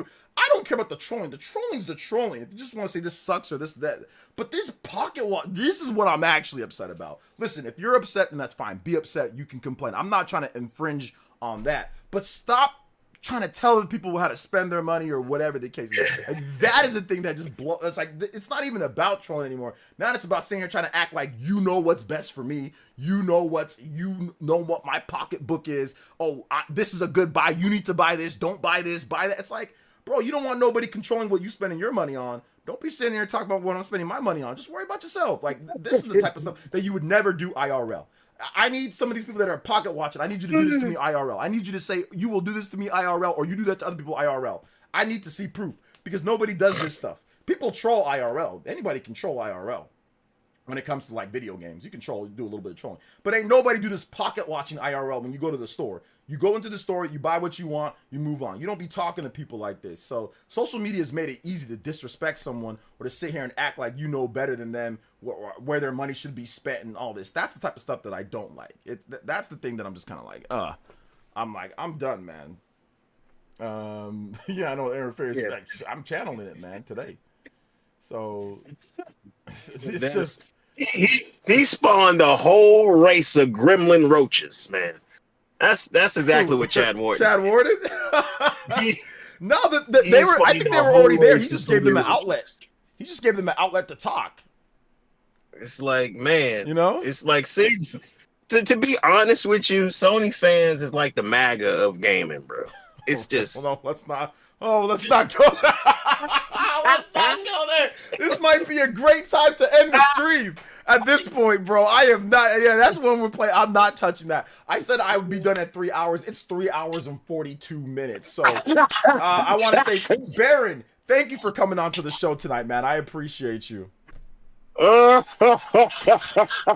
Baron. Thank you. All right, I left the Discord. Disregard what he said there at the end. All right, guys. All my compadres that vote for whoever you vote. By the way, vote for whoever you want to vote for. By the way, vote for whoever you want to vote for. Support whoever you want to support politically. I do not have an opinion on that one way or another, because what I vote for or what I like it doesn't matter. Do what you got to do. I'll do what I got to do, and it is what it is. You know, at the end of the day. So that's what I will say. That I will say that. Shout outs to Baron though. I appreciate him. Thank you to everybody that came out to the stream. Shout outs to everybody that came through. I'm glad. I think we can finally. I think tonight will probably be the. I don't know if it'll be the very end, but at least the people that have been trolling me on this Mario Kart thing. I linked the video. You know what I'm saying? I'll link the video again, so you guys can see it. I already called them out for it. It already is what it is. But once again, I'm going to say this once. I'm going to say it again. You guys want a real. Yo, shout outs. Cyber Tarts with the chow chow. Here's a JoJo. For no other reason than here's a JoJo. Appreciate that, fam. Thank you so much. Do you guys want a fake content creator that's going to sit here and tell you that fight against the machine, fight against it, tell them you don't want it, don't refuse, and then buy the game and play it? Is that what you guys want? Because that's what you're going to get with a lot of people. They're going to sit there and tell you that it's the worst thing ever. Don't buy it, this and that. And then they're probably going to buy it so they can play it and talk about and write it up on their taxes. Is that what you guys really want? You guys want someone to be fake with you, so to tell you not to enjoy the game while they enjoy the game because they take the advantage of the benefits of being a content creator and being able to make money off of games and being able to talk about games. You can make one Mario Kart video and make the $80 or make the double, triple, quadruple the amount. I mean, do you guys really want that from me? Because I can do that. If you guys want me to sit there and be angry and be, and then sit there and play the game on day one and enjoy and have fun with it, I can do that. Because it sounds like some of you guys, not all of you guys, some of you guys want me to do that. You guys want me to sit here and act like I'm not going to play that game day one and be excited and be, like, is that what, like, I don't want to be fake. That's the thing about me. And like, look, whatever. You want to call it bootlicking, shilling, shout outs to Cybertor, shout outs to Atomic Toaster. You can call it whatever you want to. But at the end of the day, I'm going to play that game. I can make a million videos about Mario Kart, you know, being the bad price or whatever the case is. I don't care. I'm going to play the game. I'm excited for the game. So what do you guys want me to do? Do you guys want me to make the videos, be angry, and then play the game while none of you guys are enjoying it because you guys didn't buy it because of what I said? Or do you guys want me to be honest with you and say, hey, look, I don't like the price increase, but for me, it's going to be worth it because one, I'm a content creator, and two, I'm going to play the game. Even if I wasn't a content creator, I probably would have traded in a game or two and I would have got the game anyway because I want to play it because Mario Kart is a great franchise. I want to play the game and it looks fun. That's being honest. That is just my honest personal opinion on things, guys. I would have got the game regardless because I want to play Mario Kart. No, we're not talking about Dreamcast guy. No. So that is my honest opinion. So if you guys want me to sit here, some of you guys saying you need to make more videos, you need to be angry. It's like, for what? I already made a video. I said I don't like the price. I said that multiple times. I'm going to play the game. So if I made all these videos angry and calling them out, and then I play the game day one, what would you think about me? Honestly, for those that are saying that I didn't, like, what would you think about me if I made a million videos being angry, calling them out, and then day one I'm playing the game? Does that invalidate what I say?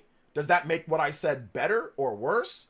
Because that's what's going to happen with some people. Or they're going to keep it on the DL. You know? So I don't know what the solution is for that. For those that were saying you need to call, like, dude, I can call them out a million times. I'm going to play the game day one. People call me shill. They'll call me bootlicker for that. It doesn't matter to me. I'm going to play the game. And so are many other people that were angry about the game. They're going to play the game. They're going to play it because they're content creators. As a content creator, you are not worried about $10 for Mario Kart. Any full-time content creator is not. They don't like it, but that doesn't mean that they're not going to support it because obviously they're going to buy the game. Obviously they're going to play it. Duh, they're going to make more than $10 than the difference in the price that they're upset about. They're speaking for everyone. So I've already spoke for everyone else and talked about that on the Spawncast in addition to my own stream. But I'm not going to be fake with you guys. One thing is I'm going to be real. People want to call it bootlicking. People want to call it whatever, shilling. That's fine. Call it whatever you want to. But at the end of the day, I'm going to be real with you guys. I'm going to play that game because I want to play it. I don't care if it's $80. I don't care if it's more. I spent $100 on Metaphor ReFantazio. I'll buy and play whatever I want. You buy and play whatever you want. That's it. That's all it comes down to. I'll buy and play whatever I want. You buy and play whatever you want. And that's it at the end of the day. If I don't like something, I'll talk about it. If I don't care about something, I don't care about something. That's it. I'm being real with you. Unlike some of these other people that will sit here and rant and rave and hoop and holler, you still lost. You lost. You know? You lost overall. You know? So, to me, that's it. That's the gist of it. So, I hope this really ends it. I really do hope this ends it and we don't go back to this. This got to be the last time. You know? This got to be the last time. This has got to be the last time. But anyway, it is what it is. Once again, it is what it is. So yeah, that's it. That is it. I'm not playing Mario Kart 8 Deluxe anymore. I don't want to play that game. The prices are what I don't like with the prices. But like I said, don't buy it. Move on with your life. Sitting here and constantly coming to the stream complaining and angry, that's not going to do anything. I'm not going to say anything to Nintendo. Obviously, they don't care. You know, nobody cares. Just don't buy it. If you're upset with it, don't buy it. Coming here and complaining is not going to help you. That ain't going to help you. I don't know. Maybe it's being raised a different type of way, but I'm telling you right now, if you have good parents, your parents would tell you that what you're doing is a waste of time. Coming here and complaining every single day is not going to help you get a cheaper price on the game. It ain't. There ain't nothing that we can say. We could all say the same thing. It ain't nothing's going to help it get a cheaper price. So you have two options from this point on. You can either not buy it or you can buy it. Those are your two options. So you got to pick. Like I said, complaining 24/7 on my stream or on other people's, or trying to call out content creators, that's not going to help you with anything. It ain't gonna help you get a better price or get the price cheaper. You either buy it or you don't. Nobody likes it, or I don't like it. I've already said it. It is what it is. Now, I don't want to see people coming to my stream telling me you said X, Y, and Z. I'm done. All right, guys? It is what it is. Reference my video. I'm done talking about it because there's no point. They're not going to change the price. We've already had dropped the price. We tried. We covered it. It didn't work. I made videos saying that it didn't work. It didn't work. Okay? So that's that. It's over with. Either you accept it or you don't. You get the bundle or you don't. So that's that. That's that. Rob Navarre with the $1.99 says, so OJ, how do you feel about Mario Kart being a... Bro, screw you. Oh my gosh. What's the maximum price you pay for Switch 2? The maximum? I'm not really sure. So yeah. So that's really what it comes down to, man. Anyway, this will be the last time. I think that's good. I don't care what other people got to say. I'm done. Overall. So if you guys haven't seen my most recent video, I want to say big love to everybody here that dropped donos and dropped support. I appreciate you guys. Big love to everybody that supported the stream. Thank you guys for your support. It really means a lot to me. Honestly, even though I was ranting and raving tonight, shout out to Cyber Taurus with the multiple donos. Big love to Ronald. Big love to everybody that dropped donos and all the elite ninjas here and people that commented. Even if you agreed with me or disagreed with me, you know, like I appreciate you guys sticking around. I didn't ban anybody. I banned sock accounts. But like I said, guys, I don't like it, but I'm going to get it because I want to play it. And that's that. You know, if that's bootlicking or whatever, then it is what it is. But I'm telling you what every other content creator that covers Nintendo is going to do. They can make a million videos 24/7, and I guarantee you that they're going to be playing Mario Kart day one because they're going to have hundreds, if not thousands of people watching them play Mario Kart. So it's going to be financially worth it for them. So they can... I don't know what you guys want us to do. It puts us in a no man's land, a no-win situation. But I guess I can make a bunch of videos being angry for some of you guys. If that will make you feel better and make your feelings feel better about the situation. But it's not going to change anything. So you either get it or you don't. So I don't think we need to talk about it anymore. I think it's done. There's no point. We've already exhausted it. I've already called Nintendo out for it. I've already talked about it multiple times. I did it on the Spawncast. I did it on my own videos. So that's it. It's done. This will be the last day. I want to see here. It would make me feel a little better. Then go watch my video. Then go watch my video's already there. Then go watch the video. Making you feel better doesn't do anything. Okay, Moxie, that does nothing. We're not little children. Okay, I'm not here to little boo boo Moxie help you feel better.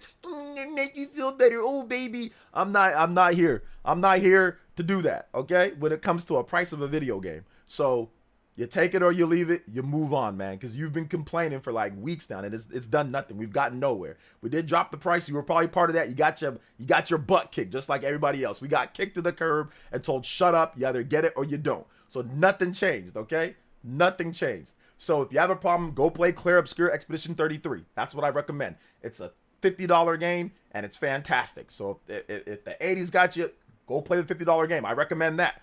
Don't buy Mario Kart. Buy Clair Obscur Expedition 33. And you'll have fun with that for $50. Now, it's not going to last you the whole generation, but it's $50, so it must be good, right? It's better. So anyway, shout outs to Initial J. Thank you for the $1.99 says, let's see here. Mario Kart World giveaway for the Crybabies. I did do a giveaway. I do have one person that won a copy of Mario Kart World, so I will be doing a giveaway. So yeah, man. Fighting the good fight for what? Here. For what? In front of 300 people? What is fight? This is a losing battle. This is a losing battle. Fighting what good fight? There is no fight. Just don't buy the game and move on. You guys are completely over dramatic for no reason. You guys are getting swept up by content creators and YouTubers that are putting you guys into a tizzy about something that is not important. It is not important for you to buy Mario Kart. Just move on. Stop letting YouTubers control your feelings and your emotions and your rage. That's the problem. A lot of you guys are easily influenced. A lot of you guys that are sitting here still fighting the fight. What fight? Go play something else and go on with your day. Stop worrying about it. Stop being so upset and angry. Move on. And this is what I said to people with $70 games. I said the same thing. You can sit here and call shill fan. Like I said, I never got called a shill or a fanboy when it came to PlayStation. When I said that, just move on. I said the same thing. If you don't like it, don't buy it and move on. I'll say the same thing here. You don't like it, don't buy it, move on. You lost. You lost. It's over. Okay? You lost. You lost a crushing defeat. Crushing. You lost. Just move on. Stop letting YouTubers rile. You guys are getting riled up. They're going to sit here and rile you into a tizzy to not get the game. Then on the DL be playing the game with their homies. You guys don't think I got connections? I know of a big content creator that made videos so angry about Switch 2 and literally got a pre-order. Didn't tell his audience that he got a pre-order and got the game. But he made videos about it. I ain't going to tell you guys who it is. It's not Dreamcast guy either. But they were, I'm not telling you, it's not Dreamcast guy either. But they sat there, made angry on Twitter and everything, and then they bought the game while telling all of you guys not to get it. Y'all be letting too many people control everything that you guys think and feel. Get whatever you want, man. Play whatever you want. Get whatever you want. Buy whatever you want. It doesn't matter at the end of the day. If you don't like something on the price, just move on. Go play something that you like and move on with it. You know, if it's if it's this bad to the point to where you have to complain about it and talk about it, then maybe it's worth the $80 for you. Then maybe it's actually worth it. If it's this bad, you know. If it's this bad to where you have to talk about it every single day, then it might be worth it for you. You know what I'm saying? It might be worth it for you. So just move on. So I don't want to see any of you guys here again with this. We should be good. Okay? We should be good. All right. First world problems. All right, guys. Thank you so much for coming out to the stream. Shout outs to Initial J. Thank you for the support. Appreciate you guys. Cyber Taurus, once again, big love party, man. Everybody here, thank you guys so much for your support. You guys were awesome tonight.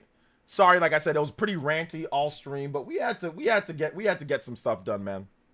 We had to get some stuff done. It was paramount that we had to get this said. I think tonight was good because the people that were hounding me about this will probably stop. And if you don't stop, then I'm just, like I said, I'm done. I'm just gonna just block, or I'm just gonna ban. So because there's no point. There's no point anymore. I've heard you. Go watch my video. It's out there. All right. So okay, guys, love y'all so much. Thank you so much for coming out to the stream. Appreciate you guys. And yeah, I'm going to go edit because I still have to edit because Baron made me stay on an hour extra. So hit that like button before you go. Shout outs to everybody that dropped support. And we'll see you guys back tomorrow for another stream. All right? All right. Peace out. Love y'all.